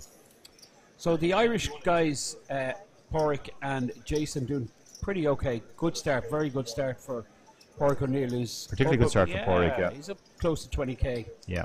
And Rob, well, this is Rob's style. He's down close to 20k, Rob, but I've seen him so often on the King streams back in the days, and I mean, this is a feature of Rob's game. He will come out pounding and just play every hand. Yeah. Rob, he won't. And he, all of a sudden, you just realise, hold on a second, Rob hasn't got involved for a while, and then you see him just being super selective, picking his spots, and when it matters most, winning the pots. He really is a. I mean, look at that! Look at that graphic. Rob has opened twice as many hands as anybody else at the table. And six times as many as Jason, Alex, or Greek Fish from the UK. Yeah. Yeah, I'm particularly interested to see how Alex plays this, because I know he's almost exclusively a tournament player, but he did very, very well last year. He lost heads up to Leo Margetts for a bracelet at the WSOP, and he had a massive chip lead at the start. And he had a lot of other good results too, and he's an online crusher. So this is presumably Alex just taking a punt at cash, seeing how he goes. Alex actually, I believe he started as a cash game player in the Fits, even before he played online. But certainly since he's burst on the scene, he's been known exclusively as a tournament player. Greek Fish making it 300, which seems to be the standard. Yeah, opening raise. Yeah. As I mentioned earlier, the opening sizes tend to be bigger in cash games, and that means the defending ranges should be tighter. But I don't think Rob's folding. No, he's in for 100 on the straddle. He's suited. There is potential, and he's gone ahead here with the Jack 7 connecting with the 7. Yeah, he won't like the ace because obviously the opener has a lot more aces. But that second ace will give him a little bit of confidence. Yeah, he'll feel much better, and also the fact that Andy didn't bet the flop he'll feel a lot better about his 7. Andy is checking down here because he has the best no pair hand, and therefore he's going to win a lot of the time just with his king high. But as it happens, Rob has connected, so Rob wins a small pot there. The first pot I've seen Rob scoop. But believe me, it won't be the last. This guy has seen it all and done it all when it comes to cash games. Yeah. He is playing at the very highest level. Yeah. And early days, just the first part of this opening session. You can see we have 7 players left of the screen. Paul Newey, Jason Tompkins, seat 2. Then we have Rob directly opposite the dealer as Alex and Andy. And then we have Porrick on the right hand side of your screen in seat 6, and then seat 7 we have the very seasoned Keith Lahore, and suited connectors 300 open under the gun. The blinds here you can see displayed bottom right. It's a 25, 50, 100 game with a minimum buy-in of 10k, but the average stack here, Dara, I guess it's somewhere between 25 and 30k. That sounds about right, yeah, because Porrick obviously got his big double up and has kicked on a bit since then. He would have been one of the 10k stacks to start, but now he's deeper. Jason is up slightly over 10k as well, and as you mentioned, the players like Rob and Paul have the option to just keep topping up. Now, Jason has picked up a premium here. Yeah. And, I mean, Keith is the one that 3-bet with the King Jack, so I think it's end of hand. I think the 4-bet will just, well, it's the 8-7 is definitely going in the bin. Yeah. And Keith will now know that he's up against it. Given from what we've seen of Jason, the only hand he's played is Jacks. The fact he's suited might induce him to call here. He would definitely have been King Jack off, I think, but just being suited, you connect more with flops. You'll flop a flush draw 10% of the time. You'll flop a flush occasionally, about 1.5% of the time, and you'll flop a backdoor flush most of the time, as he has done here. So again, this one might not be end of hand here because he's got 2 overs and he's got backdoor flush draw, backdoor straight draw. So he might call one against Jason here. Backdoor straight flush draw. Backdoor straight flush draw indeed, yep. Royal flush draw. And it's a pretty safe flop for It's a very Jason. safe flop for Jason, yeah. He's not expecting 6s or 2s to be there. 10s would be the only hand he might be worried about. He'll be pretty sure he has the best hand now, and he's just going for value. Actually, Keith does fold, so he preserves money, and Jason scoops another pot. So the young Irish generation are giving a very good account of themselves so far. Well, I was saying this a couple of hours ago about the young guys, Porrick and Jason. But they're not really that young. No, I No. mean, for me and you, yes, they're young, but Yeah. like they've been around for quite a while now. Absolutely, yeah. I was in Prague with Jason, and I roomed with him there. And we were out for a walk one day, and he was chatting about a cash game he'd played recently, and he told me a hand where he check raised the flop with middle set, and somebody folded top 2. And he was absolutely horrified. He said, how is this happening? And I said to him, Jason, when you came on the scene, you were the young guy in the white tracksuit, and everybody thought you were an absolute maniac. But people kind of know that you're much more solid now. So they will make those big folds. And that was particularly big fold. Yeah, that means you should actually start bluffing more. Now, Porrick with the goods here, 300 raise. And let's see what kind of... We're going to see some violence between the two firm lads. Nope. Jason in the bin. Now, it's not a given Rob's folding here. He's actually disgusted. He goes, what can I do? Like, give me anything Alex at all. is the same hand. Alex is the same hand. Now, just the player on the straddle, which picks up King 3, and Porrick shows the hand, showing. I think. Yeah. I don't know, because he does have a pretty solid image, doesn't he? He does have a solid image, but I think Porrick wants to keep that going. He wants to keep it going. Okay, Yeah, good point. Porrick is not as solid as everybody thinks. Okay. Everybody thinks he's one of the biggest nits in Ireland, but Porrick is he definitely has moves, and he benefits a lot from people just thinking he's a nit. Okay, of course. And showing the queens there will consolidate that image, he hopes, and maybe use it to his advantage later on during this sometimes high-stakes cash game. Sometimes you hear players saying don't show anything because you're giving away information, but he's not really giving away any information there. Everybody's going to open queens. There's no great bomb of information there to be had. Except the fact that he's not opening light, I suppose. But I mean, that's the one he showed. He hasn't showed every hand. So. Yeah. Okay, this is Paul Newey. Yeah. 7-4 makes it 300, and Rob going nowhere. Rob has 2 fairly high cards. That's more than enough. Kind of connected as well. And Alex looks interested here. Alex has the ace-9 suited. You could go both ways with this. This is a hand that plays much better heads up than 3-way, so he might elect to go for the raise and try and force one of the players out. And that's what he has done. Yeah, he decided he didn't want to take this hand 3-way, so it'll be a great result for him if Rob is the player to call, because he has position on Rob.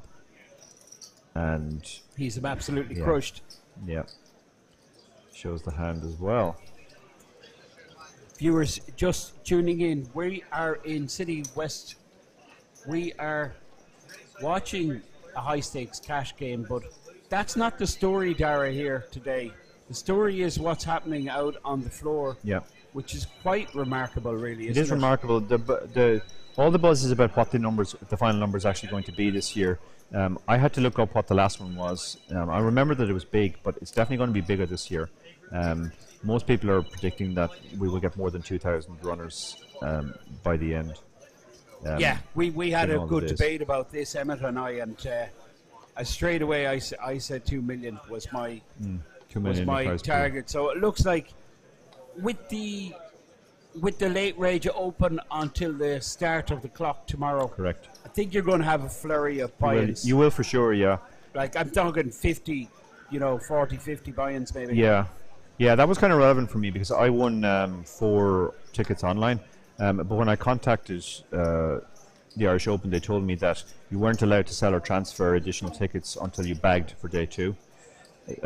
So in other words, I had to play the first bullet. If I got through, I could sell, but if I didn't, I had to play again.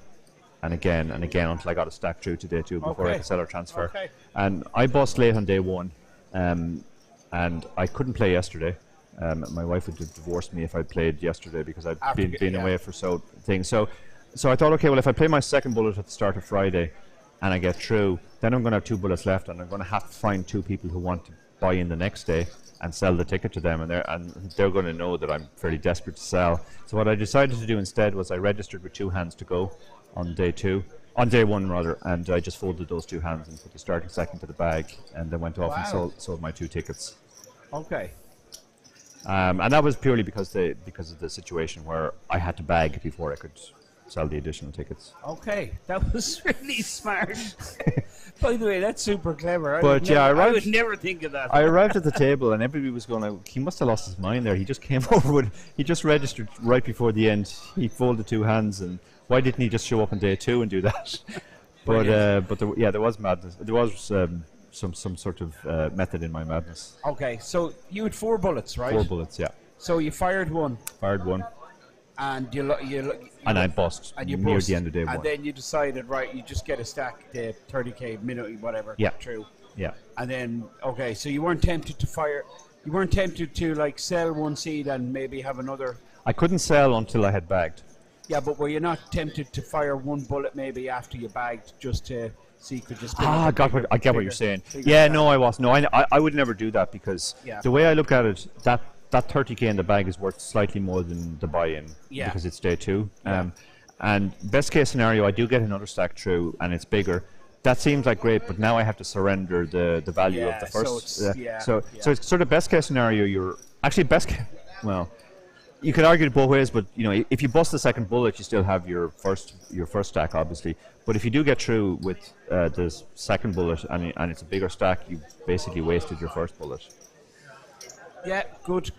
And the other thing is this is such a good structure that I'll have 25 big blinds at the start of the day. So it's not like I'm super short. Yeah, it's 6:12, right? 6:12, yeah. 6:12, and it's a 1 hour clock. And it's a 1 hour clock, yeah, which is very different again. Yeah. So it's not like you're going to be under pressure. No. Straight away. No. You have a couple of levels before you can. Yeah. Yeah, absolutely. So I can feel my way in. Greek fish taking down a pot. I've definitely seen this man around before. I'd never heard of him, but I've definitely seen him probably at dusk till dawn.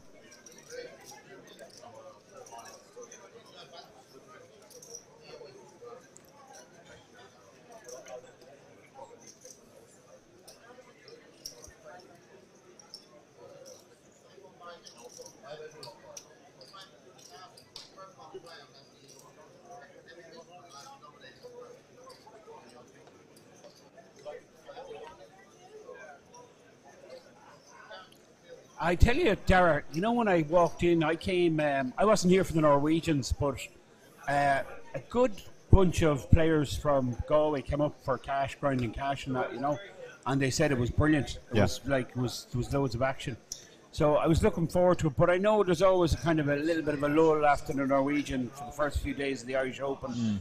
And then the Irish Open picks up a little bit, and then it's the weekend, it's Friday, Saturday, kind of are the big days, But I arrived Wednesday, and it was already big. I couldn't believe it. I genuinely couldn't. Yeah. I mean, the only real lull day was Monday. I came out on Monday, and we were just back from Tallinn the previous night, and even for a Monday, the numbers were very good. I know. I seen. Did you play a 350 on a Monday or something? I played a 350. Yeah, and I seen, and I was looking in the background of the picture, and I couldn't believe it that it was an early start to the day, but there was a decent amount of. How many players did that get that first 350? I don't remember, but it was a big number. I didn't really last long enough for it to be a factor, but okay. But the schedule overall is great. Even if you're unlucky enough to bust the Irish Open, say early on day 2, there's lots of stuff you can play tomorrow, Sunday, and Monday as well. The seniors event is on Monday. I'm looking forward to that, assuming I'm not still in the Irish Open. And there's a couple of other. We talked about mystery bounties before. There's a mystery bounty here. Mystery bounties, I think, are just going to catch on like wildfire. Yeah, people absolutely love them. I love the fact that right. Okay, so you're buying in, right? an X amount. There's a predetermined amount of your buy-in Correct. that's going into the bounty pool. Yeah. But we don't know how many people are going to be because there's no bounties. There's no bounties on day one. On day one, so Yeah. anyone's knocked out. Yeah. So only the people left can win a bounty. That's right. So now you're going to automatically get a bigger. Yeah. Yeah, I played the one in Prague, and there was 500 taken out for each bounty. But because 70% of the field were knocked out on day one, that meant that instead of, for every player left, say, that there being 500 in the pool, there was basically 1,500 in the pool. To the point that we were actually trying to work out the maths, whether it was better to register at the start of day two, which was possible, and come in where the bounties are effectively worth 1,500. And, I mean, 500 was the minimum bounty you could win. I won one bounty and I got the minimum of 500. But there were bounties, mystery bounties, all the way up to 50,000. So one guy got 50,000 for his bounty, and that creates incredible excitement. That's the draw, isn't it? That's the real draw. That's yeah. the kind of like Yeah. the real interesting, attention-grabbing factor that these mystery bounties have. And we do have a player on this table. The guy in the screen there you see is Smidge P. O'Neill, 100k bonus for that event in Vegas. I'm joined by a very special guest. If you've just tuned in, this is Dara O'Carney, the renowned poker player, live player, online player. He's a commentator. Hold on. He's a marathon runner. He's not a journalist. He's an author, best-selling author, and he's just nodding. Yes, he's not. He's not disagreeing with anything. No, Finton is a great man for. He's hit all the bases there. Fair play, Finton. No, it's a pleasure to have you, Dara. It really is, and I'm buzzing. We were saying when I arrived on the Wednesday, and yeah, the numbers. But what else has really super impressed me, and just like yourself, I've been around, I've seen, you know what I mean, different tours, different events in different countries. But when I walked in here, I just kind of go, okay, right, these guys have really notched it up, like, you know. Absolutely, the room looks absolutely amazing. And one of my friends who came over from Lithuania, Vytautas, that was his comment. He said he was just blown away by the sheer beauty of the setup. It's a very beautiful room. You look around, the color scheme is really nice. There are big screens. There's this feature table.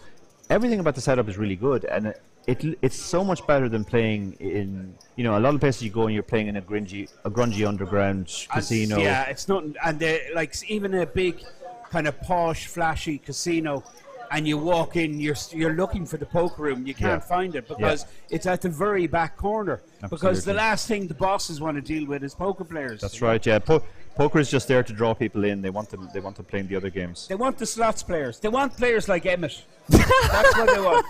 They want the dunks. gamblers. They want the punters. Yeah, the guy who's just going to swing it in. That is the voice of Emmett Kennedy, my partner for the week. It's been brilliant having you here with me. You've really thank you very much. You've really shone, Emmett. It's a buzz to have you, like, you know. Well, the same goes for Dara, and the same goes for you. I think. Yes. Well, I don't know about Dara. We have to say that now in front of him, right? Yeah, well, I want to have a little chat with I'm you. like Dara's about to escape. I'm about to leave now, so you can say all the things you really think about me. All Once I right. leave. Oh, what a bastard. Dara is an absolute legend. At least wait till I leave. And we were actually saying the other day, can we get Dara in? So it's brilliant. It worked out so well. But I'm not just saying it for the sake of saying it. And Finton has said a few times, you're being too kind. I've worked with a lot of commentators. Some of them, it's their first time and they're a bit nervous, but they're really good poker players. The amount of time, I'm still saying it, it's 90% of the time where I've asked you, how is this going to go? You've been right. Or you've made the prediction before I've even had to ask you and you've been right. Your analysis is just next level. And what I love about that is that you've been around. You know, you are one of the younger, old school players, shall we say, but you've adapted your game. Thank you for putting that word in there, the younger, old school. Oh, but damn right, though. But, like, you've adapted your game in such a way that it suits commentary so well. And also, you've got, like, you're always a great character. Like, you're always one of the funnest people to meet and commentate on. But to commentate with... What a nice guy. Seriously. Why can't everyone be like this guy? But I was saying to... Crystal is actually with us here now, and Crystal can verify this. I said to Crystal and to Liz last night, I don't pass out compliments. Like, if you're not good, or if I think you're a dum-dum... I've heard you slate your one of the horse racing. Matt fucking Chapman. I'm sorry, Party Poker. Not sorry at all. He's a twat of the highest order, and every Final Furlong podcast listener knows it. And what I hate about him is that he pretends to be the punter's pal, but he would then go up to you and go, "Finton, my leprechaun friend." Like, how he hasn't been decked in the face. Well, actually, he was by a top trainer, but that's a story for later on. So there is a draw here with the Jack 10, but the king has hit. Yeah, there's going to be more money put in the pot here. This is Alex Kozlev, the Bulgarian who's now based in Ireland, and Andy. So he's Greenfish. Irish. We don't care about We're the going to Bulgarian say flag. we're going to claim He's him. Irish. It was great to have Dara giving us the intel on a few of these players. Yeah. I didn't know this, but Alex was runner-up in a bracelet event this summer gone against Leo Marquez. Leo Marquez, the Spanish lady, you know, Leo. She actually came to Ireland. She played in the Irish Open a few times, played in Galway a few times. I commentated on the lovely feature girl, table. She's yeah. terrific. She won a bracelet just gone, and it was this young guy that she beat heads up. Oh, wow. I didn't even know that. That's some good info to be getting. The chair that's empty, that's belonging to DTD Boss, the man behind Party Poker Live, the man behind John is Simon back. Pay. Is he? No, that's Rob Young. Oh, Rob Young. Apologies. But Rob John Young. was going to play, John Duthie, and then he had a prior commitment, so that's okay. Yes, but maybe he might join later, maybe. Possibly. Sometimes in these cash games, even though players have the opportunity to reload, a player may go bust and decide, you know what, enough's enough. They also, and it can be perceived as bad etiquette, but I've seen it happen here and in other places. Player triples up, having sat down for half an hour, and then just goes, "Thanks, bye." And like the etiquette is, like you hang around for a little bit at least. Yeah, you wouldn't see it too much in No. like the high stakes. I haven't seen it. Like I've seen it in high stake. I've honestly seen it in high stakes. Actually, we were talking about a guy. I'm not going to mention his name. Yeah, we won't say his name. Okay. Yeah. But you brought him up, and I told you that he won a monster pot. Yeah. Yeah, there was a little bit of that to it. Yeah. Okay, we know what we're Yeah. talking about. Yeah. Okay, but And we're not being offensive by not. we're being totally offensive. Yeah. We're kind of half telling well, the story. well, we are, but we're not giving out the name No, for a reason. no. But I that's the only time I've seen, and it wasn't even a hit and run. It was like, you know, he won a monster pot and then he just locked up. He put the handbrake on for an hour and then just he didn't play another hand. Politely stayed there and then walked goodbye, lads. away. But I have never seen other than that, and I've watched a ton of this stuff from Dusk Till Dawn, but mostly from Kings, like who do like there's the Cash Kings, which is absolutely huge, like Yeah. And Rob was a reg in Kings for so long, and you had Leon, you had the biggest punters, Matt Kirk from Australia. You're talking like serious bankrolls of these guys, and like they get the odd pro in, not so much lately. They get rid of them. It's invite only, but you would get in. Even like Gus Hansen was on loads of them streams, you know. Yeah. But there was I never seen a hit and run. Like I've never seen a guy. I've seen it. I've seen it, and it's very disappointing because it actually has happened from people that you would think otherwise of, and you go, "Oh Okay. God." Okay.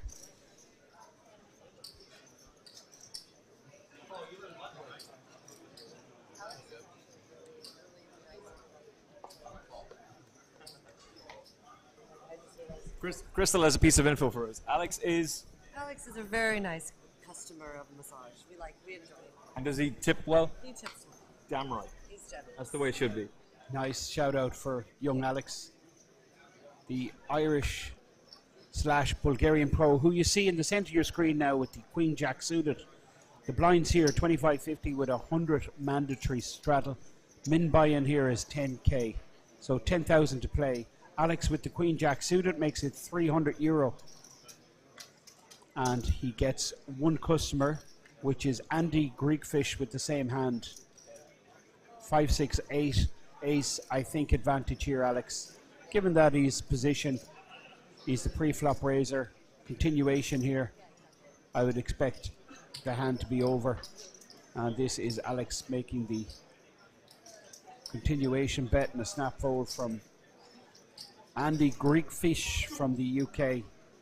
sporting the Coin Rivet logo. Coin Rivet, by the way, if you want to move money, you want to move Bitcoin, this is the people. This is an important part to make, because I was talking about, you were asking me, is it the real deal? And I'm convinced it is. And I've got Bitcoin. I've made investments. There's so many different types, but the fact that you can take Bitcoin to the cage and buy chips, damn, that's good. It is, yeah. I mean, it's so, like, particularly if you're talking high buy-in tournaments or high buy-in cash games, you don't want to be carrying cash. No. It's just so risky, like, you know. I don't carry it. It's Apple Pay. I don't carry it because I don't have it. That's the reason I don't carry it. 1.6 million in tournament earnings. I don't carry cash. The dealer here is charging Rob for missing blinds, maybe. I'm not sure. Rightly so. Maybe, maybe not. I don't know what's going on. Anyway, button has moved, blinds are out. Let's go. Next hand. So I wanted to let Dara and yourself have a bit of a chat. You know, two pros, and get stuck into it. It also gave me the excuse to step aside and talk to Stephen, who used to produce us. An Irish Open's gone by, and Stephen Lone. Yeah, and lovely lad. Done very well. Galway festivals. He came to us. Crystal knows him well too from the EPT circuit and stuff. He's an absolute legend, and he was saying he wanted to pop over and say hello. Was it okay? Of course. But did I miss anything crazy? Has there been anyone who's really stood out to you? Because we've talked about the gear changes that Cash is compared to tournament. Just nothing. Well, to be perfectly honest, I was just engrossed with some of this. Dara was coming out with some brilliant stuff. You both do, to be fair, but Dara does have he's some. all the angles. He had 4 tickets and he couldn't sell them unless he bagged a stack. So.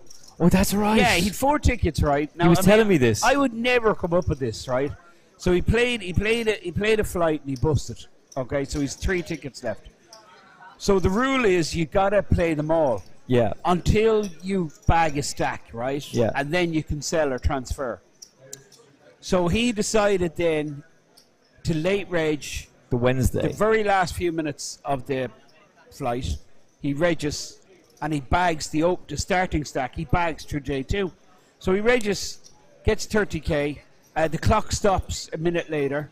So he bags that stack. And then he can go. That gives him the right. He sold it to Lappin, didn't he? I'm not sure. Was it Lappin or Carney? Whatever. Dara. Yeah. It was one or the other. Yeah, but the point being, but it's genius move. Yeah, I would never think that. So, and then I asked him. I said, "Well, would you not be tempted? Okay, maybe sell one of them. You bought your bag, so you're allowed to sell. Would you not sell one of them and maybe have another shot at getting through with a bigger stack?" Yeah. And he just came out with a mathematical formula as to why that said, not. no, doesn't make sense. Yeah. It's not plus EV.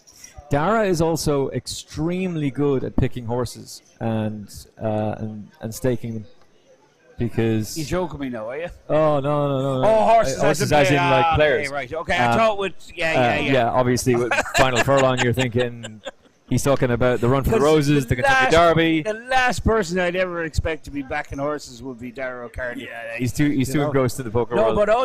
But he would. They would have a very tight, close network of top level players who would they would like basically study and just share information, and if they were staking someone, I guarantee you that coaching would be part of the deal, like, you know. This is beautiful for the ace queen suited, the 3-bet from Lear, and he's just flat called it. So we're going to see a flop, which is 7, 10, 5. It does help out the king 9 slightly, but the ace queen can feel reasonably comfortable. Backdoor flush draw as well as overcards to the draw.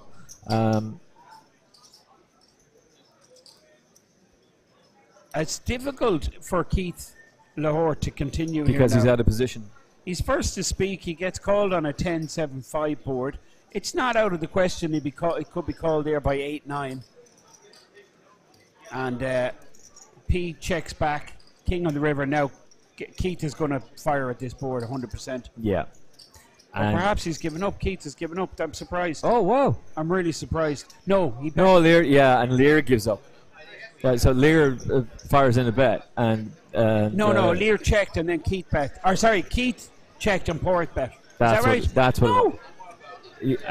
I think what might have happened is there was a check bet fold. I think that's what happened. And No, the graphic. Look, he's stacking the chips. Keith actually did bet the king in the river. He bet the king and Smidge fold. Yeah. So he Smidge got him folded. off. Well, the ace. Well, Smidge only all had you're the doing ace high. is you've got ace high. Yeah. That's Yeah. it. So, but for some reason, I thought the graphic said that Keith had checked, which wouldn't be out of the question. But No. I think he's got to bet when that king comes. He's got to rep that king. He was the player that 3-bet pre-flop. He continued on the flop, but Porrick floated with the ace queen of hearts. He had the 2 overs in the backdoor hearts. Nothing developed for Porrick. And 7 deuce. Oh, please tell me they're playing the 7 deuce game. I know Rob will fold this for sure. Yeah. Oh, but play the 7 deuce game. Everyone then has to give you 5k if you pull it off. Yeah, if you win the hand.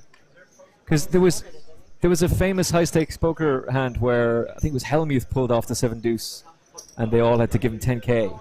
But this guy then tries it himself and runs into quads, and he kept firing every single street.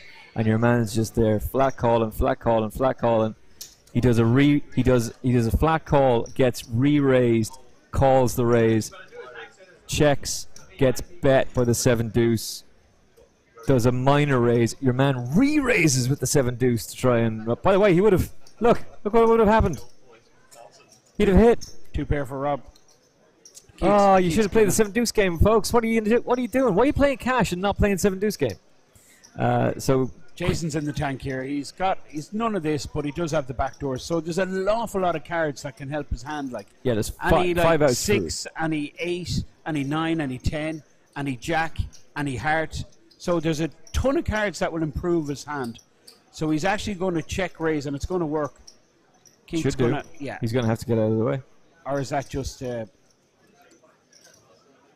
check raise? Check raise to 2-3 from Jason. Keith Jason really is phenomenal. has the back doors himself, but he just can't continue.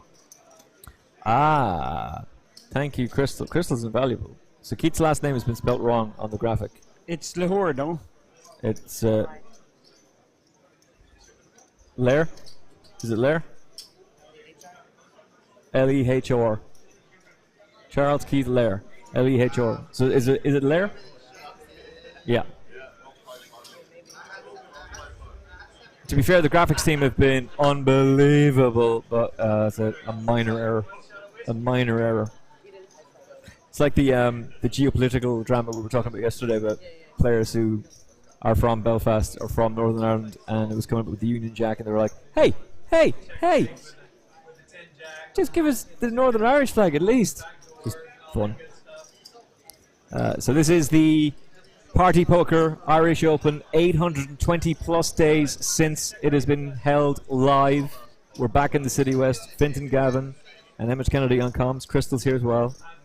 Currently working on my back, which is just ridiculously. Crystal will just tell you right now, it's basically balls. I'm a wreck. If that didn't get picked up on mic, she said Emmett's a wreck. In more ways than one. But what we are doing for you, as it's 1C for the main event, is we switched from the main event to the high roller cash game, 10k buy-in.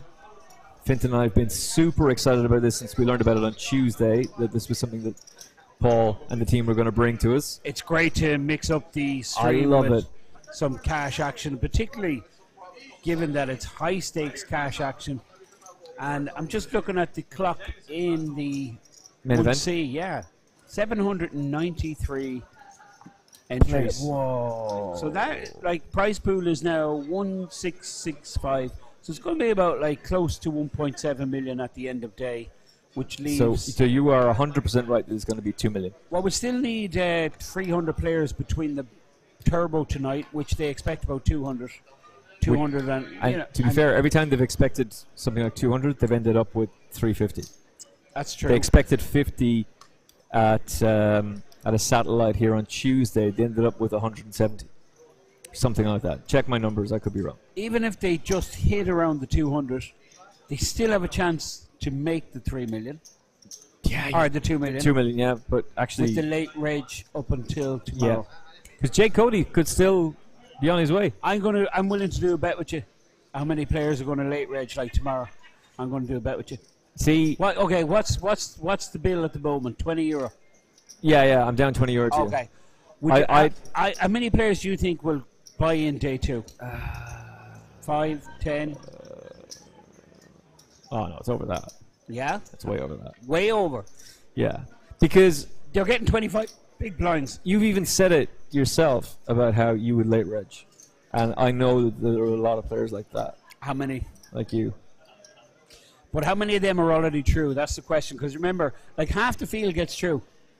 Yeah. Do you understand what I'm saying? So there's like a less of a pool of players. And then how many of them have the bankroll to like just fire in, 1.1k for 25 bigs? I think it's going to be a lot. I do. I would. Maybe this is going to sound nonsense. I would say over 50. You're smart because that was my line. Really? I said me and Dara. And you were going 5'10". Oh, you sneaky! I was managing your expectations. But I think 50. It could be up to 50. Yeah. I think somewhere between 40 and 50 for the late reg tomorrow. I think there's so much quality that we know is coming. We know that Jake is on the fence, but he's now leaning towards because his girlfriend Penny works with Crystal, and she was saying, "Oh, can you meet me at the Liverpool Street station?" And he goes, "Yeah, unless I travel," because he's like he just keeps on changing his mind. So I think he's coming, and there's going to be plenty of more very high quality players as well. Well, I mean, a lot of guys who bust anyone that busts the turbo that has the bankroll. Do you know what I'm saying? Yeah. And has the time and wants another shot. So I think you're going to get 10 or 20 from that flight that don't get through. They're going to fire again late or before late reg closes. But what we're going to stay watching for the rest of the evening is this 25. Sorry, it's turned now to 50, 100, 200. I missed that. Okay. Yeah, so that was 50, quick. 100 with 200 ante. Isn't that right? So it's Well, 200 big blinds with the 200 ante. The clock has changed. It's saying it's. You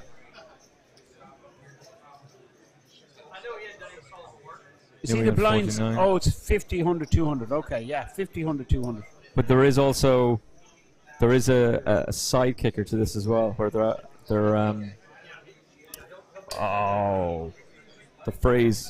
the mouth words are failing me, Crystal. I'll get this. They're making it more intriguing by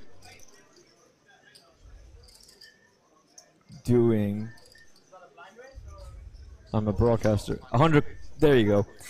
So it was 25.50 to start with 100 straddle. Okay. So, and I love the straddle. I love introducing the straddle to a cash game like that. Let's go. Let's boost that action up. Alex with the small pair in the big blind calls the 600 total. So we have 3 blinds in this cash game. We have the small blind 50 with the big blind 100, and then we have a second big blind or a straddle. How many prop bets do you reckon have gone on between the players? I haven't really been picking up their talk, to be honest, so I'm not sure, but I think they're sly enough that they'll have done it off air. That they'll have done it before we come along. I really don't think they care about what people... They're not bothered who listens, who, whatever. Well, Doyle never was on high stakes. He would just be like talking about he was more interested in the prop bets than the bloody the hands that were coming out. So the chips there, you see, the big value chips are the purple chips. They're valued at €1,000. They're the K. That's what you really want. And then we have the 500 chips. They're yellow. The blue chips are 100. And the lowest value chip is the 25, which is green in colour. This is Porrick O'Neill. Oh boy. Ace, queen suited into Cowboys. So it's 300 raise. And it's interesting 3-bet. the hand where Porrick had ace queen suited previously. Yeah. and he got into a big hand with Keith, who 3-bet him pre with the King 9, I think it was. So we've seen Jason fold an ace. Yeah. Porrick's going to be definitely continuing here. He has Ace to. Queen. Does he flat call or does he 4-bet? He could 4-bet. He could 4-bet with this hand, but he decides to Let's see a peel flop. Ace Queen suited. He's coming across super solid. This. Oh, I want guy a flop of Porrick diamonds. Flop of diamonds, please. Well, wow, this he's is hit huge. ace. He's going to get paid as well, at least on one Definitely. street. Keith might check this back. He does. And we're going to go to a turn. Now, this is interesting. Keith has 2 blockers to the nuts. Yeah. So let's see how he will use that information on this street or the river. It's going to be really interesting. Porrick has a queen. He has a blocker to the nuts himself. He has a double gutter. A king or a 9 would give him a straight to go along with his top pair. He's pretty comfortable leading out after the check back on the flop and a 1.3 bet. Which makes sense, by the bet way. is snap called. Yeah. 3 doesn't make a 3 on the difference. club. 3 on the club. 3 of clubs on the river actually probably makes Keith think, oh yes, I do have the best hand. He's going to check back, Keith, I think, if Porrick checks. Or calls a small bet. Porrick checks here, Keith will check back. Porrick might put in a small blocker type bet, maybe around 2K, 2.5K, just because he wants to get to showdown. He's comfortable. He doesn't want to get raised here, that's for sure. And there's a small blocker kind of bet, 1.6. Exactly as It he puts thought. Keith in a real tough spot. I think he gets paid though. Well, Keith could turn his hand into a bluff here. He could figure out that he's up against an ace, and he could try and move Porrick off that hand. These 2 kings in his hand. I mean, this is real important information, and the king of clubs, like he has the second nut flush. He has the nut flush. The ace of clubs Yeah, out there. yeah. A blocker to the nut flush. Spot on, yeah. So he But knows that if he can use that piece of info as well. I think he's at least going to call, but he might turn it into. looks like he's going to pay him off. I think your shot about a potential bluff. Well, he's the It's not perfect a bad hand to one. do it. Wow, what a fold! Oh, if he fold, that's he showed. I mean, that's such Folded a big, and that's- showed. That's impressive. I don't think he was given the courtesy of getting to see, by the way. No, It was- Porrick didn't show He this didn't time. show at all. No. It's just like, happy days. Thanks very much. That's Porrick O'Neill, the young Irish professional, doing really well on the circuit at the moment. And That's a tremendous fold. Dara, who we had earlier, just giving us a little bit of intel on Porrick, who apparently is a very well-seasoned cash player and is playing cash at all the tournament festivals, particularly the WSOP. So you can just see super comfortable here at this high-stakes game, and it looks like they are. Look, They are doing spot the, on. Yeah, I love this. I love the fact that we're doing a reg. It just adds more intrigue to the game. I'm really. Do you want to explain that for noobs, for people who are more into tournaments than cash games?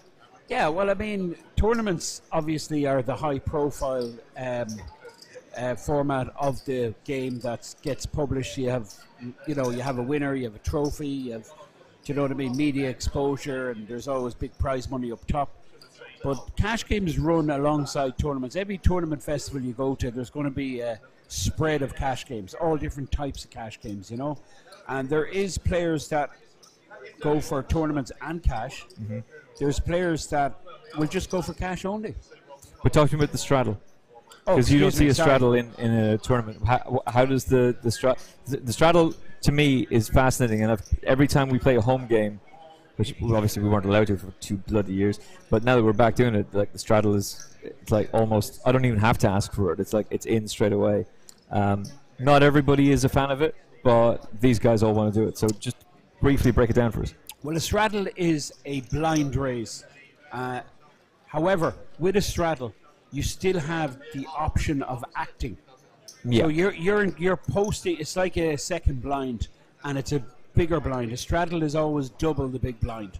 Yeah. So really, the purpose of the straddle is to. I mean, if you're playing a cash game and you kind of want the game to play bigger, well, then you have the option to straddle. That means double the big blind, and you will still have your option back to you when it goes round. So you're increasing the stakes basically, and you'll see it. You tend to see it in all types, from like the very low buy-in cash games at like 1-2. You'd see a €5 straddle, or right up to what we're watching here now, a 50-100, and the straddle here is double the big blind, is 200, and they've agreed that this is a mandatory. Generally, straddles are optional. Yeah. If you're playing like a 1-2 game, well, you don't have to straddle unless all the players agree to it and it's set in stone, and then it's mandatory straddle. There's an episode of High Stakes where Asfandiari says, "Have fun, gentlemen," but doesn't do it. He doesn't engage in the straddle, and he's he's a loose player. He's a fantastic player. Yeah, listen, I get probably that. my favorite player. I mean, but he was just like, "No, I'm not feeling it today." Yeah, that's one because he wasn't feeling it. But also, if a player puts their name on a list for like a 1-2 game, that's what they want to play, 1-2, and then all of a sudden they sit down and it's like it's 1-2 5-10. Yeah. It's like that's a completely different game. They might be sitting down to that 1-2 with like 100 blinds, €200, right? So they're sitting in with €200. They think they've got 100 big blinds, but the game is actually playing way bigger. It's like 1, 2, 5, 10, and they're sitting in with like €200. So the big blind now is like 10. They've only like got 20 blinds. Which Instead of changes 100. changes the whole thing. I mean, Yeah. they're 20 blinds deep in a hand as opposed to 100. That's why in cash you tend to see super deep sacks, particularly from seasoned pros. Yeah. They understand that, you know what I mean, it's an advantage to play super deep. And of course, what's also an advantage is to have the bankroll, so you can withstand these, these losing swings or these downward trends, that you're still there and you can reload and still have a stack and be around for when you do run good. And Dara was saying earlier that he doesn't play cash games. No, I wouldn't have seen. I can't ever remember seeing Dara in a cash game, but the he appeal, actually- the flush has come on the river, by the way, 9-high flush for the big fish. But to be fair, there are some players who just excel at cash games, and their game style doesn't really translate to tournaments for whatever reason. There are players who love both. There are players who specialize in tournaments only, like Dara, and there are players who specialize just in cash. And there will be viewers who go, "Well, hang on a second, there's no trophy at the end of this, and it can go on for hours, it can go on for ages. Like, why is this appealing?" It's appealing because High Stakes Poker was one of the shows. Like, it was one of the most popular shows on television. Oh, man, I loved it. And I love the original. Norm MacDonald was a terrific comedian and a great commentator, but I love the original team behind it. And you just got to see, so it was so different. Like everyone was doing late night poker. NBC ripped off late night poker with their own version.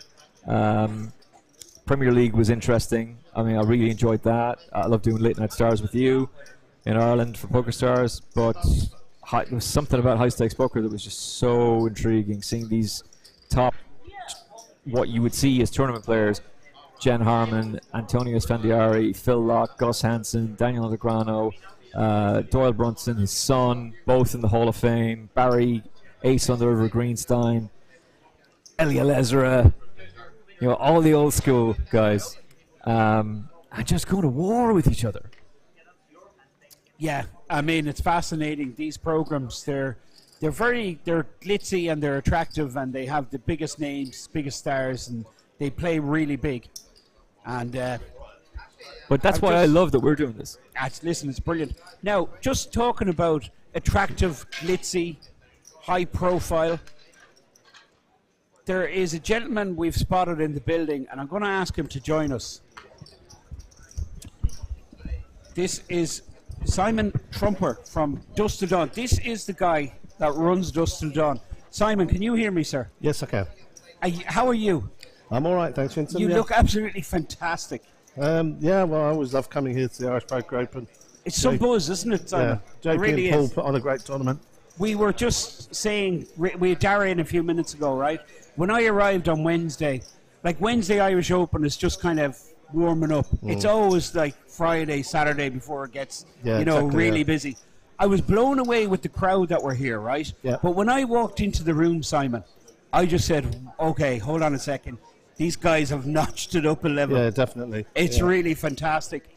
For any of the viewers that aren't familiar with Simon Aces Trumper, just put in his name into the Google bar there and see what comes up. Now, you might see a very young, kind of hip guy with a ponytail. Yeah, it's a long time He's not ago. quite like that today, No. but it's still the same huge character, huge personality, and what a pleasure to have you. Thanks for stepping in, Simon. Yeah, you're welcome. Tell us a little bit about your fabulous club over in the UK, because, I used to love travelling there. Obviously, with the lockdown and that, it mightn't be in people's minds. Give us a little snippet of what's happening. Yeah, sure. Dusk Till Dawn is the biggest poker club in the UK. The biggest in the UK? Yep. No, and is there anyone else competing for that title? The only one that can match us for tables is Aspers in London. Aspers, well, yeah. When they open up this spare room, that they can match us for tables. Aspers advertise as the biggest in London. Do they? They advertise as the biggest in London. So that's brilliant to have that have that title as the biggest in the whole of UK. Yeah. Okay, go on. Keep going. We're currently building a new stream table area. We're hoping to start doing regular monthly streams, and obviously all our major events are going to be streamed. We've got the Party Poker Championship coming up, 28th of April to May the 2nd. 500 buy-in, $500,000 guaranteed. Okay, if I want to go to that, just say, right, 500 buy-in, that sounds kind of around my bankroll, right? Yep. And I'm thinking of going there. How do I go about it, or what happens, or what's the easiest way? Is there someone, do you have, can I ring up and say, hey, book me a hotel there and collect me at the airport, or how does it work? If you want to book in advance, the best thing to do is set yourself up a Luxon account. Luxon Pay. Tell me more about this. Luxon Pay everywhere I go, everyone's talking about Luxon Pay. What is it? It's an e-wallet that allows you to deposit and transfer money peer-to-peer, but also we have contacts with several merchants, Kings in Czech Republic, Merit in Cyprus, obviously Dusk Till Dawn here in Ireland as well, here at the Irish Poker Open. Basically, you just deposit money on the app, you go to transfer to merchants, and it has a drop-down menu, shows all the events that are on at that particular venue, and you just click on the one you want to buy into. So that's one way of doing it. Obviously, Party Poker Live sponsor is their event, so you'll also be able to play satellites online to win a ticket to come and play at Dusk Till Dawn. So that's probably another good way another good route to take. Brilliant. So if you want to play this huge event in Dusk Till Dawn, 500 buy-in, $500,000 guaranteed. You can satellite in cheap on partypoker.com, or you should get on this app, download this app. You can load this app up, and you can go around the world buying into poker tournaments. Absolutely. Where would you get it? Who came up with this? This is your idea, Simon, That's right? not my idea. Well, no. it's brilliant. It's genius. Simple way, because that's a problem with players moving money, right? Yeah, Carrying it's money. brilliant. I mean, I come over here. I just bought a little bit of sterling.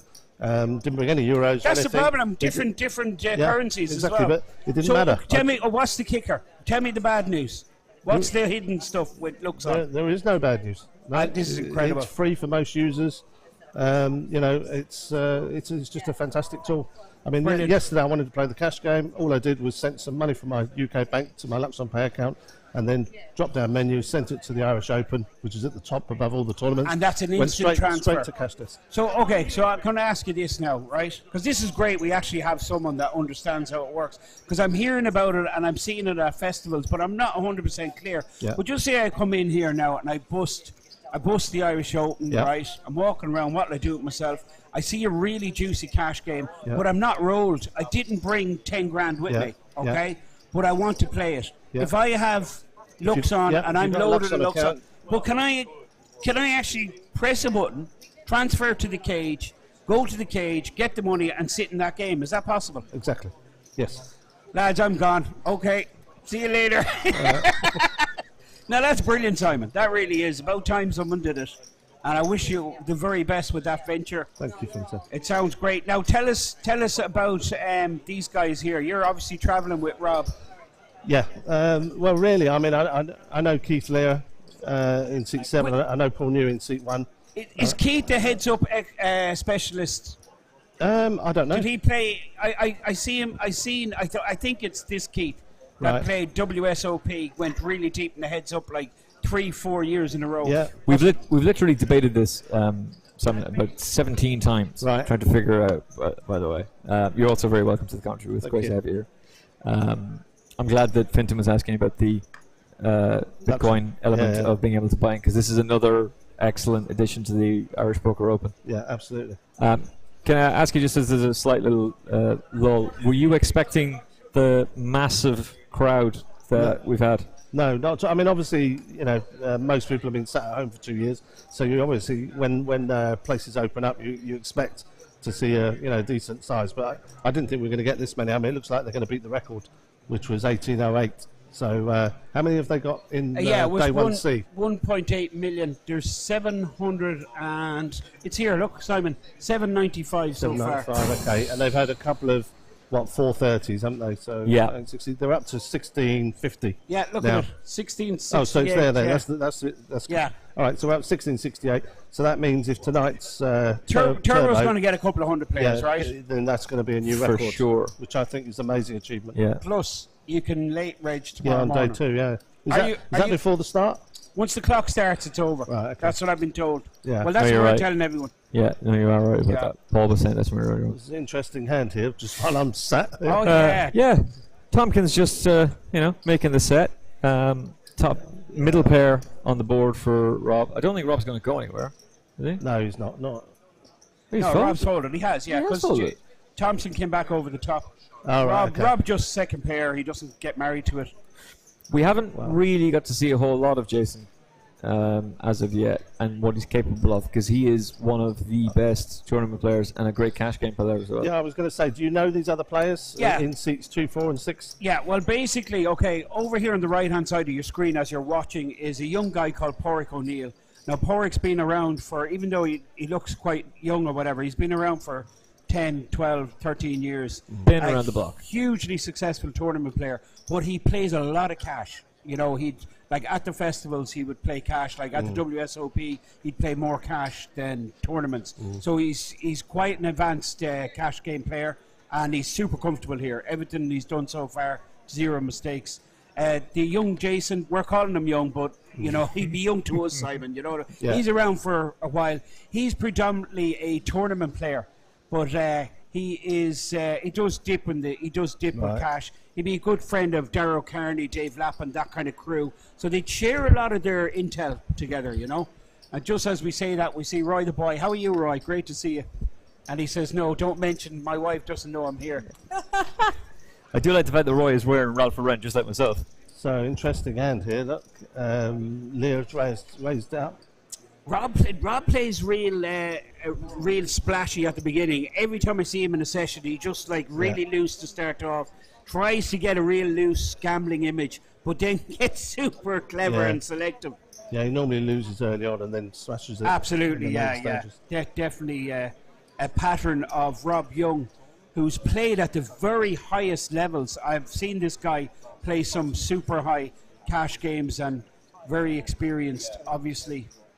Rob behind Party Poker Live, looks on, and known in all the territories throughout the world in the poker communities for what the good work he's done. Directly opposite the dealer, we have a young gentleman called Alex Kushlev, who's originally from Bulgaria, but he's now based in Ireland. And he is the number 1, I believe, in the GPI Irish rankings.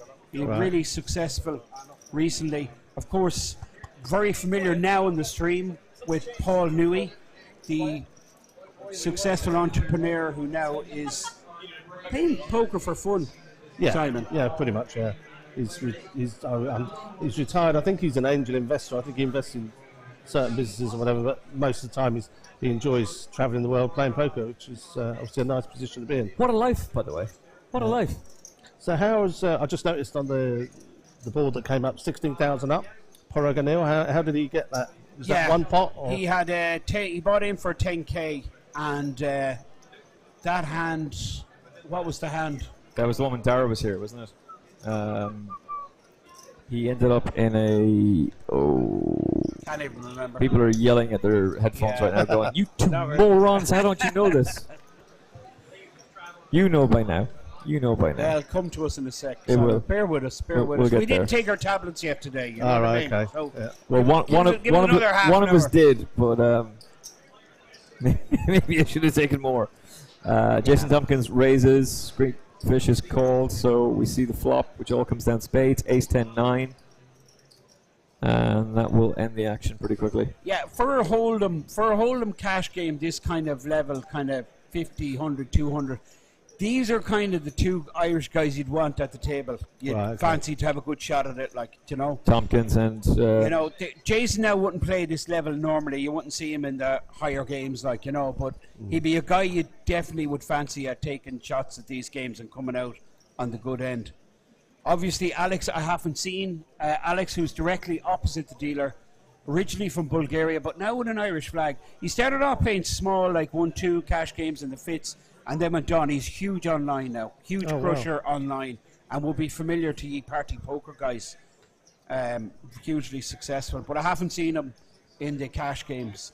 Because that was one of my questions, Simon, was about players adapting from online to live. And clearly, Krasnikova, who took down the ladies' main event yesterday. If you just say it with confidence, we'll get through it. We're completely bullshitting her right now. Fina, that was great. Fina, we seen the ladies was really good. That was one of the highest standard final tables. It was a mix. It was mixed. It was good. On. It was very mixed, but it was like they were just playing. They were playing like they were going for the kill, every one of them. Yeah. And it was great to see. Like it was dramatic. Marina kind of shut down, but apparently Marina was they were telling me afterwards Marina was the boss until they got to the final table, and then once the cameras are on, it just didn't quite happen for her. Yeah, I can see how it affects if you're playing. Like if you're playing a small buy-in tournament, right? You come in, you reg. It's a one-day event. You're in the big. It's like it's just one of several events going on, right? And then the next thing you're saying, right? You're up on the TV table. It could affect, I think, one or two players, like, you know. Yeah, they were because I just happened to speak to the runner-up and the winner today. So Krasnikova and Grace was saying to Fina, "Are you a pro? Are you a professional player?"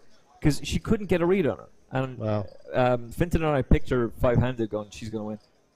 This girl's going to win." And to be fair, you were saying Grace would get a heads up. I know you were rooting for Jenny, but you were saying Grace is going to be in second place. It was really interesting, and the fact that two sisters made the final table, and one of them knocked the other one out. The other sister takes the other one out. Yeah, incredible. Yeah. What are we seeing here, Emmett? What's going on? It looks like it's been checked. So it was raised pre-flop by Alex. Yes.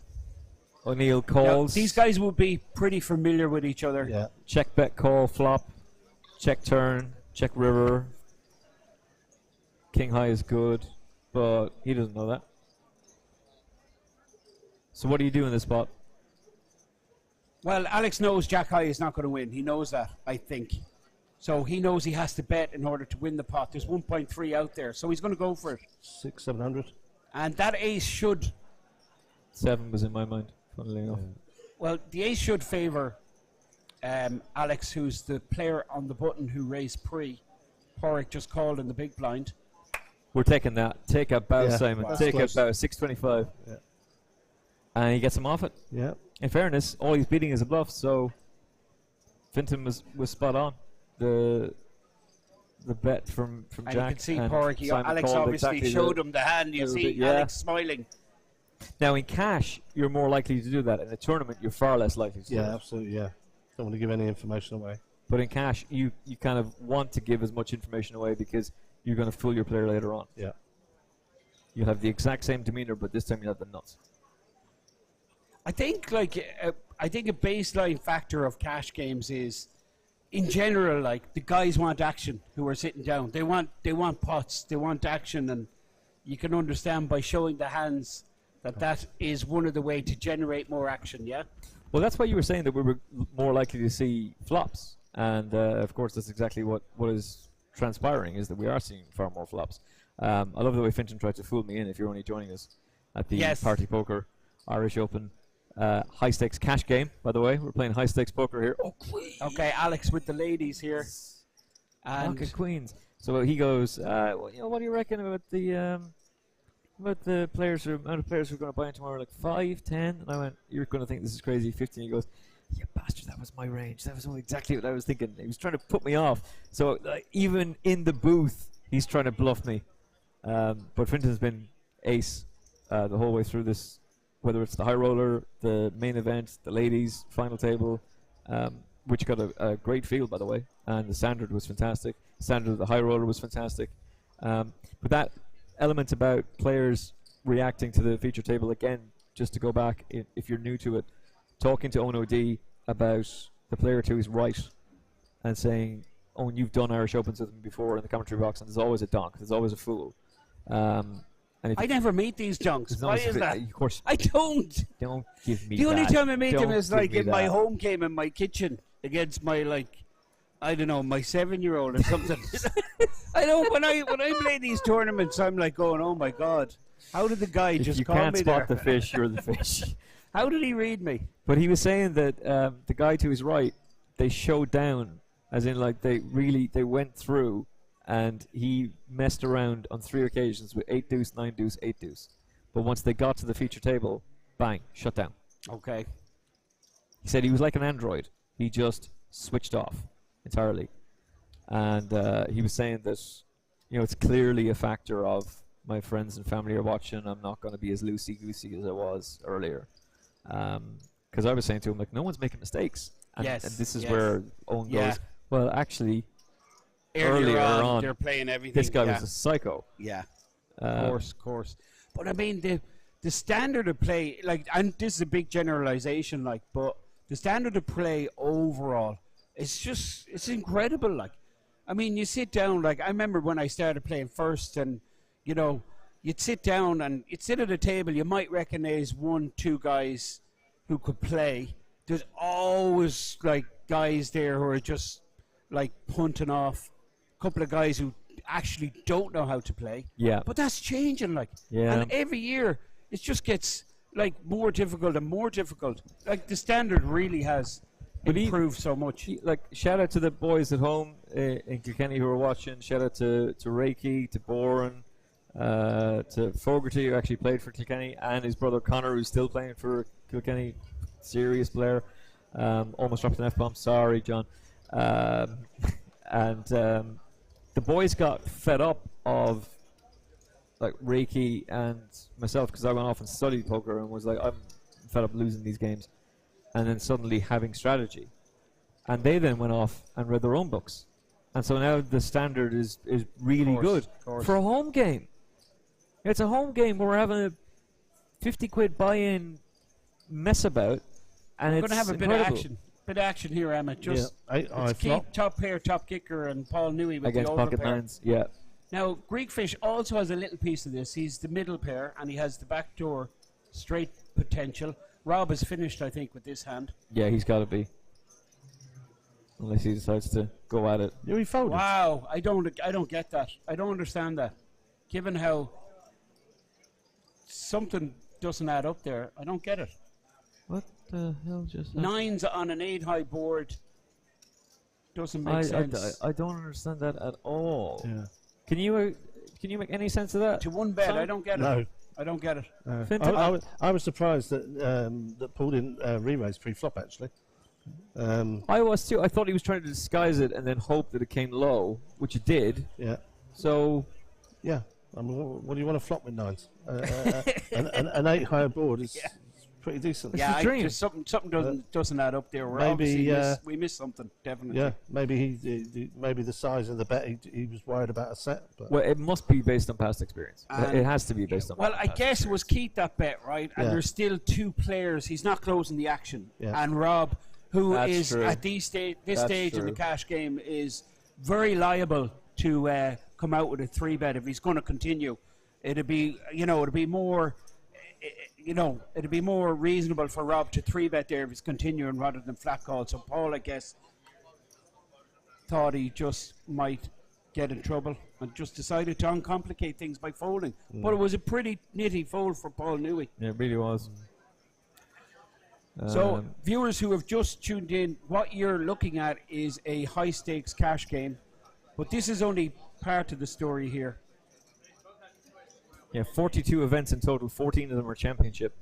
We've got day 1C of the main event, which we commentated on earlier on. Board comes down 8-9-7, 10-4 for Tompkins. Newey's got Jack Deuce. Board pairs with a 7 on the turn. So Newey doesn't know it, but he's in the lead. They both check.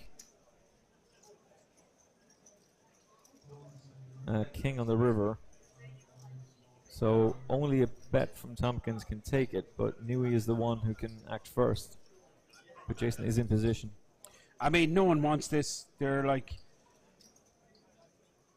Jason might try and steal it, given that he has position, and it's been checked again to him. So it's obvious that Newey not showing interest, and Jason will take this down. Just going to see a snap fold here from Paul Newey with Jack High. Why isn't he folding? Does he think Jack High's good? If he calls this, it's genius. Well, let's see. King, probably not likely, because he might have heard from a lot of Kings pre-flop. Yeah. So maybe Jack High here is a reasonable call. He's smiley. He just had a little smile to himself. Wow, if he calls this, I'll be impressed. I'll forgive him for the 9s. Jason, of course, is going, oh my God, just fold, will you? Jason could be on Queen 9.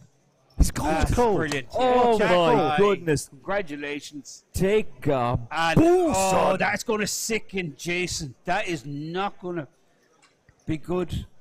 It just Jack High.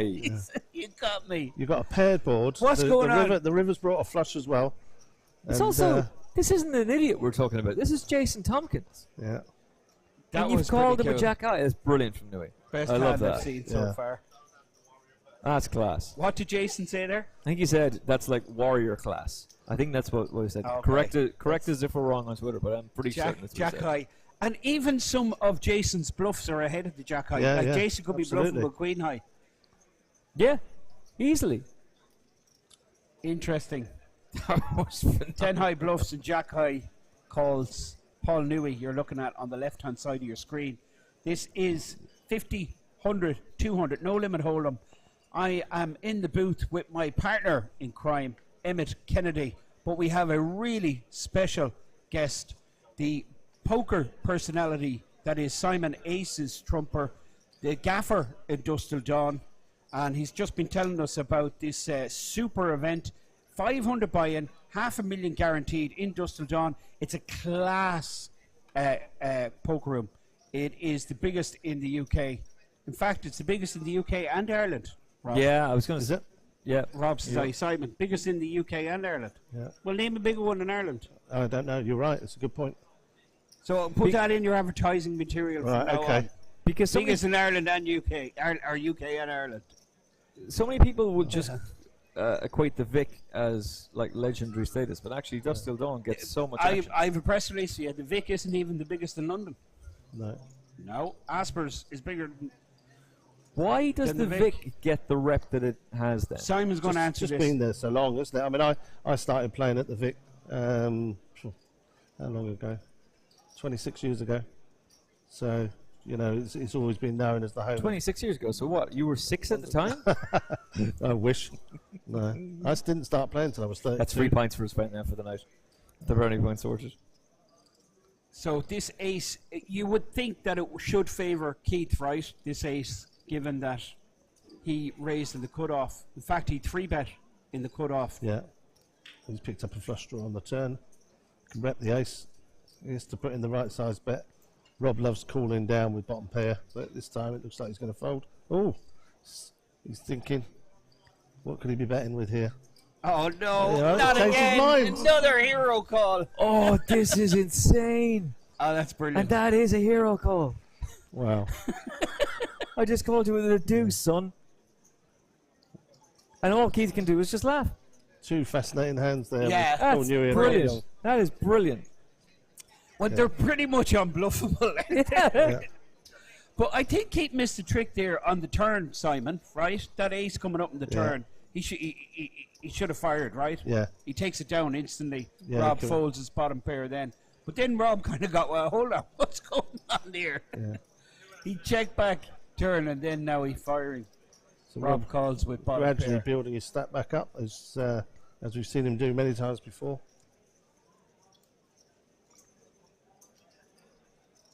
The Greek fish doesn't play many hands, does he? From what No, I've seen. he's been tight enough. And again, we haven't got to see the best of Jason so far, and he now has to deal with this Jack High call. He'll brush that off, but it's still going to be like, oh, come on, man. Yeah, I think he's strong enough and experienced enough to kind of just box that. I mean, it's such a tough psychological game, cash games. It really is. I mean, from my limited experience playing cash, I'd be absolutely exhausted after sessions. And like, more so than tournaments, you're like totally fixed and you're like concentrating, and then you obviously have the additional stress of your bankroll. It's like it's such a tough format, like it really is. But I think Jason, like he's tough enough inside. I think he's just going to pretty much, it won't be water off a duck's back, but he'll get over that, I think. So Leah raised 400 with a 4-5. Knew he flatted with the twos, obviously hoping to flop a set. And behind Young and Kozlev both called with a king 10 and the 10-8. One's flopped an open eight straight draw. So free doesn't help. Although, as you said, opening the straight. Yeah. Gut Short shot. pairs with the queen. Open-ended for Kozlev, gut shot for Rob. The twos are actually in the lead. Is that right? Am I reading this correct? No one has a pair. Statistically, the king 10 should come out on top, but yes, you are correct. Nui is in the lead with the deuces. He's the only player with a pair in this hand. Yeah. But he's not going to be excited about continuing, given the board, how wet it is. Like all kinds of. And he gets out of the way. He's and dropped flush it. draws. Yeah, I don't blame him for dropping it. Alex getting sticky, it looks like, with his open ender. And a jack would be an interesting card, wouldn't it? Diamond. What about a jack of diamonds? Dealer puts a 5 out there though instead. So check from Young. Does he check and get up out of his seat? He does. Okay. Well, you know what I'd be tempted to do there is just grab his cards and flick them into the dealer. So, sorry, Rob. I thought that was a rule. Well, we saw Nui call with Jack High just a couple of hands ago. This would be sick. Look how big it is. Look at the sizing. It's like pot size. Yeah, Insta-fold. Insta-fold. And he's showing it. And he shows it as well. So, yeah, I love this, especially early on in a session. You know, we're just setting the foundations for something that could kick off here. This could explode. Yeah, I'm sure we're going to see some big pots. So, Simon, just quick couple of questions, because I've read somewhere, I don't know, was it Poker News or was it you on your Twitter or whatever, I heard that there is the potential to bring back late night poker in its original format. Yeah, we discussed this last night. Yeah, that is the plan. With the first series, there was 40 players, and they did 5 heats of 8, and the top 2 went through to final. So it was 10 in the final, obviously won by the amazing, much loved Devilfish. What a character! Was that the last series? Was it? That was the first series. Oh, the first series. Yeah, Who won the last one? Do you know? Porag, I think. Was it Porag won season 3? I think. Was it? I thought Helmuth won season 3. Okay, maybe Helmuth won season 3. I think. Actually, I think Porag won season 5, and Peter Costa won season 6. Because Helmuth never let anyone forget about it. Yeah, Hamish Shah won season 4. Okay, season 2 was just some guy that had a ponytail at the time. Wow! He's actually dropped it. I was wondering how long it would take. We have a late night poker winner. That's incredible. Yeah, I enjoyed it. Simon Aces Trumper won late night poker. We were saying like that broadcast, right, influenced so many people. Me? Like, Yeah. Like I never knew about Texas Hold'em Yeah. until I switched it on. And Yeah. I remember saying it to Finton yesterday. Liam Flood was on the table, and then the first person I commentated on the Irish Open with was in 2009, and it was Liam Flood. Really? And I was genuinely like, Yeah. Oh my no, God. I know. Yeah. I mean, it's. I've had a couple of players stop me, literally a couple, stop me, as I'm walking through, and saying, you Simon Trumper. I said, yeah, thanks. But there was literally And a they're legend of the referring game. to the late night poker. Yeah, like, they are. yeah. They said that they started playing because of late night poker. What year is that, Simon? It was. Season 2? We recorded it in December '99. 99. And Wow. it came out in March or April 2000. April 2000. Back in the days when you would flick through the channels before it's now. Yeah, well, you only had 4 channels. Yeah, exactly. Yeah, it was brilliant. It really was Before brilliant. Paramount Plus Yeah. and Apple TV and everything. What I was going to say. I stumbled across it on Channel 4 and was just Yeah. like captivated because all I knew was 5-card. And Right, I just okay. became completely captivated with it. Told all my friends to watch it, and we started playing high stick. We started playing. We're going to run it exactly the same format as, from Series 2 to Series 6. So it's going to be 7 heats of 7 players. The winner goes through to final, and the runner-up goes through to a runner-up heat for the 8th to get into seat the in the last, final. Buy-in's going to be 3K, no edge fee.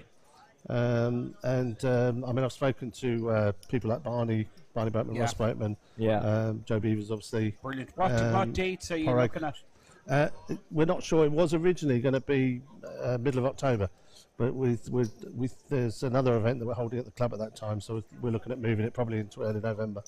And are you going to sell the rights to a particular company? Is it for online? Do you want to do it on TV? Well, at the moment the plan is just to stream it. But obviously, if the quality is good enough, then it'd be nice to if we could get some pickup on one of the channels. Well, Eurosport have got a boatload of money now, seeing as they were bought by Discovery. So they might be really? interested. Yeah, they have the ability to bid for the Champions League rights now. Wow. They've become since Discovery, and Discovery just merged with Warner. They just did a stock swap. Sorry if this is boring, but they did a stock swap. So the CEO of Discovery is now the CEO of Warner, and they've already signaled their intent that we want to make a massive impact in Europe. So there's a possibility that they come in for the terrestrial rights of horse racing and blow ITV out of the water, and it's Eurosport. And they just go free to Eurosport had the Olympics. They leased it to the BBC. BBC didn't get it. Eurosport got it. It was an Irish woman who was in charge. She's now in charge of RTE. She secured it. What's her name? Oh God, I can't remember. That's interesting. Somebody Google that for me, please. Our Irish CEO Eurosport, now CEO of RTE. Okay. But her last act was to win the rights to the Olympics, the exclusive rights for the Olympics, and all she did was just they when she left, the BBC were like, oh balls. Big here. Big flop for Jason, who's flopped the flush draw. In fact, he has a straight flush draw. And pocket sixes for Alex. He's not going to be too interested, but Rob will be interested. Yeah, particularly because with he's connected 10. with the 10, second pair, and he's a backdoor to a bigger straight. So we can see Tompkins betting out a massive combination draw here. Straight draw. Flush draw. Look at the amount of outs he has. He's 10 outs. Rob calling with second pair. Board pairs with a jack on the turn. So this is obviously not ideal for a drawing hand. It's the last thing you want to see is a pair board. So Jason looks like he's going to continue though. Does he rep the jack? Well, what he's saying here to Rob is, look, I've got it. I've got the jack.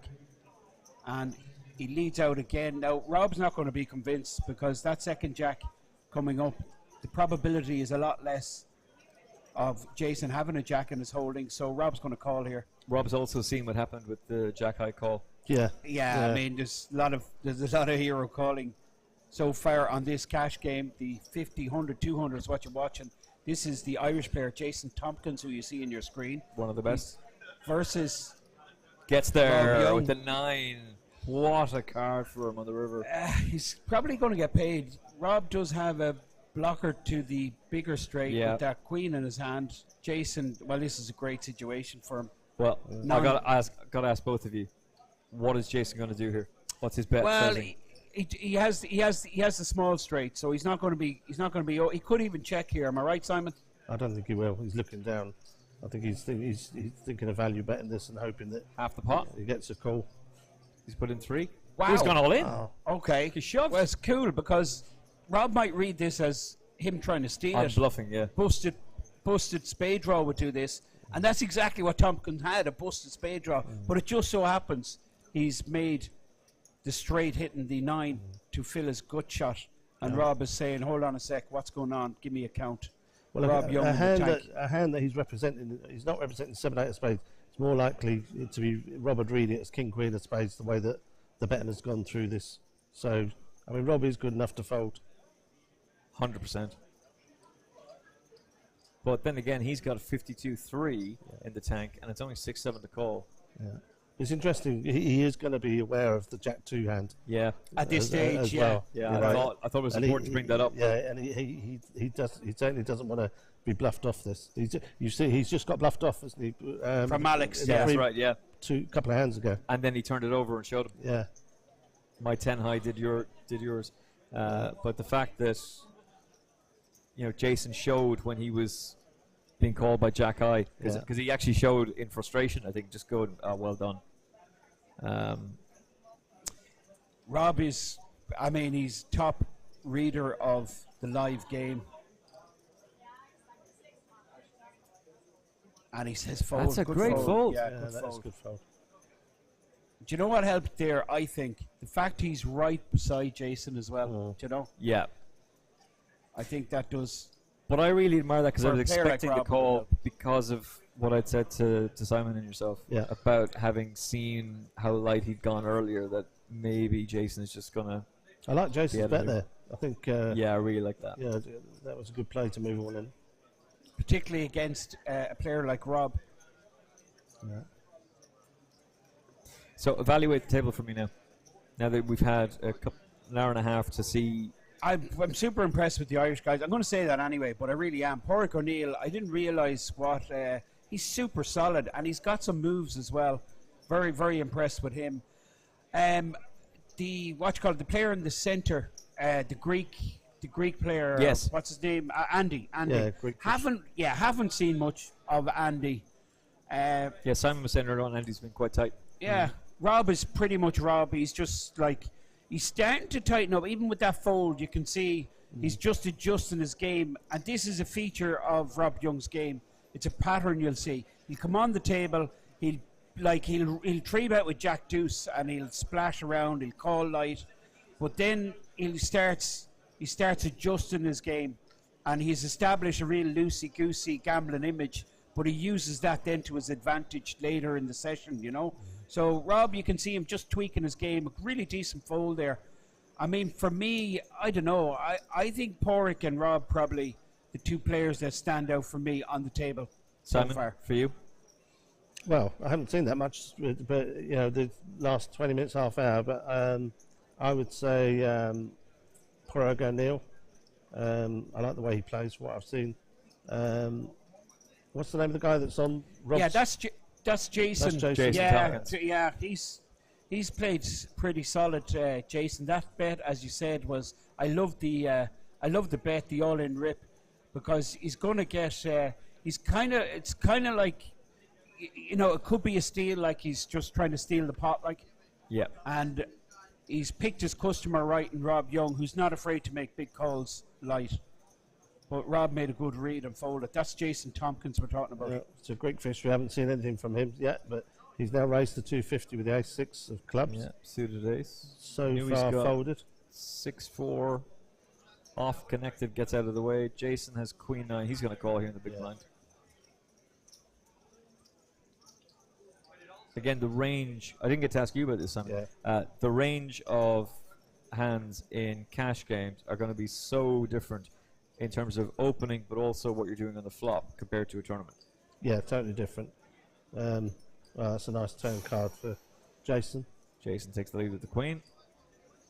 Only one club there for Greek Fish and zero pair. Yeah, he could have won this on the flop. Yeah, he's Greek Fish. Yeah, he could have. He wants to connect before he puts money in, which I think long term, I don't know. That doesn't really work. No. It doesn't work for me. No. I just say, right, I'm not betting unless I have it. Yeah. But then I never get it. And then sometimes I get it and they crack my big hand. It works out. 1.6 million in tournament earnings. Ah, stop, will you?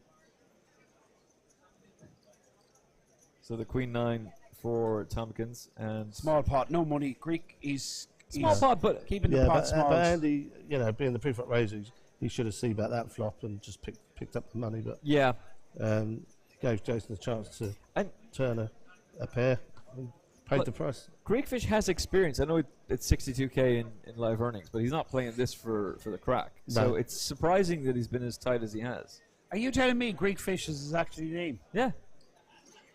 Andy Greekfish. Is that right? Sorry. No, it's not. It's not. Of course it's not. No.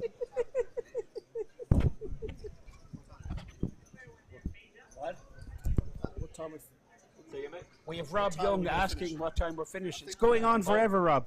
Rob, it's not stopping. Hours, mate. This is the 50, 100, 200 cash game. That is what you're watching. 10k buy-in at the Party Poker Irish Poker Open. Normally, in live stream has gone past. It's been a case of we just bring you the Irish Open and we'll occasionally switch the cams over to a side event to see who's won.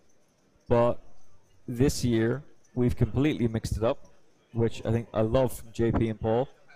It's resulted in us having the high roller final table, the ladies main event final table, and tonight the cash game, which I was super excited about. I was really excited we were going to get this. It's been good so far, but it has the potential to get so much bigger. And Rob just approached there asking what's the scheduled time for the cash game. Yeah. Obviously he's like going to base, I don't know, maybe his play on the time. I was just going to say that to you. Possibly. And does that happen with Greekfish? Is one of the reasons why he's playing so tight is that he's trying to rep a certain position and then all of a sudden he's going to go loosey goosey? Yeah. Well, I don't know about that, but it's still the early part of the session. Okay. Yeah. And I think tight is right. I think tight is right is the way to go early on. He hasn't been playing many pots, but he's picking up a lot of info. Yeah. He's seen what players are playing. He's seen cards. He's seen showdowns. So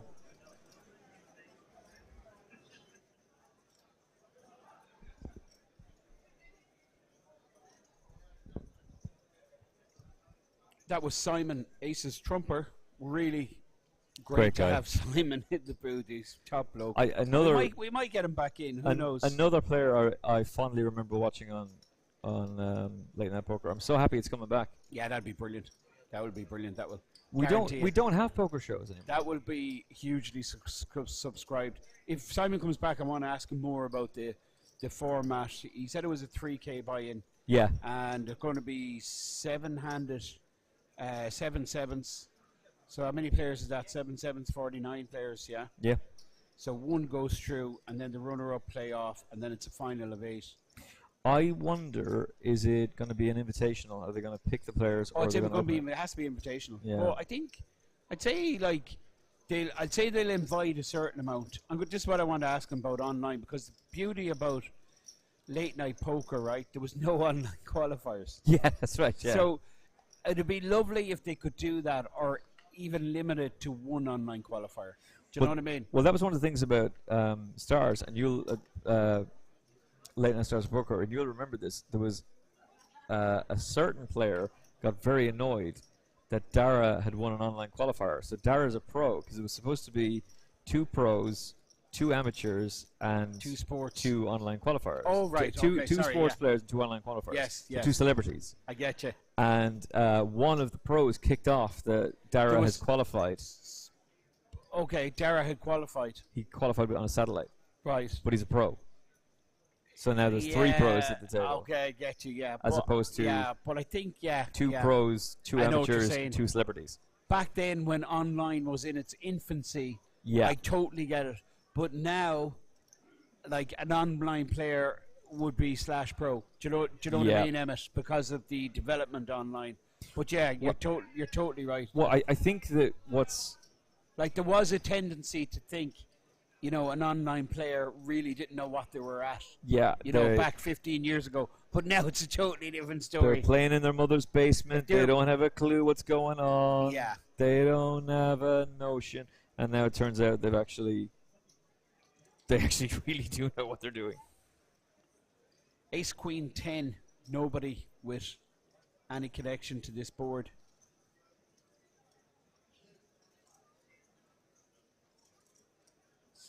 Porrick O'Neill. On the left of the screen, on the right is Keith, who checks his pocket fives. 3 overcards, he won't be too enthusiastic about that board. And now a 4 on the turn. Alex,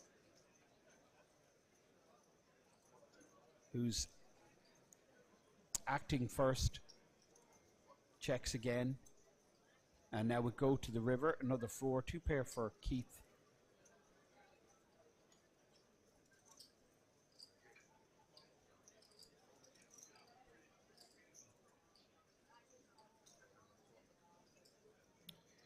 Alex with the 9s. Well, that flop was an action killer between the 9s and the 5s. Yeah. Both pairs, 3 overcards on the board. So how intrigued are you that we've just had one of the most talented players at the table come on over and say, hey, what's the structure? How long are we going for? Yeah, I don't know. I don't know the reason behind that, to be perfectly honest. Maybe Rob. And he wasn't leaving without an answer, by the way. Yeah, no, but maybe there's not enough action here for Rob. You know, he wants to play. Like, the only other person that bought in for 50k was Paul Newey, who's been pretty selective. Yeah. We've seen him play super snug. Now, he did make that quality call with the jack high. But, like, we've seen him fold 9s on the ace 8 high board. And, you know, maybe Rob's thinking, right, this is a little bit too nitty, this table. I don't know. I'm just surmising. I'm not really sure, but well, we ace see queen a 3-bet here from in Rob the hijack position with the for queen 9 and cold 4-bet, I think, incoming from Alex Kuzlev. And, well, this Rob's 3-bet here will save Jason. This could have been a pretty spicy Do you think pot. Jason walks away here? Of course he does, yeah, with the 4-bet. Wait With and ace, see. ace queen suited? Yeah, it's going to be a big 4-bet. He has to because of Rob's 3-bet. Okay, so it's Yeah, so we're going to see a 4-bet from and Alex. of course we also for the benefit of us, we know that there's a queen gone. So Jason has raised to 300 with ace queen suited. Rob comes over to the top and 3-bets with queen 9. Yeah, we're going to and see it's 4.5k, something like that, 4.2, 4.5. Let's see how accurate this man is again. Fintan Gavin has been on the ball so many times. It's ridiculous. 4.2, he said. 4.1. Come off the stage, Gavin. Now watch Jason. How are you fold. doing it? He has to fold. He's finished. I don't know, man. Ace queen suited. Yeah, he can't. He just nothing he can do. He's just going to go, okay, you got me. Well done. And Rob gets punished for 3-betting light. That's why Topkins is a better player than me, because I'm seeing a flop. And Young gets out of the way too. Rob saved him some money there, because what would happen if Rob didn't enter the pot or Rob just flat called? Well, Rob's never flattened with the queen 9. But if Rob didn't enter the pot, then you'd see Alex 3-bet, and for sure you'd see Jason certainly continue. Yeah. And if it comes down like ace on the board, well, then it's going to cost him substantially more money. So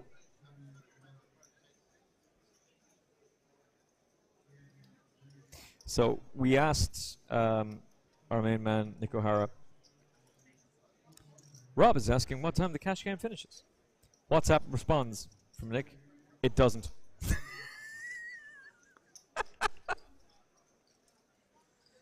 Let's go!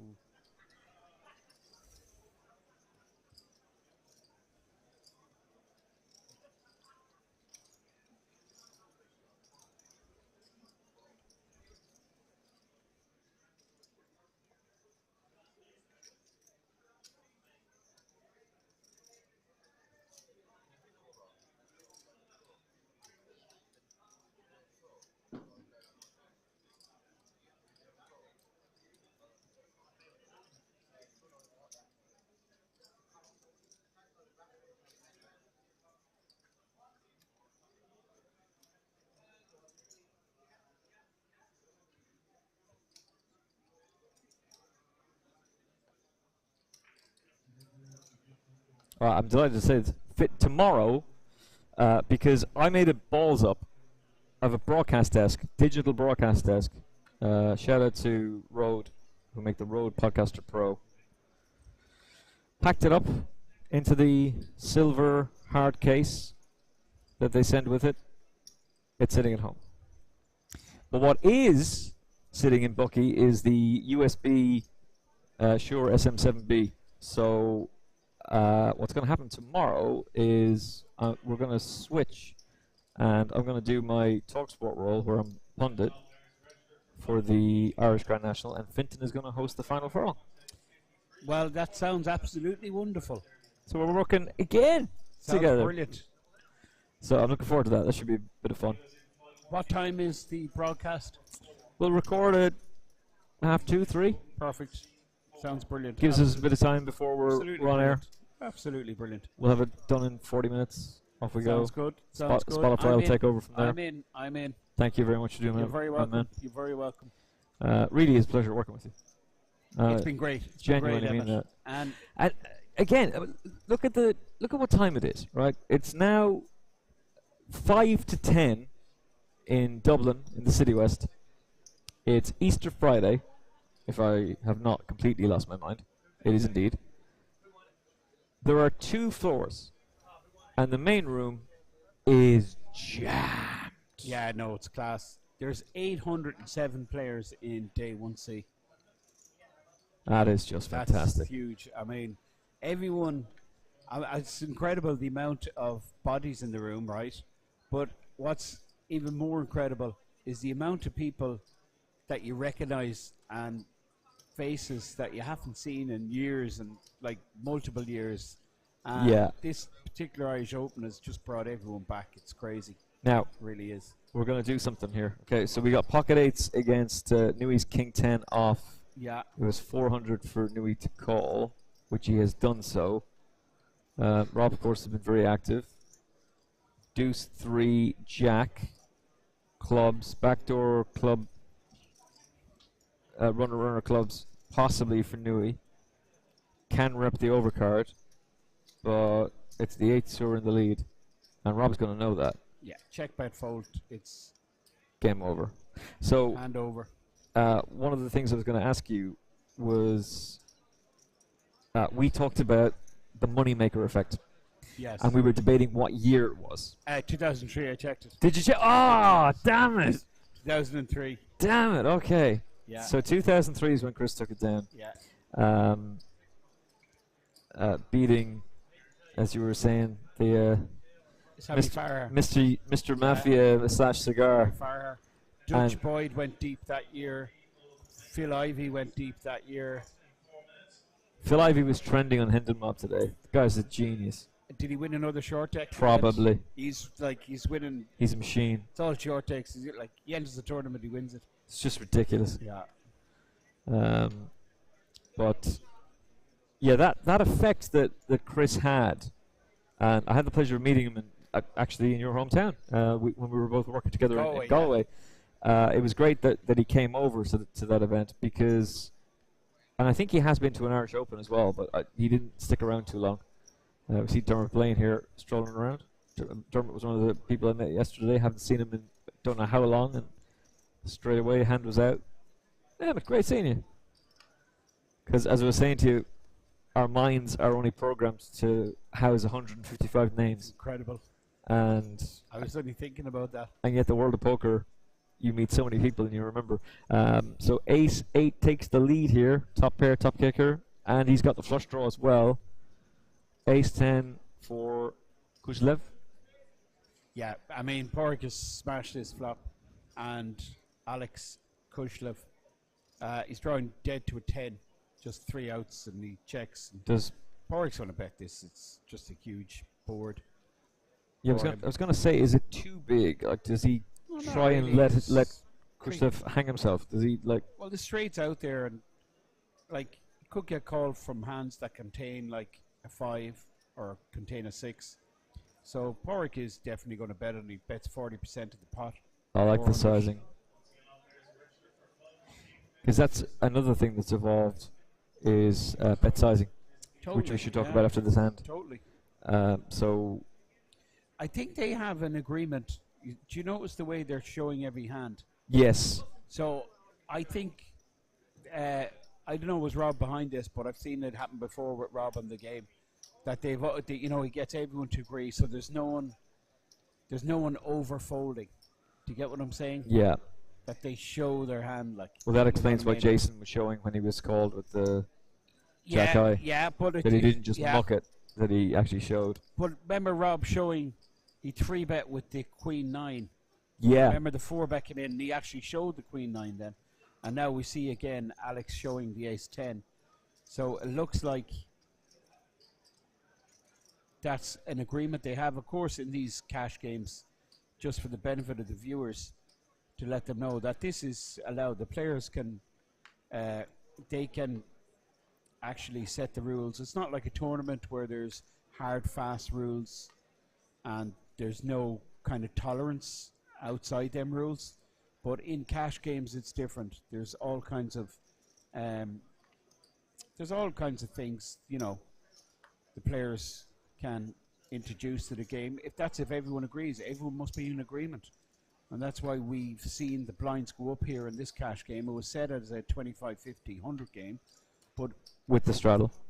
yeah, 25, 50, 100 straddle. And now we've seen it go to 50, 100, 200.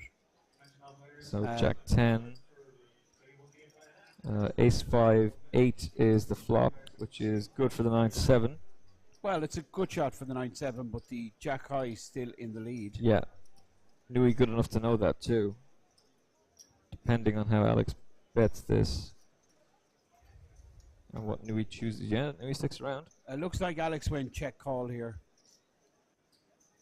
3 of spades on the turn changes nothing. Yes. So the flop here was Newey that bet after Alex checked, and now it's gone check, check. And we're going to see a river. So 9-7. 9 was good, 7 is good, and Yep. 6 would give us straight to Alex. 10 outs for Alex. Newey's I'm trying not to sure. decide. Does I he? thought I seen Paul check here. Yeah, it looked like it, but and indeed you're correct. He Yeah, has. he did, and now the river comes, and Once the Alex deuce of clubs has pops missed, out. yeah, he missed everything, but he's going to fire because now, wow. If Are this we is seeing another hero Jack- call. Is Jack this a hero high call again? It's incredible. I don't believe this.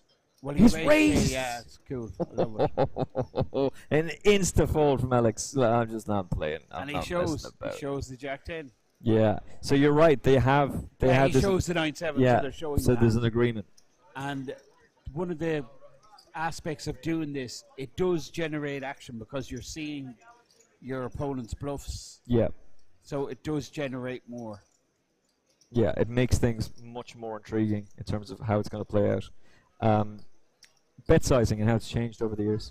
Absolutely. Well, it's a huge. I mean, bet sizing. This is where you glean information, like from your opponent, from the size of their bets, and obviously from you betting. You're trying to get information where you are in the hand, etc. So we've noticed like 3 bets are gone very big. Yeah. I would start like say pre-flop with opens. I mean, it's gone right through where I remember starting 15, 20 years ago, and pre-flop raises size were like 3.5 was the absolute standard, like you Yeah. know, 3.5, where that'd be considered quite large now. 3.5. Yeah. I was thinking like the standard back then was 5x, Yeah, 3.5, 4x. Yeah, that would be the standard. whereas now it's 3x Yeah, is, so is the standard. 5, 6x wouldn't be out of the, wouldn't be off the charts by any stretch of the Yeah. imagination. Whereas over the years it's evolved now. It's 2.2 is kind of like the standard in tournament poker. I like, think we're going to see Greek Fish in action here. The problem is he's not going to get anything in response from Yeah, he's Alex. been playing super snug, so Alex is not going to pay him Yeah. off. Oh, No, he's just going to show just the the cards 200. full Yeah, show. And he has to you're show. yeah, you're 100% right. I love this. This is a great aspect to it to add in, that you have to show your hand. It just makes things much more interesting. Yeah, the other, just while we're talking about bet sizing, what I've noticed as well with 3-bets.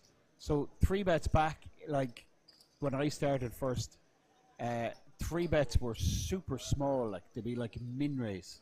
You know, if you were to 3-bet someone, you'd min raise them. You know, and then like if someone was to 4-bet, that would be slightly bigger sizing. Where that is kind of flipped. Like 3-bet sizings now, they seem to be standard at 3 to 4 times the size of the original bet. The 3-bet is minimum 3 times that size, which would be considered absolutely huge back in the day. But I remember like there was like 4, 5, 6 bets even. It never happens nowadays. Like 4 or 5 bet is all in. Yeah. You know? Yeah. That's a good shout. Now, Rob, with the 5. We should see action here. Yeah, we're going to get action because Keith with the suit of connectors opens all pretty reasonable under the gun. And then we have cut off 3-bet. Now we're going to see a cold 4-bet from Alex with the ace-king suited. And we've seen him 4-bet before. Off! He wants him gone. What did he say? He said, off! Off! Get him out of here. Because he knows Alex is about to raise. So Rob was like, get him out of here. Now Keith is done with the hand, I'd imagine, because he's not closing the action. There's still Rob Young, who 3-bet. Yeah. So this is difficult, but he's a lovely hand. This is a great hand to play multi-way, but it's too expensive. Now, different story for Rob. He's got a pair, so he's got a. He also has the stack to set mine. That's exactly what he's thinking. 4-bet is flat call. He's moved all in. Called! Insta call! Wow. We're off to the races, folks. And did you see Alex ask, can you run it twice? And Rob just put up the finger and said once. Yeah. You see that? And this is one of the reasons I wanted to ask you about running it twice earlier. So it's intriguing. He said, do you want to run it twice? And as you said, Rob instantly goes, no. So that would have been 2 flops, 2 turns, 2 rivers.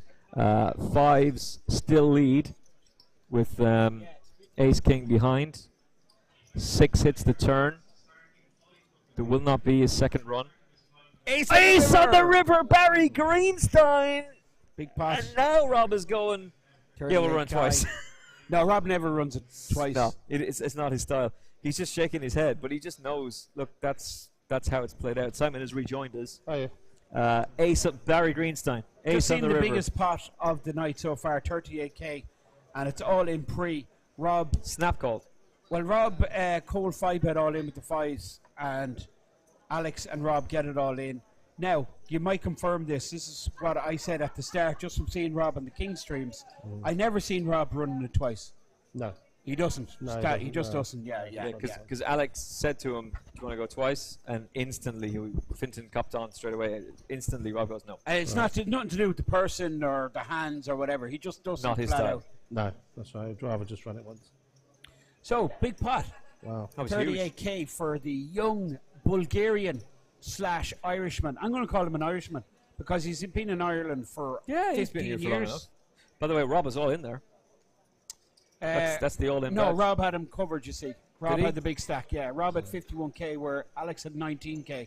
So Rob, 19k is taken out of Rob's stack, goes into Alex's stack, and Rob has about 30k now behind. But you probably see him top up. But I have a feeling Rob, remember he came over to the booth and he said, what's the story? How long is this game happening or what's happening? And that was about 15 minutes ago. So He's it's probably looking just for after us. Like just from watching Rob on other high stakes, he likes to play big, but Rob will give action, but he wants to be given action. Do you know what I mean? Well, it's funny you say that because he was one of the players playing at the high stakes game last night, which Chris Dowling was sitting at, and Dermot McLean came over to just watch it for a little bit, and one of the masseuses came over to me and said, "Who's that guy?" And I went, "Well, that's Rob." I'm surprised the masseuses don't know Rob. I'm getting back into this, but they were like, he's very generous, but also he's crushing. He's absolutely crushing. And Newey's raised to 300. Rob's called with Ace Jack, and Leah has 3-bet to 1k with 9-7 suited. Okay, this is a little bit. Newey's called, and Rob's called. 3.3k in the middle. It's going to hit someone this flop. And Wow. what a flop that is for Rob. Bang. Lear has bet out with his 9-7. Small bet, 1.1k. I mean, Keith is he's drawn dead, Simon. Yeah. But you could pick any two cards in the deck, it's still not any good. Yeah. And Rob, is Paul Newey still in this hand? Yeah. No. Now he's out, but he was still in. Did you read the article in Super System 2 about flopping the absolute nuts, flopping a full house? No. Yeah, neither did I. I'm still looking to find that article. Flop the absolute stone cold nuts. Now, how many times have we seen this, by the way? He's going to go again. He's put the whole lot in. How much is there? About 13, 14 grand there? You're getting called, and you're getting called instantly, son. No, that's wrong. Do you see the way it says 675? Yeah, there's a a lot more than that. 10k add-on not Yeah. accounted for, and Rob just doesn't slow roll up. He just puts the money over the line and says, "Hard luck, keep." Well, in fairness, if he slow roll, he's not that kind of guy. But if you slow roll there, you're just a bastard. So there's basically 20k more in the pot than described. Yeah. That's a 35k pot. Also, I think he is rebuying. Is he? He's going to rebuy. He's Of course topping. he is, He's yeah. topping up. Yeah, he gonna is. He's rebuy. topping back up. But like the graphic said 675 all in, and we seen it was about 11,000. Yeah. So there was a 10k add-on not accounted for, and Rob And is to be the fair, beneficiary. to our graphics team, very few mistakes. So It's best. we'll The allow him. production class. We'll allow him Top class, really is. one or two. I've never had access to this amount of data. No. And you'll remember, Simon, the Irish Open from 2009 to 2015. No hole cards until the final table. Wow. What the Because they were saying to me earlier on, how did you commentate on that? Yeah, It was it's like not you easy. just had to talk about people's lives, and then hopefully you get a showdown and you get to see heads up, and then you can go, all right, let's go back and do this. We didn't have the graphics. We didn't have percentages on aggression pre-flop, aggression on the flop, and that's all toys that we have, that Finton and I now have to play with, and it's brilliant, Simon. Yeah, much better. There's an under the gun. Is that a straddle, a 400 straddle, or a raise under the gun by Rob? I'm not sure. I think it was the Well, we'll find out pretty soon because. raise to 500 from Rob with the pocket jacks. Okay, 500 raise. Wow, Big that's- Fish is Queen that's 10. interesting. That's the first time I've seen him make a loose score. And he's hit his queen. There's no justice, is there, in this game? Runner for a straight. Anyone see a jack fold beforehand? I don't think so. Well, Rob's. This is wrong. 100.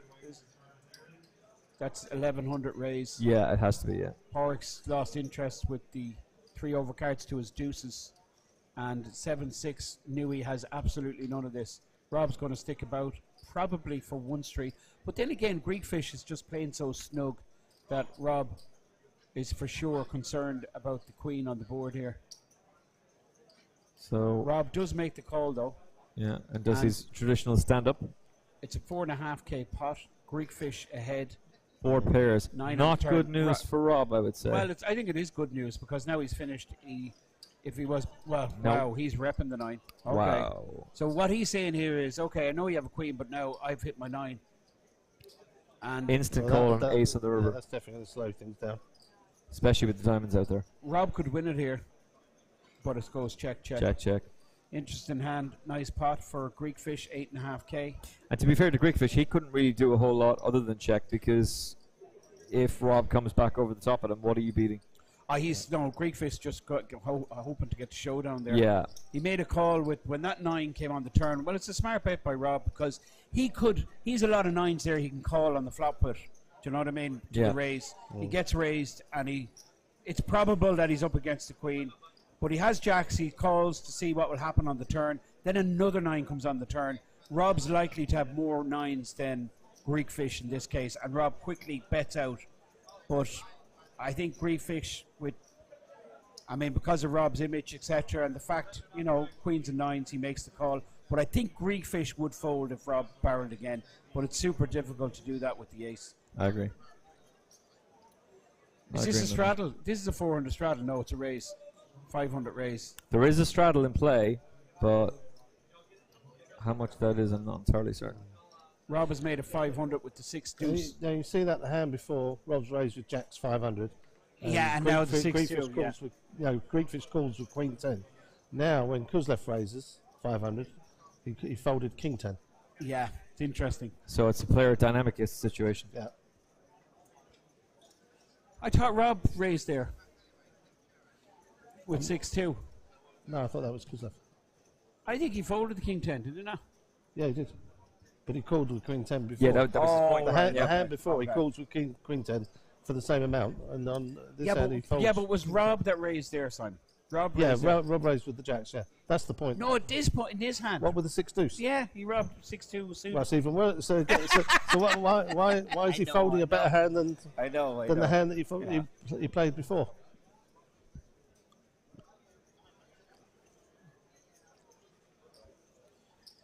Yeah, just while you're here, Simon, right? So it's great to have someone that that is like has the exact knowledge of what's happening in the future in Dust to Dawn, and we're talking about the late night poker, right? So this is planned for late in the year, Q4, right? Okay, there's a little bit of a buzz. It's a kind of an underground thing. Do you know what I mean? Like, but there's a few people were talking about it, and they're really looking forward to it. So the 3K buy-in, right? 7-handed, seven heats, 7-handed. Yeah. Now, are you going to fill all this with online qualifiers? 7 online qualifiers? Yeah, the plan is to have at least, well, not necessarily online qualifiers. We might talk to Pybroke and see if they want to run a couple of satellites for us, but we'll also run live satellites in the club. I'm sure it'll be very popular. Okay, but what I would say there, right? Okay, the one thing, the standout feature of late night poker was the characters. Yeah, absolutely. The lineup, yeah. Yeah. So if you're going to fill this with online qualifiers and live qualifiers, it's not going to. No, when I say fill it, I mean have at least one per heat. Okay, one per heat. So, okay, that makes total The plan sense. is to have a couple of pros. Hopefully, we'll try and find some ladies that also want to play, because that was a feature of late night poker. Yeah, lady on every heat. One in every heat. Yeah. And then we want some of the old school players, that played 20 years ago. The likes of Porog, obviously, who won one. The likes of the Hender Mob, Of course, John Duthie, and a few others. Kevin O'Connell, for example. Brilliant. These are players that have already said they'll play. So, we just need to confirm the dates, and so we'll have at least one of them per heat. Okay. So you'll have a lady per heat. You'll have an old school from the original lineup. Yeah. You'll have an online qualifier. You'll have a live qualifier and maybe a couple of invites. Now, you're going to fill these with European guys that no one's ever heard of or we've never seen before. Well, we don't know. Once I'm going to be liaising with Rachel Hennigan, and we'll put our feelers out, and we're pretty sure that we can fill it. You'll definitely fill it. But would you not? The point I'm trying to make to you was the late night poker was limited to the UK kind of Irish territory, wasn't it? Or was it? Yeah, at the time, yeah, it was. Yeah. Okay. Mostly. Would you not keep that as a feature, like keep it really special?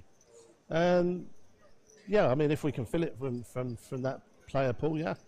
But I'm sure we'll have a few. Maybe we'll have one European per heat and a couple of Brits. So sounds good. We shall see. But yeah, it's a very exciting project. Looking forward to doing that later in the year. I've spoken to Jesse May about commentating, and we're pretty sure. Who was the original commentator? Yeah, Brilliant. We're pretty sure that he's going to be free. So what you're watching here, viewers, if you've just tuned in, you're watching a high-stakes cash game. You're watching a 50, 100, 200 mandatory straddle. This is Fintan Gavin, and I'm in City West. And the next voice you hear is that of Simon Trumper from Dust Till Dawn. And thank you so much, Simon, for giving us the time to step in. I really appreciate it. And thanks for all you guys have done, particularly for the Irish poker, in the way you come over and you support. And you always bring a load of guys with you. Yeah, the flight that I came out on, there was at least 15, 20 players that I recognised from Dusk Till Dawn. So Newey, who's hardly raised their hand tonight, raises up with ace-8 suited, gets 3-bet by, is it Justin? It's Jason. Jason yeah. with queens. And Newey just going to pay the waitress for his drink before he makes his decision. He's been super solid. We had him on the stream. We had him on the 5K high roller, and we had him in the main event. Like, technically, tournament-wise, absolute expert, Simon. He really is, this guy. Yeah. And you would think, you know, with his bankroll and, you know what I mean, his success and everything, that he'd be more of a kind of like, you know, he'd be a bit of a gambler, or he'd be bored with the stakes. He just fucking totally master craftsman. Yeah. Well, he sat down with 50k, and the graphics just showed that he's got 50.1k, so he's €100 up after the last two and a half hours. Would you believe the 3 Irish guys are the ones in the top of cumulative winnings? We have Alex, Porrick, and Jason. And the pre-flop raise, Alex and Rob Young up top. This is Jason Tompkins under the gun. It's 200 minimum. That's the straddle. And this straddle is live, which means basically that that person who straddles has the option to raise when it gets back to them. Now, this will get a little bit of respect, I'd imagine, Simon, this raise. Greek playing very snug, and Paul Newey in the big blind just decides not to continue with the 10-3 suited. What did Greekfish sit down with? Do you remember? Was it 10k? 10, yeah. So he's up 7k. Yeah. Well, it was that. Yeah, the Queen 10 against Jacks. Queen 10 against Jack's hand. Yeah.